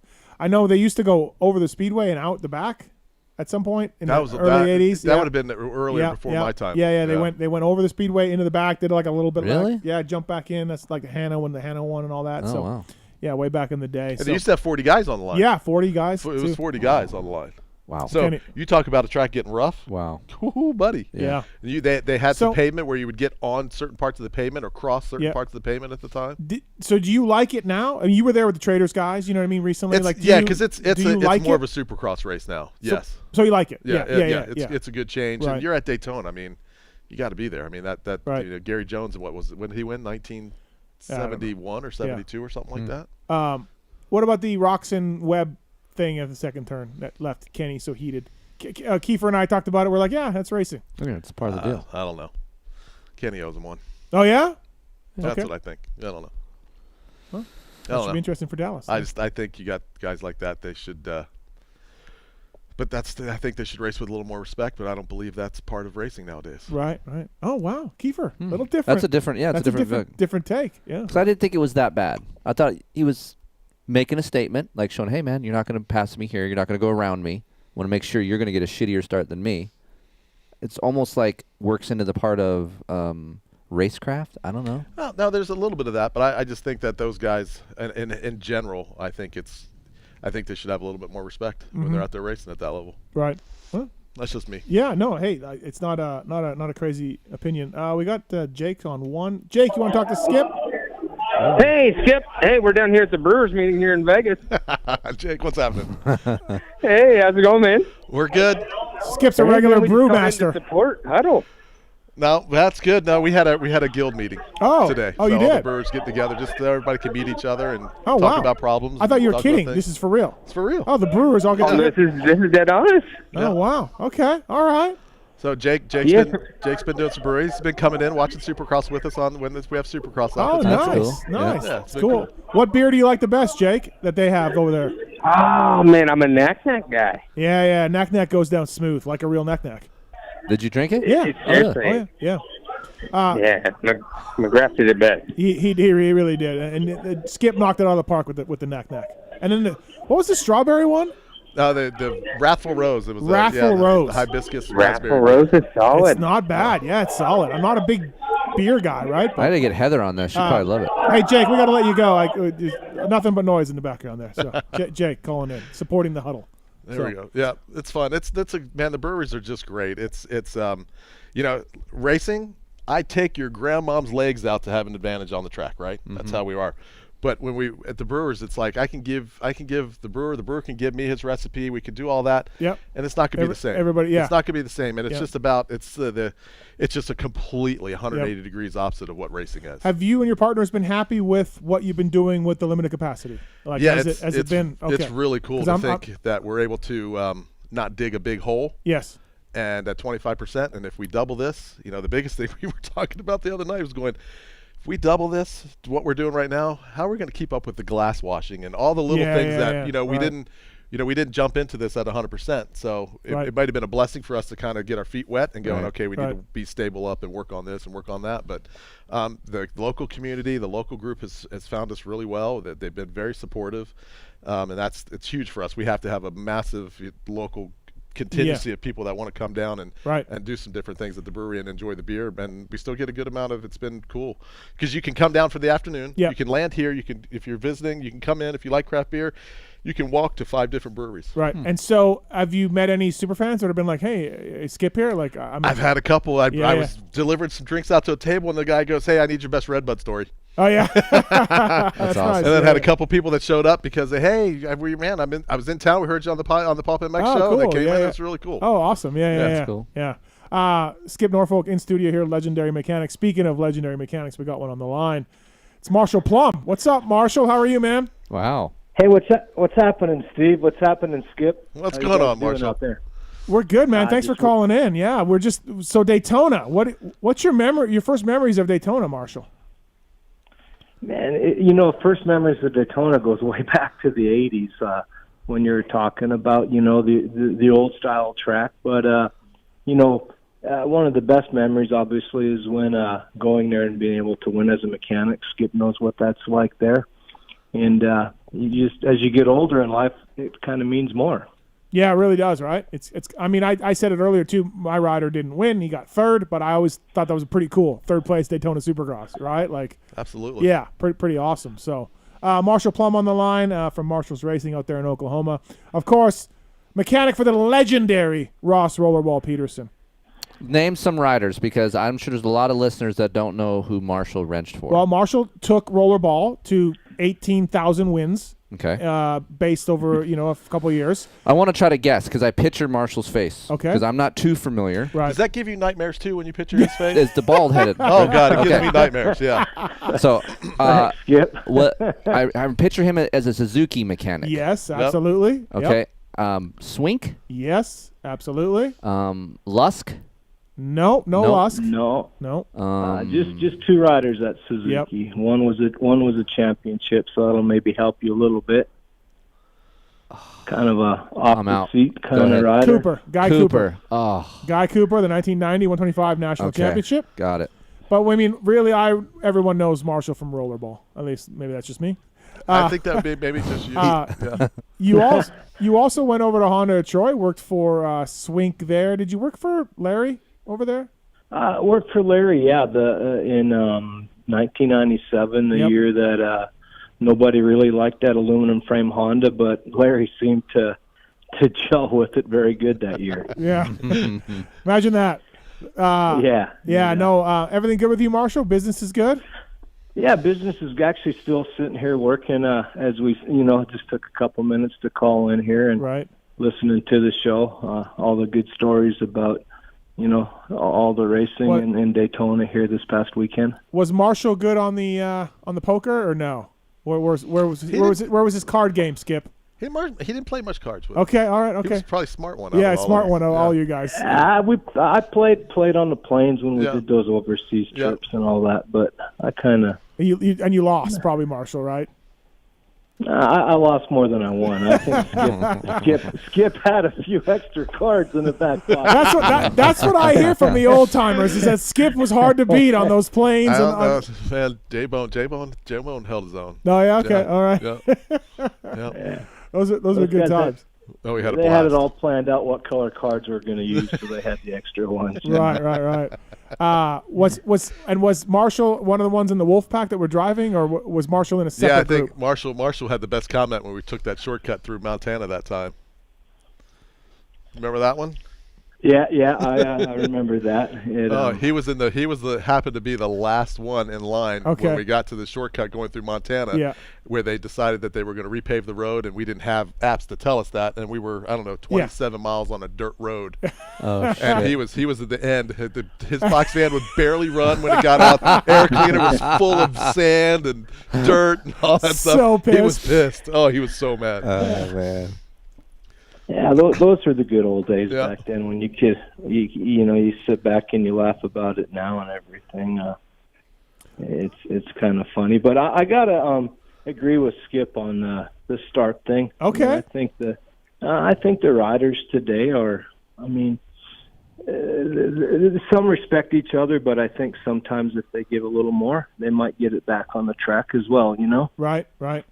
Yeah, you know, it's funny, like RV and Dunge, like they both publicly said, like, I stay out of that. Like they, multiple times in their championship runs, both of those guys are like, I don't want to get involved in any kind of games because it's going to come back to bite me. Why? I'll just get by you cleanly. Right. And, you know, I mean, Dunge took out Weimer like twice, and we all freaked out about it because it was so out of character. Yeah. Right? And both of those Ryans were like, not for me. I don't want to do that stuff. You know? So, yeah, it comes back to bite you. You know? I mean, Barsha's had that, you know, many, many years now where riders are like, I don't even like you. Screw you. Bam. But part of it goes back to, I mean, especially on the inside moves, right? If you've got somebody and you're in a bowl corner, the guy on the inside's clearly got you. The guy on the outside, it's just as much his responsibility to go, back off, you got me. Yeah. Right? No, they just, I got this still, right? So that's where the whole respect thing for me, because, you know, back in the day, if you watch videos of, I think, Jeremy and Ricky and those guys, hey, you got me. And they back off, and then they'd go back in and try to get him in the next corner where, you know, and they respected that. And there was enough of that. But it goes both ways. That is a good point, Keefer, when you think about it. These guys don't really check up. They just go down. No, I think it's the era that we live in, the social media era, the YouTube era, where everyone's like, just send it, bro. Everyone's all, just send it. And they don't think nothing's going to happen to me. I'm going to make it out of this little situation just fine. And it goes bad, and they're like, oh, shit. It's not going to really work out for me, you know? Yeah. So no, back in the day when Skip worked with Jeremy, I think Jeremy was, very talented in seeing that coming before it even happened, and he had a plan for that, you know. So very seldom did you see him get knocked down because he was just one step ahead of the guy that was coming up behind him. Yeah, and the times that Jeremy got into it, like with Yogi, like it was so rare where Yogi hit him. You know what I mean? Everyone was like, what are you doing hitting Jeremy? Like, you know, nobody hits Jeremy McGrath like Yogi, and that Yogi came off like a bad guy in that situation, right? Because it's like, dude, you know, what Jeremy doesn't play that game with anybody, right? So why are you being a dick to him, right? Like, I think that was a little bit like Jeremy got that. A little bit, yeah. No, one thing that we forget, though, is the bonuses that are at stake, championship bonuses, win bonuses, and everything are likely 5 times greater than they were back then, too. So that kind of, you know, it would make anybody think maybe a little differently, but I'm a believer that, you know, if you do something wrong to somebody today, they're going to get even with you somewhere down the road, you know? Right. No, and there's a lot of truth to that. I think that today's world, that there's the potential, your window to make money in this sport, I believe, is narrower now than it was. Mm-hmm. Although we have some longevity riders that are still around, but I'm talking that your time to make your top dollar, I think, is pretty narrow. Some guys are able to extend that. So when you have somebody that's on the bottom end of that really maybe their window is super narrow, right? You know, but at the same time, it's like, man, still. Okay, so put yourself. I'll ask all three of you guys here. Put yourself in Kenny's shoes right now. Okay, so Webb just did that to you. Likely cost you maybe the win, but probably the podium for sure. What Webb did there. He's passed Kenny a couple times on the last lap, right? Mm-hmm. Kenny got him a couple weeks ago, which was good. But for the most part, Cooper has been the winner, quote unquote, of these skirmishes between them in the last year or so. He does this to you in Daytona, right? And so in Dallas this weekend, I'll start with you, Marshall. Like in Dallas this weekend, do you go out there in qualifying?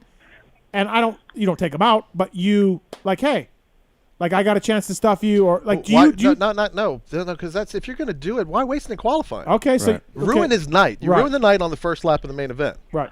That's if you're going to do it, do it right. Do it right. Okay, so do you do that? Do you think it's time to do that? I think again, there's a lot at stake for all these guys. You know, championship bonuses. So if you do that, there's a good possibility that you're going to hurt yourself as well if things go the wrong way. So what I would do in a situation like that would be, there's going to be a time and a place, and it might be the last race where you need to gain 2 or 3 points, and fair is fair, you know? I mean, it's just, to me, that's how it is, you know? I mean, I just wouldn't go out there, not like in the old days. When I worked for Swink, there were some incidents where he'd just go out first lap of practice, and if he needed to pay somebody back, he did it then. But those times have changed. If you did that today, you might be sitting up in the stands watching. Yeah. You know, there's a too. You know, with what's going on right now, Kenny's in the cat. He's in the catbird seat. Yeah. So there was always the thing for me. It's like, okay, you're right now. He is in control of the Supercross series. So why jeopardize that? Yep. Right. Just wait till the first national. Ruin his whole summer. Right. If you're gonna play that game, do it right. Right. Ruin the whole summer. Right. Take advantage. Do what you got to do. Get down to business. Win Supercross. Then ruin his whole summer in the first moto. Yeah. Put him down 25 points. Right. What happens then? Yeah. It's a tall because it's pretty tight now. Right. 25 points to make up. It's possible, but it's doable. But that's the part. It's like it's every weekend. It's every weekend. And Right. I don't know. What do you think, Keefer? I kind of agree with Marshall. Like I would do it at the correct times, and there's times and place. Maybe not the first lap when it's chaos, and you can really screw both of you guys up. Yeah. I don't want it to be a Matasevich Larry Ward thing like in Seattle. Right. But there is going to come a time when those two guys are going to be gapped from third or whatever they're doing, and Kenny's going to take it. I think that's the right time. Right. Like when it's them two by themselves, the door's open, let it happen. That'd be interesting to watch. It'd be weird because Kenny is capable of it. You just don't see it out of him. You just don't. Cooper. I think that's because Kenny's the nice guy, right, and Coop's a little more aggressive. But I mean, there's nothing wrong with being aggressive because I think that's what gets him where he's at today. So right. Everybody has a different plan of attack in their program, and I think Coop's is a little different than Kenny's. They're both good people.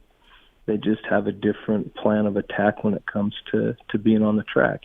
Yeah, I know it'll be interesting to watch. I'll be watching this Saturday. And watching it's from watching the races standpoint. It's you have people that like certain riders and this and that, but to me, it's man, just if they could back it down a little bit, I think the racing would be so much better because then those guys would actually race because now it's so strategic. It's like, okay, I've got to pass and I got to go, and if I hit him, I got to go. It's like instead of just going in and racing corner after corner after corner because nobody races that way anymore. Right. It's if you go racing in a corner, somebody's going down. You're right about that. Yeah. Right. So the racing, I think, I just would enjoy watching those guys. I mean, I go back to Stanton and Bradshaw racing at Mount Morse that year. They were in every corner, but they respected each other. Right. Probably one of the best races ever. Yeah. Atlanta, 1985 or whatever it was, 87 or whatever it was. Just 90. Was it 90? 90. Yeah. 90. So I mean, just had these guys racing every corner. You had 5 or 6 guys racing corner to corner to very corner. delicate memory for Marshall. It was awesome. It's Guy Cooper launching it. Yeah, that was. Is that what Guy Cooper does ghost riding? No, it? that's a Honda. That's 89. Oh, okay. 89. But in 90, he loses it too. Okay. Yeah. We lost it on the last lap, and you know what? I kind of, as a mechanic that year, it was such a great race that we got. Even the mechanics got tied up in the race a little bit, and we never even seen Wardy coming from where he was. Yeah. You know what I mean? He just kind of snuck up. So I always sit back and look at that one thinking, man, maybe I cost my rider that race because I was more involved in the race, but that wasn't a good race. Right. Marshall, when do you first meet Skip? Or Skip, do you remember when you first met Marshall? How far back does that go? I want to say it was in. Go ahead, Skip. Was it in Vegas? No, I didn't meet you in Vegas. That was the first time we hung out together, really. I think I kind of knew you when you were a Team Green person. Oh, okay. But yeah. When you started working for Jeremy, was likely with the first, and then 91. Back then, actually even on the peak team because him and Brian were, they both were supposed to be the two biggest stars that come out of the sport, and one become a star, and one unfortunately is not with us no more. Yeah. It was 93. So Swink wins the championship in 91 and 92. Jeremy wins it in 91, 92, and they both turn pro 250s in 93. Yep. And it's on, right? Like Swink or Jeremy, what are you going to pick? Well, who are you going to be?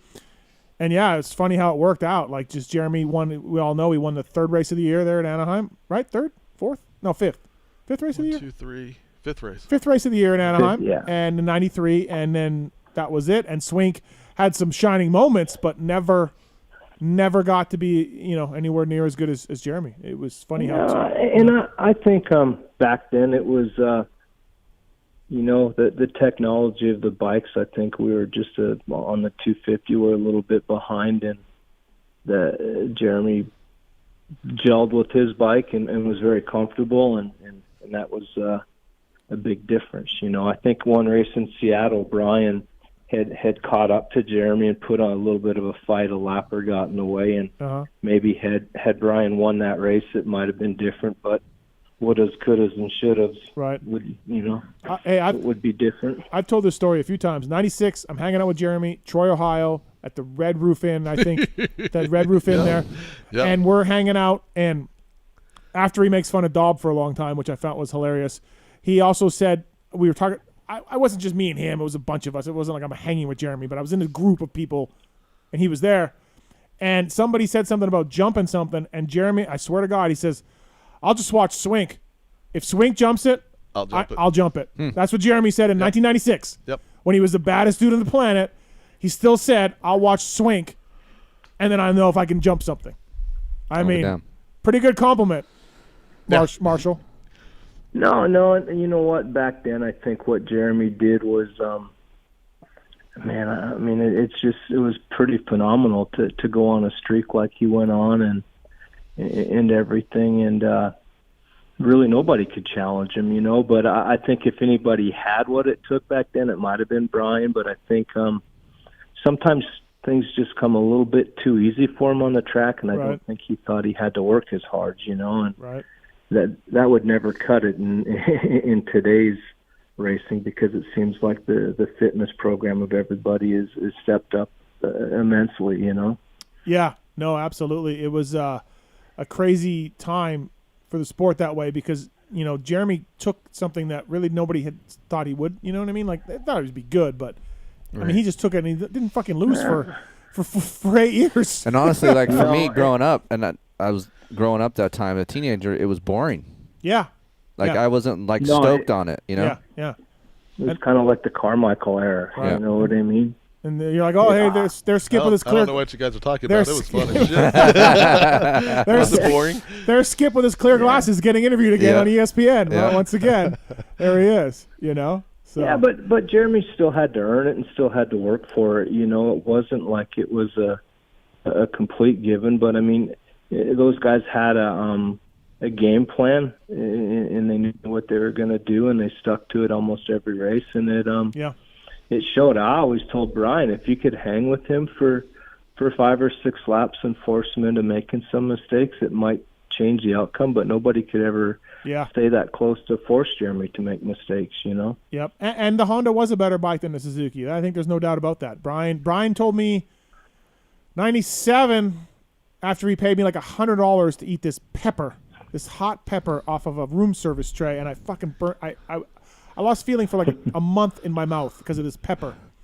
Lloyd. Yeah. Anyways, Brian told me I never should have took the money from Suzuki. I should have never took the money from Suzuki. That's what he said. Biggest mistake he made. They just weren't as competitive back then. You know what? I agree and disagree. Okay. I think even back then, if you're as talented as somebody is, you could, if you had the right the attitude, confidence, mindset, that you could go out and win on just about anything. I don't think our bikes were that far off. They were off.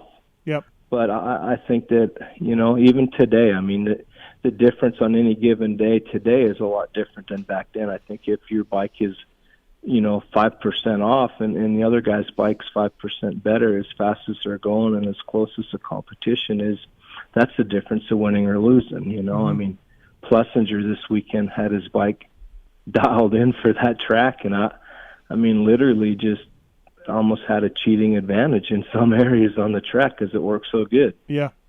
No, absolutely. And Skip, could Marshall have worked for any more 2 different guys than Swink and Cooper? Right. Like back to back. Yeah. You have Coop, very low natural talent, lots of heart and desire. Swink, talent out the ass, maybe not working that hard. But they were. You got to remember, it come from the rollerball too. That was. Yeah.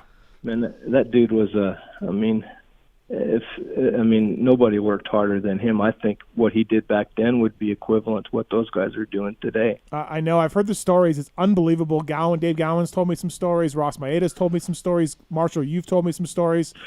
I mean, he would just empty his tank, a couple of 40-minute motos. He would go for a jog.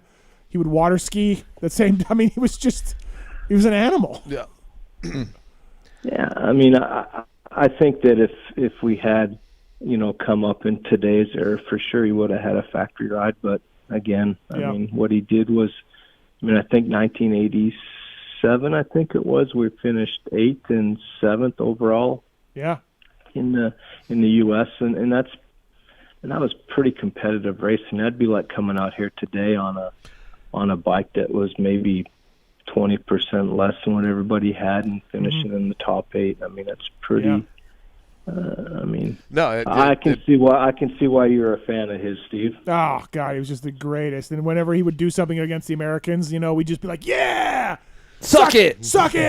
Like Marshall. You guys made the podium in '87 at Hangtown. It was R.J. Wardy and then Ross. Like that was like the biggest moment ever. And then I think you guys made a podium at 500 at Redbud. We did at Binghamton and Redbud both. YZ 490. Ugh. Just out there, just rollerball, no water cooling or anything. Ugh. Can't feel your hands after the moto. Right. Exactly. Holy shit. Exactly. Ross Maeda told me that he'd go testing with Ross all day, and Ross would be like, "Hey, when we get like 10, 15 miles from the shop, just drop me off." And Ross would just run to Enzo down the freeway. No, he did that when I'd work for him too. We'd be driving, and he'd be like, "Hey, pull over, take a break, and I'm gonna run. I'll catch up to you down the road." And was he a shit brick house, or was he skinny, or what was he built like? He was pretty. I sent Steve a picture the other day that showed up on Facebook, and I forgot really how ripped he was. I mean, he was. He could pick his bike up and carry it across the starting line. Really? He was solid. Yeah. Okay. Yeah. Him and Jim Hawley were just built. And he was a man. Hammer everybody. Him at Rex State reminded me a lot of what Rex State was like too. Just this. Yeah. I don't think we have any, but he'd be like a Weston Pike, but maybe a little bit taller. Weston was pretty fit too. That's why I couldn't understand. Like in '89 when I was at that race in Saskatoon, and he got beat up by the bouncer.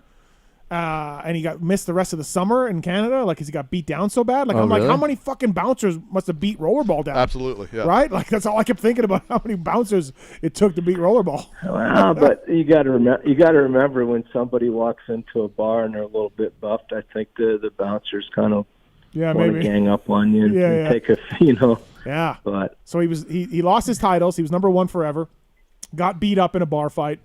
Was only national number 7. The next year, and then came in and just whooped everybody again. Yeah, like just time champion in Canada. I was fortunate that I had him 80.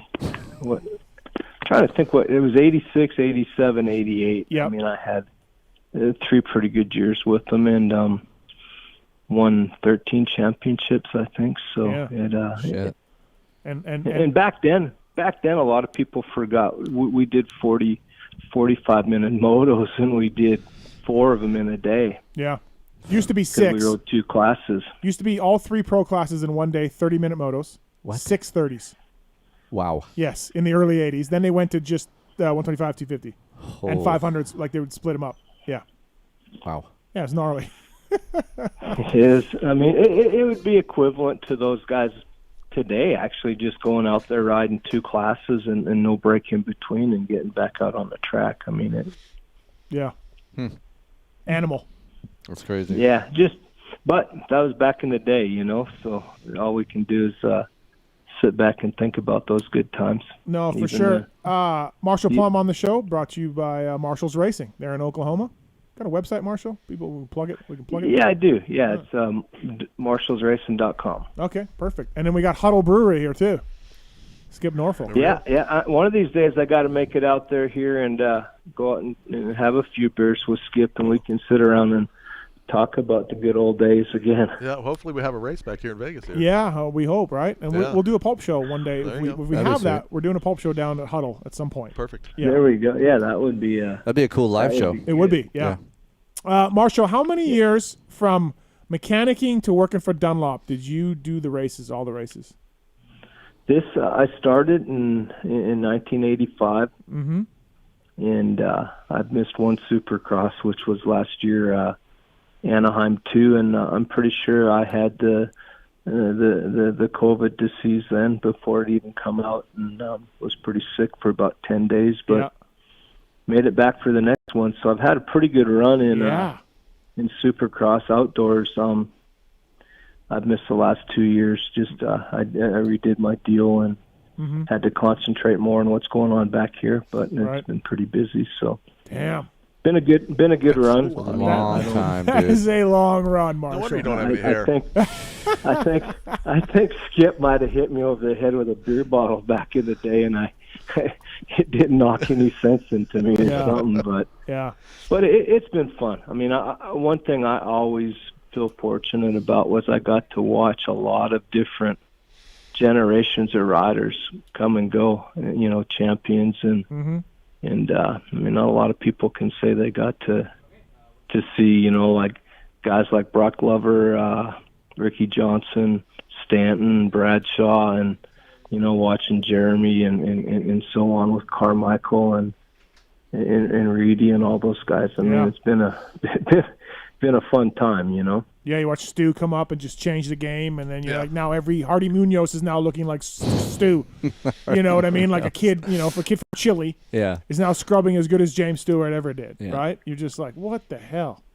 Yeah. Yeah, well, you know, you even go back, you look at Jeremy and there's Jeremy and Brian, when they both rode for the Peak team, they would go out and watch Bale ride, and they learn a lot from watching Bale ride, and I think that just kind of climbing steps, you know. I mean, now you have guys doing stuff that you'd never think about on a motorcycle.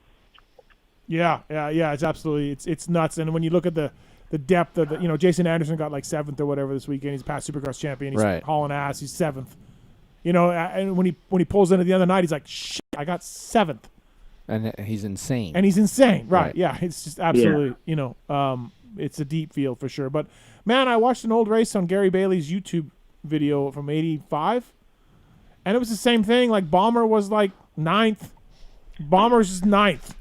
I'm like, what the hell? But it was O'Mara, it was Wardy, it was Lachine. The depth was insane back in that time. I mean, it's kind of like what you have now. Right. It's probably been exactly. The depth today is pretty amazing, really. You got guys that are very talented that are finishing 10th and 11th. I mean, it's really cool to see. And so do you guys think, let's go back to this racing. So like Keefer asked you this earlier, you still think Tomac's got this? Like he's got a chance at this? I think there's the door is still cracked open. You do? Yeah. See, I don't know, man. I know he won this weekend. What makes you say? Why do you say I don't know? Because he's just got to jump 2 guys, right? He had to jump 1 guy. Injuries happen. How many points is he behind now? I haven't. 24. So sit and think about this scenario. Okay, you got the top 2 guys that might need to owe each other one on the track, and if they take each other out and they both DNF that one race, Tomac's back in it. I mean, I guess that's also lightning can come and strike, you know, I guess, but I just don't like those odds of 2 guys DNFing, you know. You know, you never give up. I mean, no, I'm not saying you give up, but yeah. I think his chances are slim, but for him as a racer, he's just got to go out and focus on him winning races and worry about what he's got to do. And if the cards fall into his hand and nobody has an extra card like Skip did in their back pocket, they'd all be good. I feel like for Tomac, his weakness is his starts. Yep. That's the problem here. That's the only thing that I'm worried about. Like the other 2 guys get pretty good starts. If Webb doesn't push Roxon out, right. Eli's start is not that good. Again, it's really not. Right. He took advantage of it. So good job for him. But it was an amazing start. Yep. So, okay, so Roxon, Webb, who do you like, Keefer? Those 2? Yeah. Webb. You think Webb's going to get it done? Yep. I knew Kenny would be good this year, but I just feel like Webb just has that mental, just that little edge. Yep. That's it. That's what I feel like. He's got that tenacious mentality of when he latches on. Yeah. he doesn't let go. Yeah. Yeah, and no, and I think he's fixing to get a full latch on here. Yeah. So you like Webb? I think he's like Reedy. I think so. Go ahead, Marshall. I think Webb's a little bit like Reedy, that if he gets behind you, he doesn't quit till he gets back around you. I mean, there's not too many riders that have that, and kind of hard for me to pick one because we take care of both of them with Dunlop, and I just hope the best one comes out on top. I mean, I think it would be good to see Kenny win a championship. Coming back from what he's come through. Yeah, that'd be cool. I think that would be an amazing story, but I mean, we just have to let those two take it out on the track and the best man win. Yeah, no, I agree. It's gonna be great. It's gonna be a good run to the finish. It just seems like for me, Webb always seems to have that crescendo. He's always building and and it seems to work out for him. I mean, that's and where the other guys seem to have highs and lows, and I don't know. It just I think when his momentum ball gets rolling, and watch out. It's rolling now. Watch out for sure. If I was in Vegas and had to put any money on it, I'd have to put my chips on the number 2. But I mean, that's I wasn't a good gambler. I always lost. So yeah. No, but there's a part of me that I do. I really would like to see Roxy pulled out for what that guy went through. Yeah, it's a great story. And all. That would be awesome. Absolutely. Hey, Marshall, we're going to let you go. We're going to go to commercial break here. But thank you for calling in. Good stories. Yeah. No, thanks to you guys. It's always a good show watching you guys. And I just want to, you had Kyle Peters on there earlier. I just want to kind of congratulate him on winning the Arena Cross Championship, going undefeated. Yeah.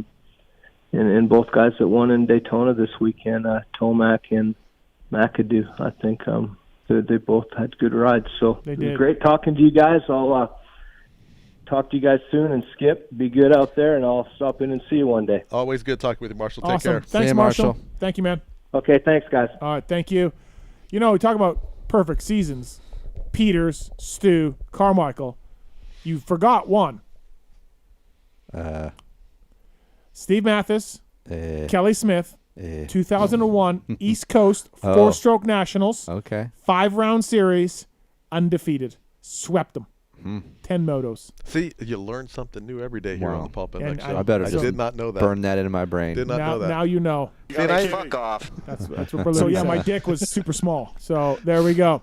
We're going to a commercial break here on the show. Well, let's go to Choppy. Choppy, what's up? What's going on? Hey, Steve. How you doing? Good. 4.9 timer. Thank you. Hey, I had kind of a follow-up to what those guys were talking about, and everyone was being real nice and didn't say that Webb would be dirtier than Roczen to get what he's wanting this year, but I'm rooting for Roczen. Bring it back to Honda. I mean, honestly, it's cool if both guys. I could make a case for being cool for both guys. Be huge to for win. Honda. Tell you that. Oh, I mean, everyone's rooting for Kenny. Yeah. But Honda. Oh that's, they haven't won. They haven't won since Carmichael left. Yes. We all heard the story, Yes. you know. So yeah, absolutely. So another one was about your racing. Did you go very far down into the Northwest back in your days?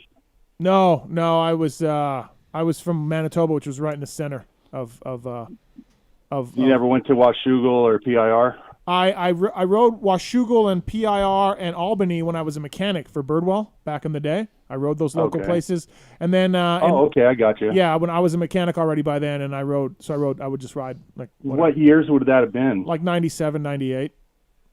Okay. Yeah. Was there a guy named Hamness as well? No, I don't remember.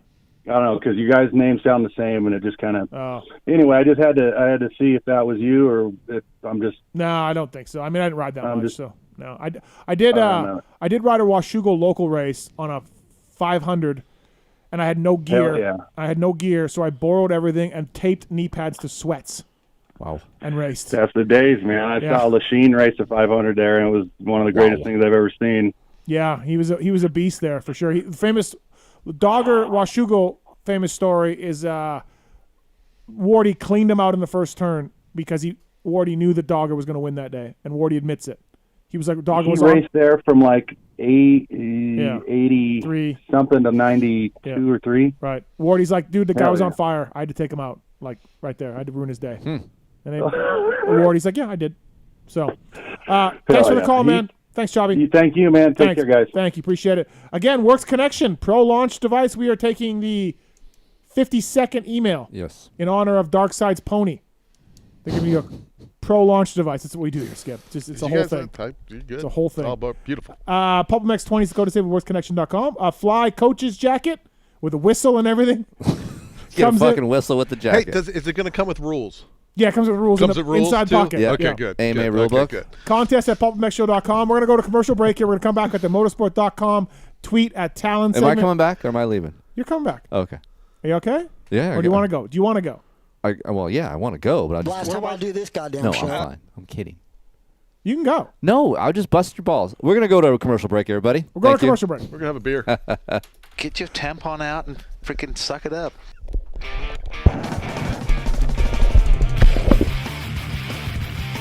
Those who love motocross know Motorsport.com has the knowledge and expertise to make your next ride your best ride. Motorsport.com has a broad selection of in-stock parts and gear at competitive prices. We specialize in bringing you OEM and aftermarket parts, riding gear, and accessories for dirt bikes, motorcycles, ATVs, and UTVs. All thanks to the most dedicated and experienced team of gearheads in the industry who use the very parts we sell on Motorsport.com. Motorsport.com always offers fast shipping and free delivery on orders more than $79 to ensure you never miss a ride. Whether you race on the track, ride the trails, or commute on the street, shop Motorsport.com today for the best customer service and experience when buying the parts and gear you need to stay on 2 and 4 wheels. Make your next ride your best ride, only at Motorsport.com. Maxima Racing Oils was created for world-class racers who challenge the limits of possibility. Their demands on equipment drive us to look beyond conventional ideas and to exceed industry standards. It's in our DNA to identify problems, formulate solutions, and execute at the highest levels of competition.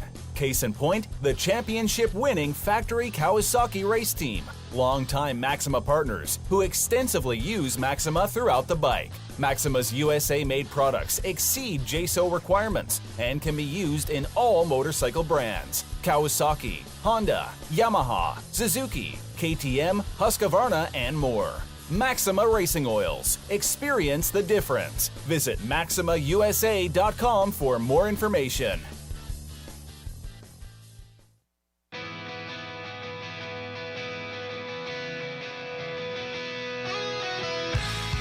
Hi, it's Tomac Superfan Dylan here. The only thing I love more than seeing Eli win is Michelin motorcycle tires.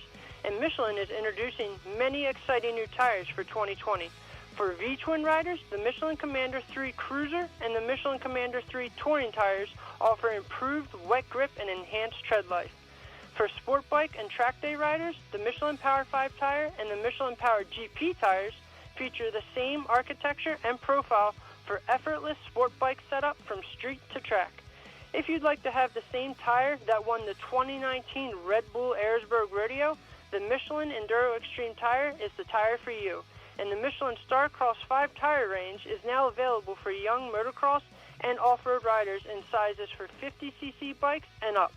To learn more about these and all other Michelin two-wheel products, check out www.motorcycle.michelinman.com. Visit your local dealer or online retailer and follow at Michelin Motorcycle on Instagram and Facebook. Want a chain and sprocket kit but aren't sure what you need? Then call Vortex EK at 800-440-3559 and get hooked up with the right sprocket and chain kit for your bike. With more than 30,000 possible gearing combinations, Vortex EK has more gearing than your garage has room for. It's a ridiculous amount of gearing for nearly any bike. Join the ranks of Star Racing Yamaha and Supercross champion Dylan Ferrandis and run a Vortex sprocket. Available in red, blue, black, orange, silver, and Kawasaki green. Yes, green. Call a doctor because things just got sick. Warning may cause extraordinary power, excessive performance, and speed so fast your eyes will bleed. Call Vortex EK at 800-440-3559 and mention promo code PulpMX 2021 and get the best deal on your next order.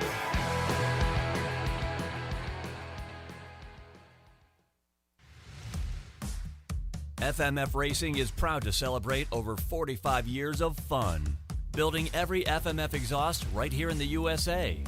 Owner and founder Don Emler may have started FMF Racing in his garage 45 years ago, but Don is still hands-on in our 100,000 square foot state-of-the-art manufacturing facility in Southern California.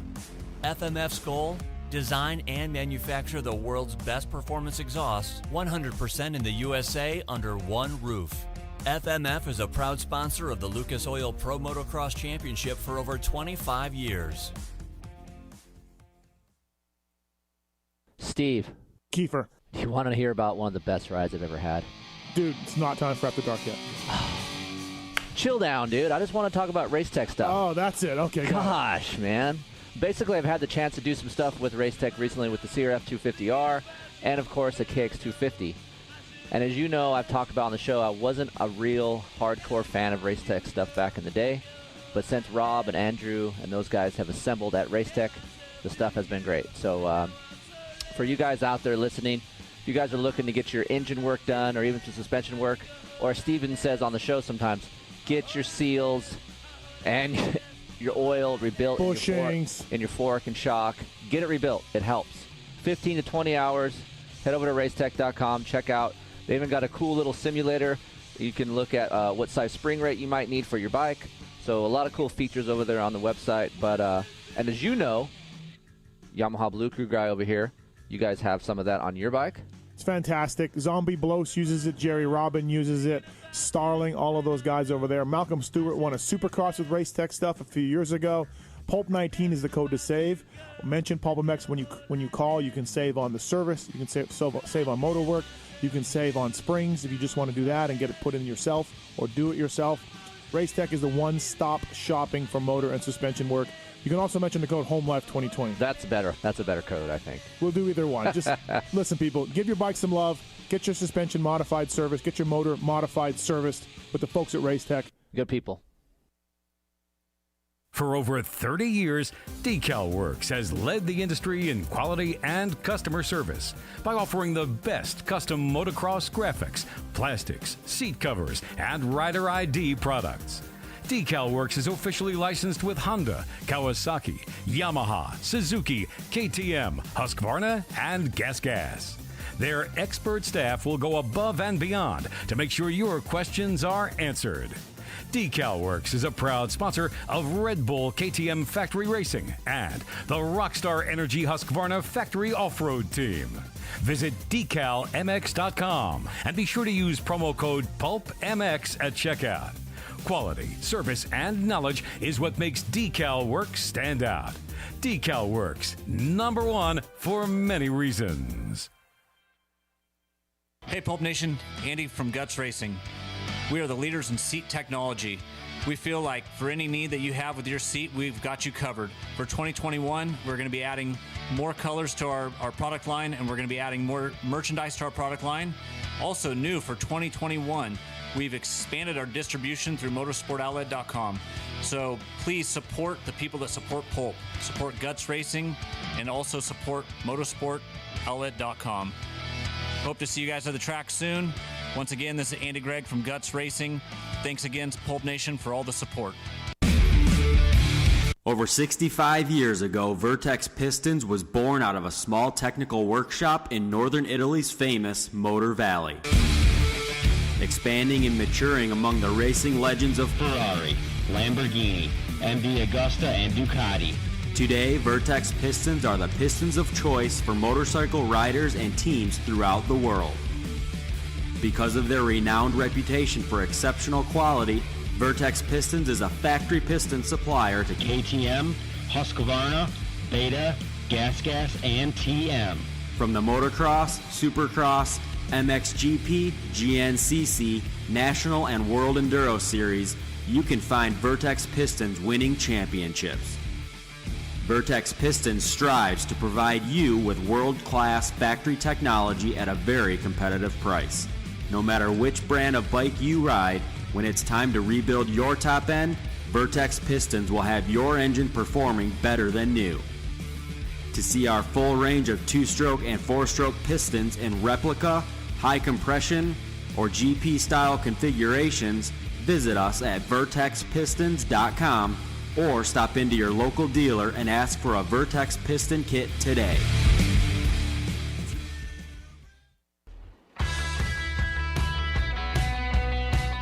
Hey guys, it's Mathis. Look, if you're still not wearing a neck brace in 2020, it's time to go get one or at least think seriously about it.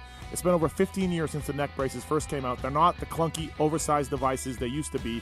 Atlas came in and changed the way all neck braces were designed by introducing flexible technology to the world and proving that neck braces can be something you can actually ride in while performing at the highest level. Look at Jason Anderson winning Supercross championships, or look at Martin Davalos or anybody else. Don't take my word for it just because I have 2 Manitoba championships to my name. Wait, I have 4. Just look at how many other brace designs look like the Atlas one.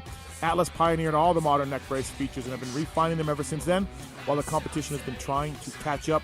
Grab the brace that's been leading the pack. Check out atlasbrace.com. Get yours today. There is a Pulp discount if you check out sponsordeals.com on pulpmxshow.com. So be like Chase Sexton, Martin Davalos, and many other guys and wear the Atlas brace. atlasbrace.com.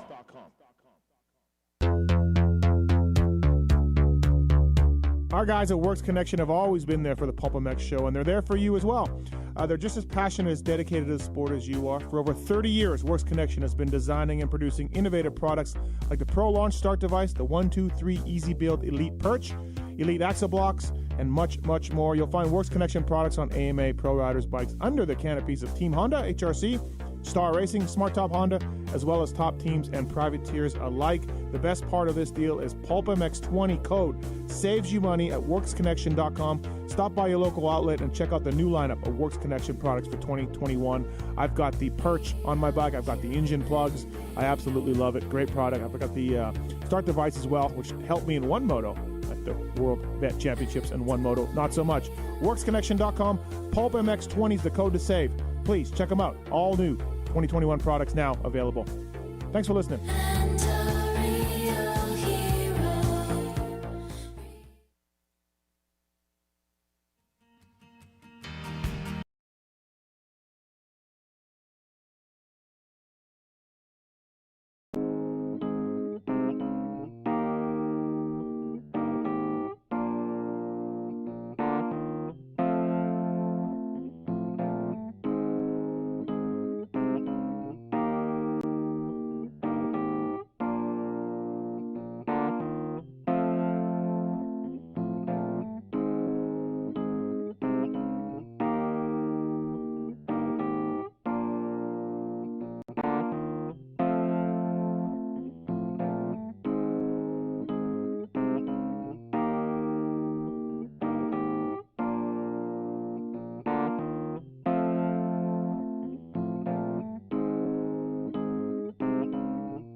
Well, just a legend. Legend. Thanks to Marshall Plum for calling in, too. That was cool. Marshall's awesome. And, God, Marshall's got some stories, Skip, I bet, just like you guys. You got to respect someone that's been in our line of work for that long. Yeah. And just grinds. Yep. I mean, Skip, you did it for... Yeah, but I took a break. You did, yeah. I took a break with No Fear and, did the whole... action when sports branding you went to No Fear and you were the athlete guy, did you travel that much for that? Yeah. You still did, yeah. But I got to do everything. I got NASCAR. Right. We got to do all IndyCar. We got to do a lot of different stuff. Did you go to the 500? Yeah, it was all anything motorsport. Right. Yeah. And you would just hang out and it'd be like, hey, you want some clothes? You want some shoes? Whatever. It was cool. Yeah. It was fun. Right. It was a good time. You ever have No Fear stuff? Yep. Oh, everybody did, right? I wanted it. So I ended up, I forgot who the guy was at the time. Got 2 sets of gear with my name on it. Craig Rude? Maybe it was Craig Rude. Might have been Craig back then, yeah. Yeah. Yep, Sirwall and those guys. It was Sirwall's brilliant. I got He's brilliant. A compliment for the No Fear story I wrote a couple years ago. The other day I got an email from somebody that was like, I just discovered this. They're like, this is amazing. I'm like, yeah.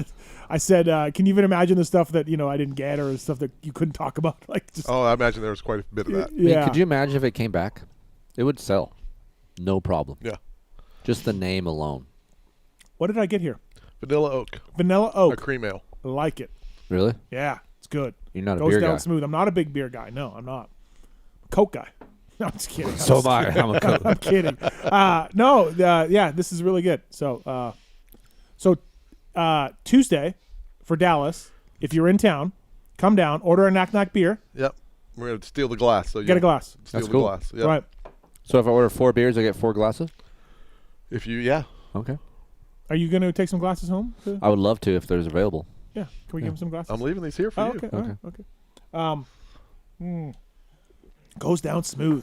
Did these guys get any or no? They're too much of fucking pussies. I got what was this, the pink eye or liquid pink eye? liquid sour. pink eye. And what's your thoughts on it? Pretty good. It is Yeah. sour, but not like too sour.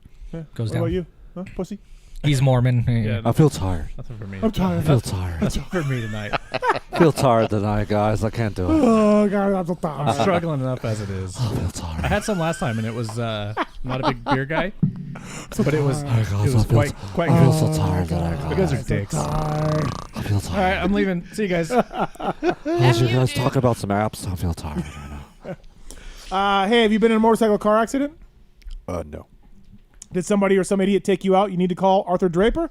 He's a friend of the show. He's an old mechanic buddy of mine. He's a slow moto guy turned attorney. In fact, ambulances chase him now. We've had a few listeners reach out to Arthur. I don't know if it's where it's gone or not, but I was late. Arthur takes the time to know the clients and take the time to talk to you personally. Consultations are free. You need to call. More importantly, Arthur only gets paid if you get paid. There's no risk to you. Help is only a phone call away. Arthur's got your back. ArthurDraper.com, ARTHUR Draper.com.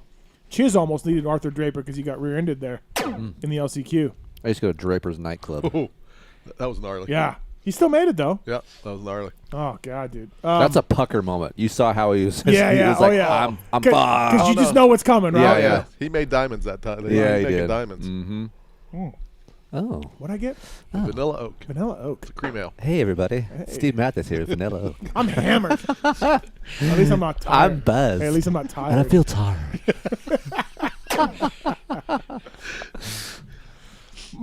Skip. Oh, No. we're running. No. Oh, come Ah, boo. Hey, Skip, before you got here to start the show, 9 minutes in, he's like, hey, guys, I'm tired. That's how he starts it. That's it. That's how he starts the show. I'm just really Hey, tired. Marks, how's it going? I feel tired. Not 9 minutes into the show. So I'm just like, what am I going to get out of him? Right? Probably been up with his hot-ass wife. Right? Right? That we never see. We never see. There's a reason for that, probably. Yeah, absolutely. So it's time for the motorsport.com tweet at Tallon segment. We have, Tallon, we have a new intro for you. I'm so excited for this. So after refusing one for a while, and then Tits saying you couldn't have one, That's what really made me want one, is when Tits said I couldn't have one. I'm Right. like, I need one. Right. Let's do this. Here we go. Motorsport.com. No, that's my mom. It's the motorsport.com tweets at Tallon segment. What is that? That's my mom. That's me imitating an eagle, I guess. I don't know what it has to do with motorsport.com, but our guy Swizz put it Tallon? together. Oh. Talons. Talons. It has talons. It has It talons. has talons. I don't get what that's my mom. Where does that come from? That's just a part of it. I mean, I like it, but That's from the show when Steve was when Blair was here. Yeah, Daniel Blair, yeah. And he was playing the eagle sounds. and we were crunching the beaks for. Yeah. Oh, that's Steve was- right. Okay. That's my mom. So motorsport.com, myself, Ryan Villapoto, Filthy Phil Nicoletti, motorsport.com, whether you ride dirt bikes on the trail or race them on the track, whether you got an ATV, a UTV, everybody knows that Motorsport is the best place for OEM and aftermarket parts, riding gear, and accessories. Their dedicated team of gearheads have the knowledge and expertise to help get your ride working at peak performance and have you looking good too. Motorsport.com, I've got some parts for my Project 500. It's been great. Is Phil going to be on a Yamaha? Phil's going to ride Yamaha. Okay. Yep. I've returned some stuff to motorsport.com for the Project 500, and it couldn't have been any easier. I was credited right away. They printed me a label. Customer service is fantastic at motorsport.com. Go through the banner on PulpMX.com or PulpMXShow.com. Go through the banner on there to try out Motorsport's prices, try out their customer service, and we get a small slice of that, and that really helps us out a little bit, and we'd really appreciate it. Care. Well, we do care, Tits. And motorsport.com, these are questions submitted to @PulpMXShow on Twitter, and the guy in the corner over there, who's not tired, the one that's not tired, It's my mom. is going to pick the best ones. Here we go. From Donnie O 928. How many times have you seen mechanics get into it during the races? I see all these pit boards flying out there during the races, and I could only imagine someone getting pissed. Brian Barry, Dowdy's guy, wanted to fight me a couple times. You'd have lost. You'd have got your ass kicked. But that dude was big. Dude, he's bigger than big. Yeah, and I'm always like, Muffin. Nickname was Muffin. I'm like, Muffin, I don't care. I don't care. I don't care what my rider just did. Like, go take it up with Tim. Go beat Timmy Ferry down. Like, not me. Yeah, it's not like it's not me. I'm like, not dude, doing I never got into it. Like, I got into it like a little bit of shoving. Like, hey, I got to get in there. Like, that kind of stuff. But, like, Paul Delorier got into a fight in mechanics area. I think J-Bone said he saw a couple guys get into it. What about you? I think Shane with Kudrowski's mechanic. Oh, Shane Nally? Yeah. Shane at Dallas one time. Our guys were hitting each other. They were bouncing off each other. And Shane's all fired up at me. And I'm just like, yeah. What are you mad at me? What are you mad at me for? Yeah. You know, what are you mad at me for? Yeah. I'm the same way. I'd be like Muffin. I don't care. Go beat up Tim Ferry. Like, yeah. And then I might have been on the other end of it, so I was could have said that, but no. But at the same time, again, you got to have your guys back. Yeah. But at some point, it's like, dude, I'm not fighting. No. Right. And I've just because you're a lover, not a fighter. Well, it's He's just Canadian. I would always just be like, dude, it's not me. I'm not. But that summer that Langston and Brownie were into it. I was on a KTM team then, and dude, we hated them, and they hated us. Like the mechanics, like Steve was from England. He was Brownie's guy. He's a fucking cock. And Williamson and him were getting into it. Williamson was working for Langston, for Sellards. Andrew Langston was working for Langston. Brent Myron was over there. I think we didn't like Brent. There was tension among all of us, and I'd be like, I just don't really like those guys because whatever. Like they would all go to the front of the mechanics area, like where the front of the tough block, or whatever, the front of the area, the best spot, the pit board, and you have to like weave in there, kind of like dick moves, you know how you put your board out, Skip, and then you step back, right? They wouldn't do that. They just stand there. It's a respect thing. Yeah, you're just like, fuck off, get out of here, put your board out and move back, So, or if you're by somebody, you'd be like, hey, you go high, I go low, you know what I mean, with your boards. It's like etiquette out there. Those guys wouldn't do it. So, Did you ever see anybody else get in a fight? Didn't care. Wasn't paying attention to anybody Too busy else fucking winning. In the pit area. Yeah. I didn't pay attention to anything else in the pit area. It didn't matter. Mechanics area, nothing. Right. It was hot chicks. In the stands? Only before the gate dropped. Okay. Once the gate dropped, it didn't matter. I mean, I want to say it didn't matter what was going on around me. Have you ever got shrapnel? I mean, I don't know if you were married at that time. Jeremy Shrapnel. Yes. Let's go. Now we're talking. There was so much fun. I love it. It was. We had a good time back then. Good for you. It was different with box fans, right? It was just different. It was different. Yeah, it was different times. It was different. All right. My dick was super small. Okay, we can stop with that drop. That was not me. I'm so tired. I feel tired. From the voice of the drunken people, Keefer, since mini bike classes are always packed at local races, why is mini bike development so far behind? Most of the Japanese mini bikes haven't changed in 20 plus years. Yeah, like what is the best mini bike right now? KTM. Okay. Like literally the Cowie looks the same as it did in... The KTM is the best because of the engine and, it's typical KTM engine. It's fast. It has an air fork. I don't know if that's better or worse. But it's got some technology to it. It's advanced, right? Yamaha added a power valve recently. Yep. But overall design is pretty much the same. It's a good Here's point. my thing. The cost between the KTM and the other brands is significant. So I think the Japanese want to keep the cost down for the people getting into the sport. Right. And even though they turn into race machines, I think they leave it up to the consumer to decide if that's what they're doing or not. Well, so Yamaha brought up an all-new 60, right? Not that long ago. Yeah, but the cost was still low. Right. Do you is Suzuki still making one?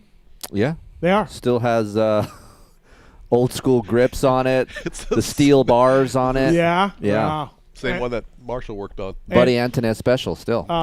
Yeah. Honda? No. No. No they two-strokes. Scrapped that. Yeah. Right. Yeah. They're making 150s. Yeah. Still have that. Are they still making that 150? Yes. They are. Okay. Yeah. Remember that thing was going to change the game, and it just never did. It's too heavy for a 9-year-old. It's heavy, Yeah. right? Yeah. And it didn't start very good, right. and the carburetor was jacked up. Right. I heard Yamaha had one back in the day. Did you ever hear about that? I did not know. Yeah, they did. Yep. I don't know. I think I saw it. Did I see it? Did Dubach ride it? I have no idea. I don't know. I thought it's Doug. All right. From Mike Dizzer. Steve, is Evan Ferry making more money than you were as Timmy's mechanic? Well, I made $42,000, so I would, God, hope so. I mean. That was Yamaha pay. Dude, it was bad. That's what I started out on. I think that was the base salary you started at. My pay was so bad. I'm not kidding. This is a straight true story. I got hired. They never told me the salary, right? They just never told me. Keith never. Nobody at Yamaha told me. And how come you didn't ask? I know, but I was just so fucking, couldn't believe I got a job at Factory Yamaha. I got my first paycheck, and I went in. I said, I think something's wrong here, because I knew what factory guys are making, right? They're making 55, 65,000. Everybody was around there. Right. I talked to Shane Drew about it. You know what I mean? And I went in and I said, I think my paycheck's wrong. And they're like, no, that's $42,000 a year. And I'm like, $42,000? Like what? Like I was making almost that at Moto Triple X, and then I wasn't getting any taxes on it, right? I could write everything off. Right. Were you getting insurance? Yeah. Okay. And 401k, which I was, right. So there were some things that I was getting out of it, but I was like, $42,000 at Factory Yamaha? Like, what the fuck? And I asked Timmy. Timmy's like, oh, BK. Remember Brian Keeney? Yeah. Brian Keeney was getting 60. And I'm like, okay, well, I'm not as experienced as him, so I get that. I shouldn't get 60 because I'm not as experienced as him. But 42? It was bad. That was a big problem with over there. Like, I was just like, this is not good pay, guys. This is for the responsibility that I have and the hours that I got to work. This is not good pay when I can go to a privateer team and make 40 and get bonused out or whatever. You know what I mean? Like, I just – and call my own shots and, But look where it brought you. I know. I just couldn't believe it. Full circle. What did you with start Blue at Crew. Honda? Do you remember? 93. Man, where was that at? I want to say it was. You guys were contract, right? You weren't employees. You were contracted. We were contract. Yeah. 55, something like that. Yeah. So it's pretty good. Honda's always been good for pay, though. 10 years earlier, he's making $13,000 more than I am. Yep. On a contract where he can write everything off, write everything off. Everybody that I've talked to that's worked at Honda says the pay's good. Yeah. I think Gothic was making 85 or 80 when he left. Gothic J, like he was, their data guy, had been there a long time. Like that's awesome pay. That's a good job. No, yeah, absolutely. So, and Jeremy was good with bonuses? Yeah, Jeremy's really good. What's the most you made? Do you remember from Most one bonus. race or? No, the end of the year. Just accumulate over the year. Oh, We okay. won both titles and all the racing in Japan and Europe and all. It was good. God, I can imagine. 50. And I'd never. It was the biggest check I'd ever wrote in my life because we had to pay quarterly taxes. Mm. In it, Because you made so much, you got to pay. Well, quarterly. no, because as your contract, so no tax are taken out, so you had to pay. You had to prepay your taxes. Yeah. Yeah. So which I still don't do that. I do. I write a big check, and I'm so stupid. I'm so dumb. Yeah. I just write a check. I don't know what I'm doing. I don't know why I do that. Every year I tell myself, hey, make quarterlies. And every year I don't. I pay quarterly because I can't do that. Right. Travis, you said 55K with inflation is now 99. Yes, that's based on 1993, right? Yeah. Yep, that's correct. So you're making 100K now.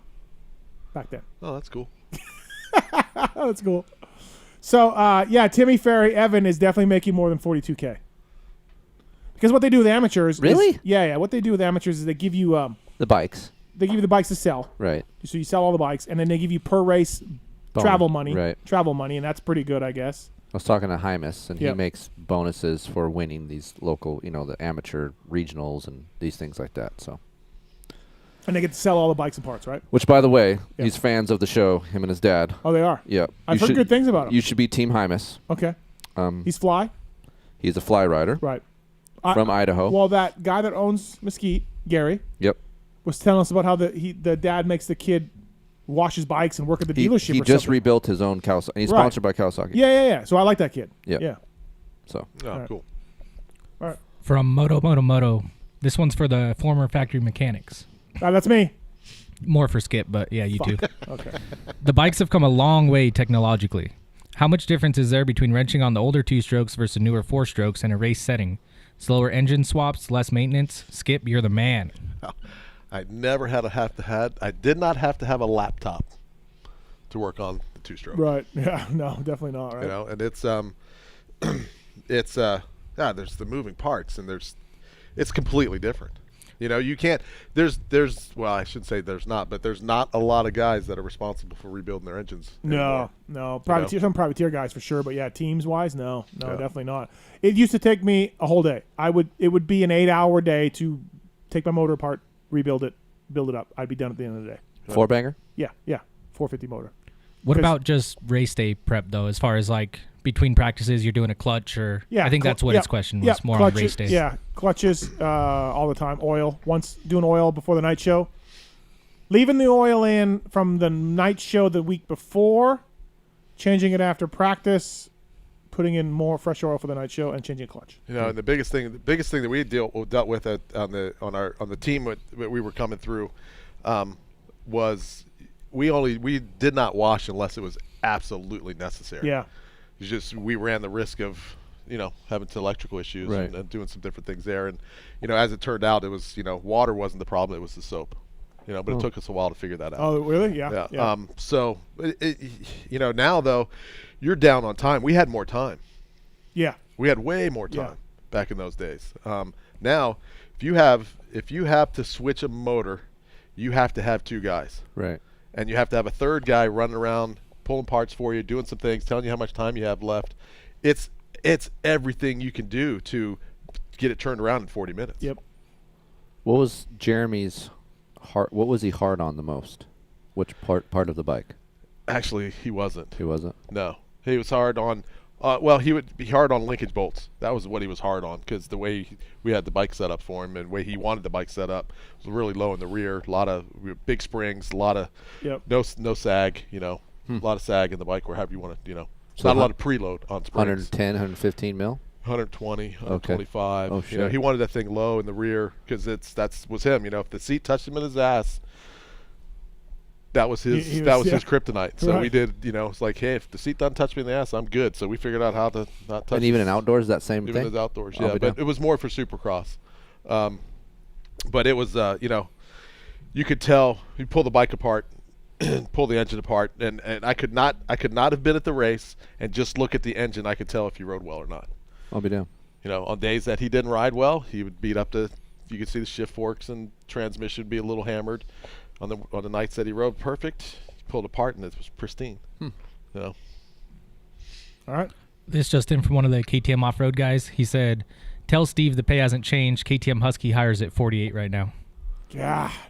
See, you were way ahead of the program. They're 48. I was 42. 48. Yeah, but do the math. What was $7,000 or $6,000 worth? That's the guy who's tired. I don't know. And they're living down in Marietta, which is expensive. I remember after the first year, I love Timmy Ferry. He was a great dude, obviously. But after the first year, I was so tired of working there for that money. The Mach 1 team offered me $55 contract. Keith Foss? To work for Yogi. Oh. So I was like, okay, I think I'm going to do that. And then Heather Voss? No, she wasn't around anymore. Oh. And then I guess Yamaha found out that I was going to do that. Probably because Mach 1 Yamaha was probably asking factory Yamaha, hey, we're looking at one of your guys, or I don't know. So McCarty called me in the office and said, man, I know you're underpaid compared to other factory guys. Go to the designations. I'm going to fight for you. Come back from the designations. I'll get you more money. Like, I know you guys are underpaid, which we were.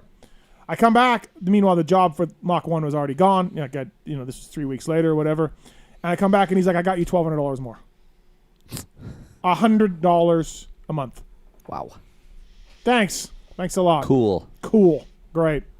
Here I go back to the fucking coal mine. All right. From Todd Krieg, 531.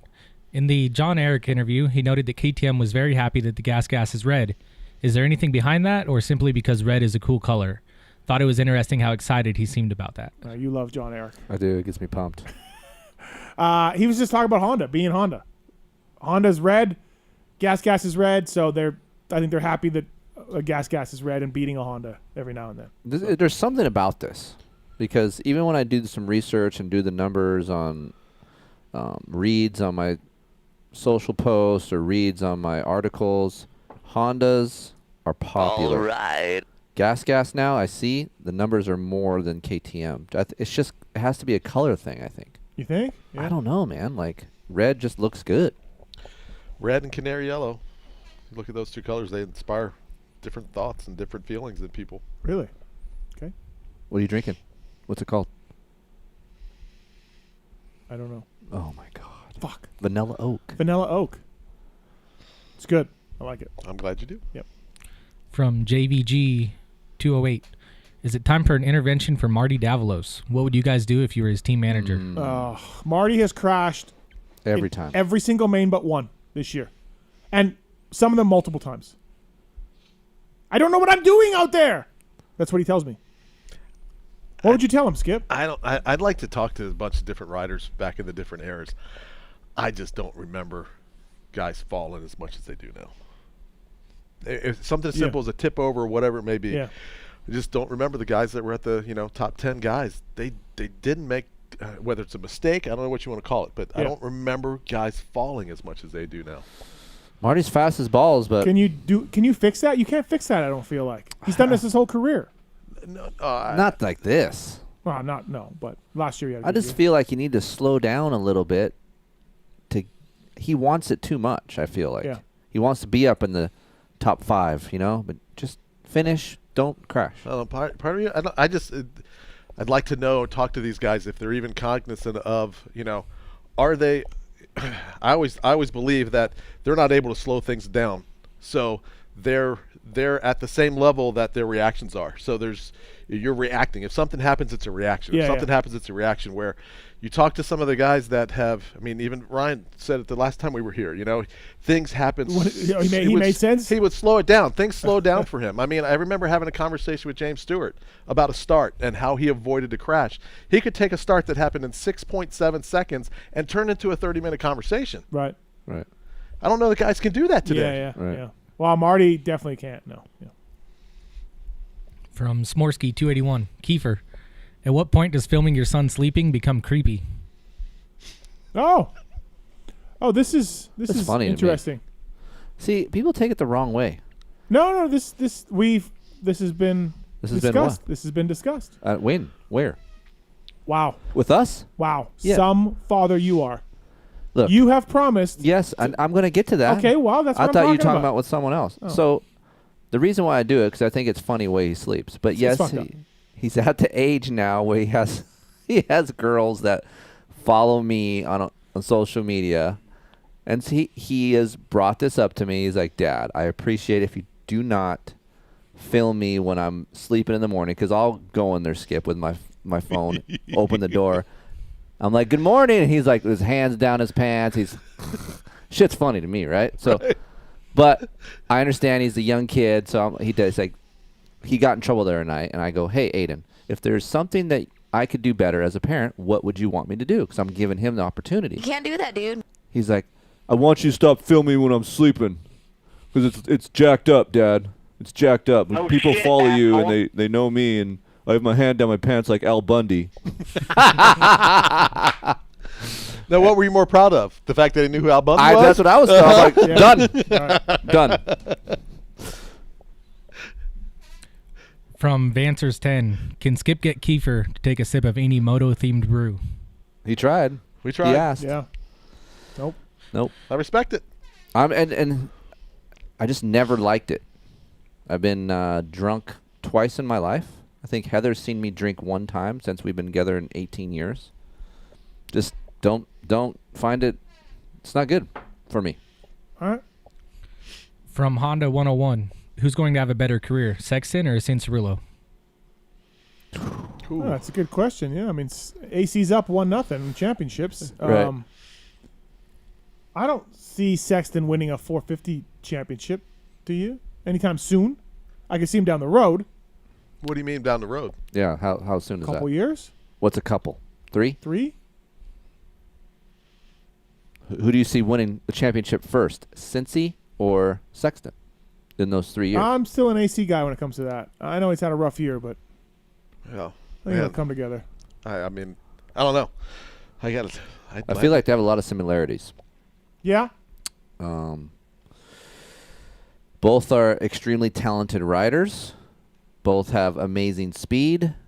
Both have some mental errors at times. I would say AC before Sexton, though. Okay. Skip. Man, up until that last get off that Sexton had, I just said Sexton, but right. I don't know. I man, flip a coin. Did you see his Instagram trying to do that jump? No. Oh, in Daytona. Oh, he just launched this over that little roller thing that they had to brake for. Yeah. He went off that and faced that tabletop. Off the wall. Yeah. Off the wall.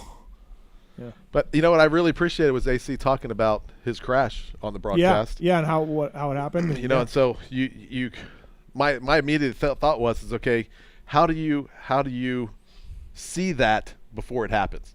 You know, how do you not let that happen again? Again, yeah. Right, and that seems to happen more often than it doesn't, or maybe he does see it more often, and maybe he's caught himself out there, you know, and not letting those things happen. But you know, but to his point, at least he defined what the problem was, and he was willing to take that risk and go out there and define what that problem was. So now you can fix it, because if you don't know what the problem is, you can't fix it. Right. So at least he's gone out there and has opened up and said, hey, this is what I did wrong. And he's always done that. He's always owned up to everything. Yeah, he's owned his failures to the, you know, that's me. I failed. I got it. It's on me. And he's done fabulous at that. But how do you avoid those in the future, right? That's the only way he's going to win the title is to let those things don't happen. Yeah, he seems to know that. That was a slow-mo crash. Oh, too. yeah, absolutely. Those are the ones that hurt you the most. Yeah. All right. From Moto Racer 581. Did Steve take out an insurance policy on RJ last year? In his pod with Myrtle, they joked about something like that, and Steve said all last year how he was invested.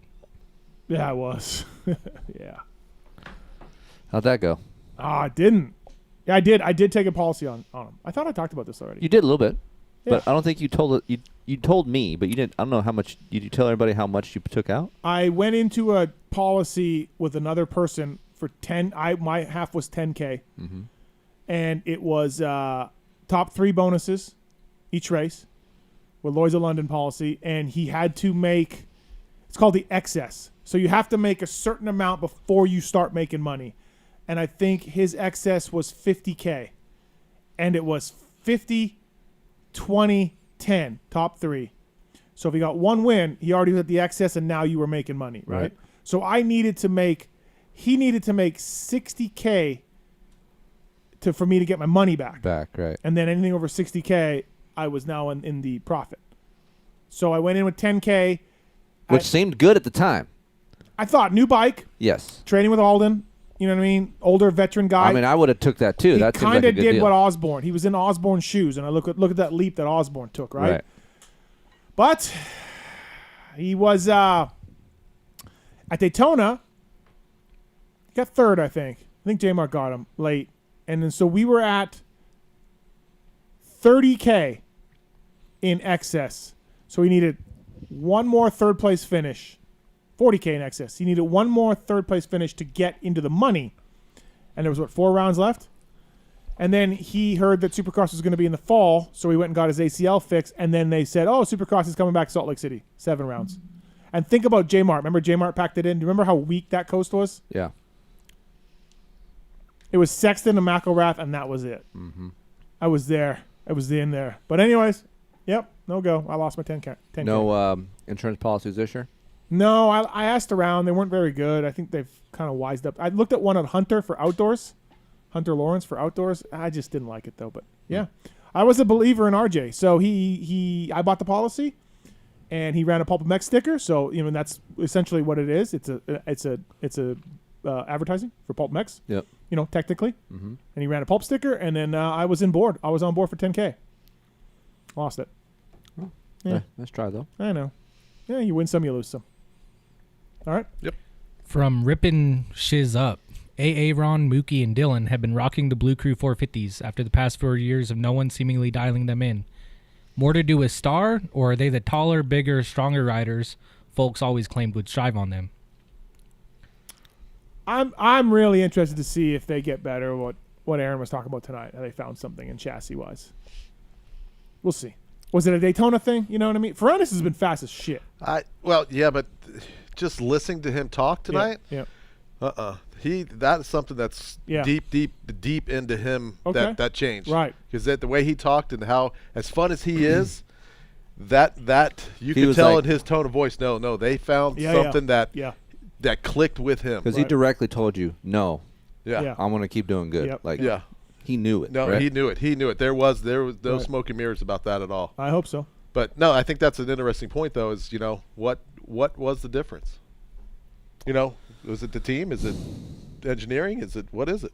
I think I know that it lost some weight when they went to Star. I think it lost another 7 or 8 pounds. That's a lot. Yep. I know the engine got a little bit different. The mufflers changed. So I don't think it's a huge change. I think little bits and pieces have helped. And then, like, I think what we've talked about on the show with Aaron, they know Aaron so well. That team knows Aaron better, so they kind of know what he wants. I feel like with Gilly, with KYB over there, him helping these guys, and he's dedicating his whole time over there with these guys. And you know how that works when you have a guy dedicating his whole damn life to helping these guys create a better motorcycle like he is. I think that also matters. And not to say that didn't happen over at the factory team either, but no, but for me, I think you hit on something as, you know, that they know him, you know, because it's I find it interesting how difficult it is for some of these riders to articulate what they feel, and you spend so much time digging through so much stuff that there's ways to do this in testing to where you can make the shock stiffer. We're just talking about they feel stiffness, right?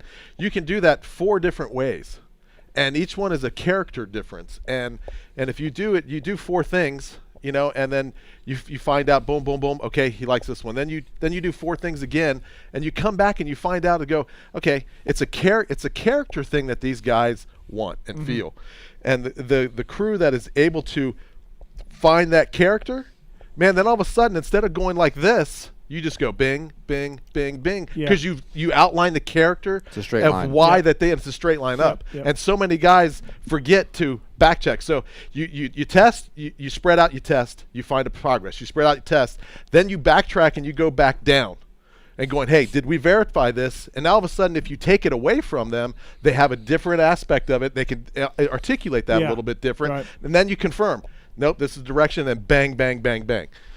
Riding is a feeling. Riders feel. They don't know. An engineer can sit there and say, okay, I'm going to do this. They don't give a fuck. Right. It's a feel. You put something on, okay, he's not in. A rider will know within 1 to 2 laps. He doesn't need to stay out there long. Like, just like Aaron said, I tried something, boom. Boom. Don't fuck with it. Leave that on there. Right. It's something as simple. Like if I was to put you in a box, put you in the back of a pickup truck, and accelerate to 60 miles an hour, you have a sensation of that 60 miles an hour, and you have a sensation of how long you've been going down the road. If I take you and put you in a box and throw you on an elevator. Sounds fucked up, by the way, right? if you're going to do this. Throw you on an elevator, and I take you up at 60 miles an hour. You have no idea how fast you're moving. You feel that sensation originally of the G-forces on your body. But after that, you have no clue where you're at. Right. And on a motorcycle, the rider feels the same thing. They have no idea why the bike's lifting or when the bike's lifting. They just go, man, it's kicking me. Or they feel that lift or they feel that movement. And you've got to dig through it. And if someone knows it, and I always go back to, Bradshaw, it's a huckabucking.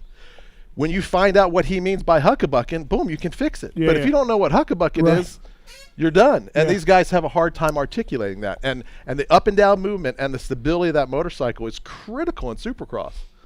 Because if they land and they need to take that set, if that bike moves a little bit, man, they're backing off. Right. There's in the testing world, we have testing terms that we try to use internally that it's almost like a Bible of terms. And everyone kind of knows those, right? I've always wanted to present that to other teams and say, here, have your team look at these terms and get everyone on this Bible of terms and get your riders to know what each term means. So when they give you feedback, everyone's on the same page. Because in the production world, when we test with Honda, we have these certain words and they know exactly what they're saying. Trey came aboard. He's using these words, and it's like we all jive together. Everybody knows what's going on. Right. Yep. All right. From Brad Cox 34. Keefer, what do you think about the new tear-off collector that Pro Grip have come out with, where it connects to the pin on your lens and your strap, and you pull the tear-offs and it stays on the wire? As you know, most Euro racers can only run roll-offs. Right. So obviously it's illegal to litter, and you can't do it in Australia anymore. GPs go in that direction. So the Pro Grip's made this piece. You just tear it off, and it just goes around, and it kind of just flaps over. Yeah. That'd be gnarly. I know. So you can still fucking hear it when you're riding, which is annoying because I've ripped some off before and have it caught. Yeah, absolutely. And but yeah, when I was watching these Italian races that they're on every week, I'm like, what is that? And I slowed it down and one of the announcers started talking about it, and he's like, yeah, ProGrip's the only one that started this. So I think you're going to see more.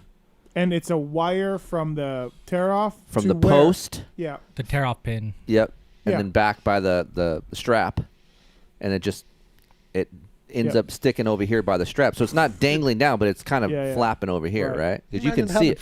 24 or 48 things flapping in the back. Yeah. That'd be pretty gnarly. Yeah. But. Yeah. All right.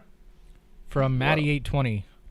Are Suzuki's racing efforts dead in the water? Are they in trouble or just in a holding pattern until a new model with actual changes is released? They just started releasing some of the new bikes to the media. I haven't got mine yet, but obviously nothing as much has changed besides the But they are going to give them to you guys. I got a call. They're not really reaching out. Yeah. Okay, so I think they're scared too because they know they might get some bad reviews. I talked to somebody on the inside that said they're done. That said they're not putting any effort in. They're not going to do anything. They have no commitment. They're done. I talked to another person that worked at Suzuki for a long time, and he told me they did the exact same thing in the mid '80s. They're building a new manufacturing plant in Japan. It was supposed to be done a couple years ago, but delays, earthquake, COVID.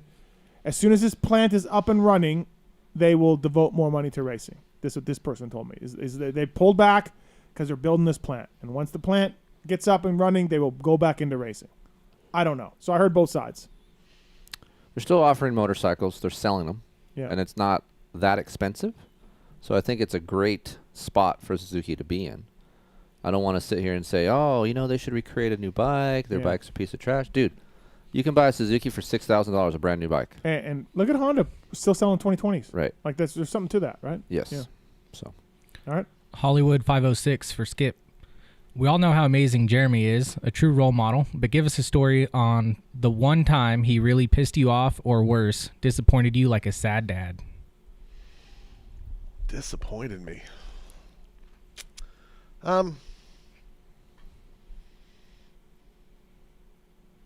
No, man, I don't know that I have I don't recall anything like that. It was, I think we probably struggled a little bit towards the end when we were at KTM. Oh yeah. Yeah. Yeah. And there was, I still have the letter. He wrote me a letter that we weren't able to fix the problem we had. Mm-hmm. And it took a year after left, but got back, and it was an issue with the coil. There was an issue on certain G loads on the motorcycle.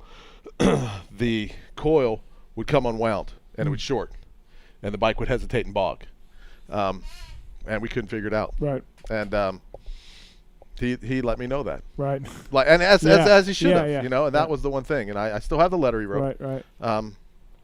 Which he took the time to write it, which was I thought really cool. Right. And it was down the lines of, hey, we've never had, we've always been able to fix something that was wrong. Right. And we weren't able to fix it. Yep. That was and I don't know that I was disappointed, but it was that was the only negative thing I think that I recall out of that. It was such a positive experience. You guys still talk? Oh yeah, not on occasion more texting than talking. We talk every, I don't know, once a quarter maybe we talk some stuff. We're going to do hopefully get a chance to do some more stuff now around the beers and stuff, but yeah, life takes over. Yeah. All right, last two. First one from Dr. Papa. How many engine cases has A-Ray broken in the last year? And actually, how do you even break a hole through them? Mind blown. It's not uncommon for that bike. I don't know what's going on though. Is it just too much compression? He revs. Is it? Yeah. He's hard on motorcycles. Right. And then that's a rod going through the cases, right? Yeah. I've had one on me do that, and I'm not very hard on motorcycles. Actually, I take that back. It wasn't on me. It was on my test guy, Joe Aloff. Joe had his go through. Joe is a rever as well. Mm-hmm. But A-Ray, he's not light on the bike. He rides very heavy on the machine. So when you ride heavy and you rev and A-Ray's fast, shit's gonna happen, right? So, yeah, I don't know. I don't know. I look back on some bikes that he rode. I don't know if he's had that much problems before this. I know things have fell off and certain things like that, but engine troubles, I don't think he's had as much as he does now. Right. All right. From Keelan Wright, 762. For anyone who wants to answer, do you think Kenny has already lost the mental game against Webb? It seemed like in his fourth place podium interview. No, stop it. Yeah, let's not even finish that. Stop it. Kenny seems like he's playing right into Cooper's Webb. Nah. Oh, God. Stop it. Feel tired. Tired of that. All right. No! That's horrible. That's the outro. Wow. That's the outro. What, that scared the shit out of me. I got to do it one more. No! That's horrible. There we go. Motorsport.com tweet at Tallon segment. He's got an intro and an outro, everybody. There you go. Hey, good show tonight. Aaron Plessinger, Justin Bogle, Kyle Peters, Jericho calling in also. Big hug guy. Yeah, big hug guy. Skip, thank you for coming in. Anytime. Let me know. Huddle Brewery down old part of Vegas. Go down if you're in town. What are you drinking? Check it out. Amber Oak. Amber Vanilla. How the fuck does he Vanilla not remember Oak. this? I don't know. I have 8 million things going on here in front of me. Vanilla Oak. Hey, there's a reason why I only got paid $42,000 back then. Here we go. Vanilla Oak. Hold on. F you, dude. So thanks everybody for listening. Appreciate it. AP Bogle, Peters, and of course Skip Norfolk. It's great to have you. Marshall Plum. Thanks for Marshall for calling in too. Good to hear from Marshall. As always, thanks to our sponsors of the show. Check out sponsor deals on PulpMXshow.com for more on that. Remember, after we're not here next Monday, we are here next Wednesday with David Villeman in studio. That's good. Good God, that should be amazing. Yeah, but they don't know shit. My favorite. That's my favorite guy. Oh God, I need some like hot points to just talk to, like just to get us going. Just a few things like. I hope to God something happens really good. Yeah. Somebody takes somebody out and he Yes. comes in with just guns a-blazing. Yes. Yeah, it'll be great. It'd be fantastic. Do we have the eat shit thing before we leave? Can we do that? Wake up, Supercross. Eat, Supercross. Shit, Supercross. Fuck, Supercross. And sleep, Supercross. That's how you become a Supercross champion. It's that easy, according to David Villeman. So as always, Skip, thank you for coming in. Absolutely. Appreciate it. Always a good time. Kiefer, thanks for coming in. Thank you. It's been your last show for a long time. So I'll see you guys in the winter. Anything you want to say? See you guys in the winter time. All right. Marks, nap time for you. Yeah. Thank you for coming in. You're welcome. Thanks for sticking it out. Tallon, thank you. Hey, thank you. As always, Tits will be in your chair for Wednesday. Yeah, he likes TV, I guess. He's so already made it in. clear he's Yeah. coming in. So he calls the shots. Thanks to Pookie and Swiss Core, of course. And thank you people for listening. Appreciate it. We're out of here. Yeah, and if you're barebacking, be careful, dude. There's something I want to get off my chest. And it's about that summer when you went away to community college. I got an offer to do Playgirl magazine. And I did it.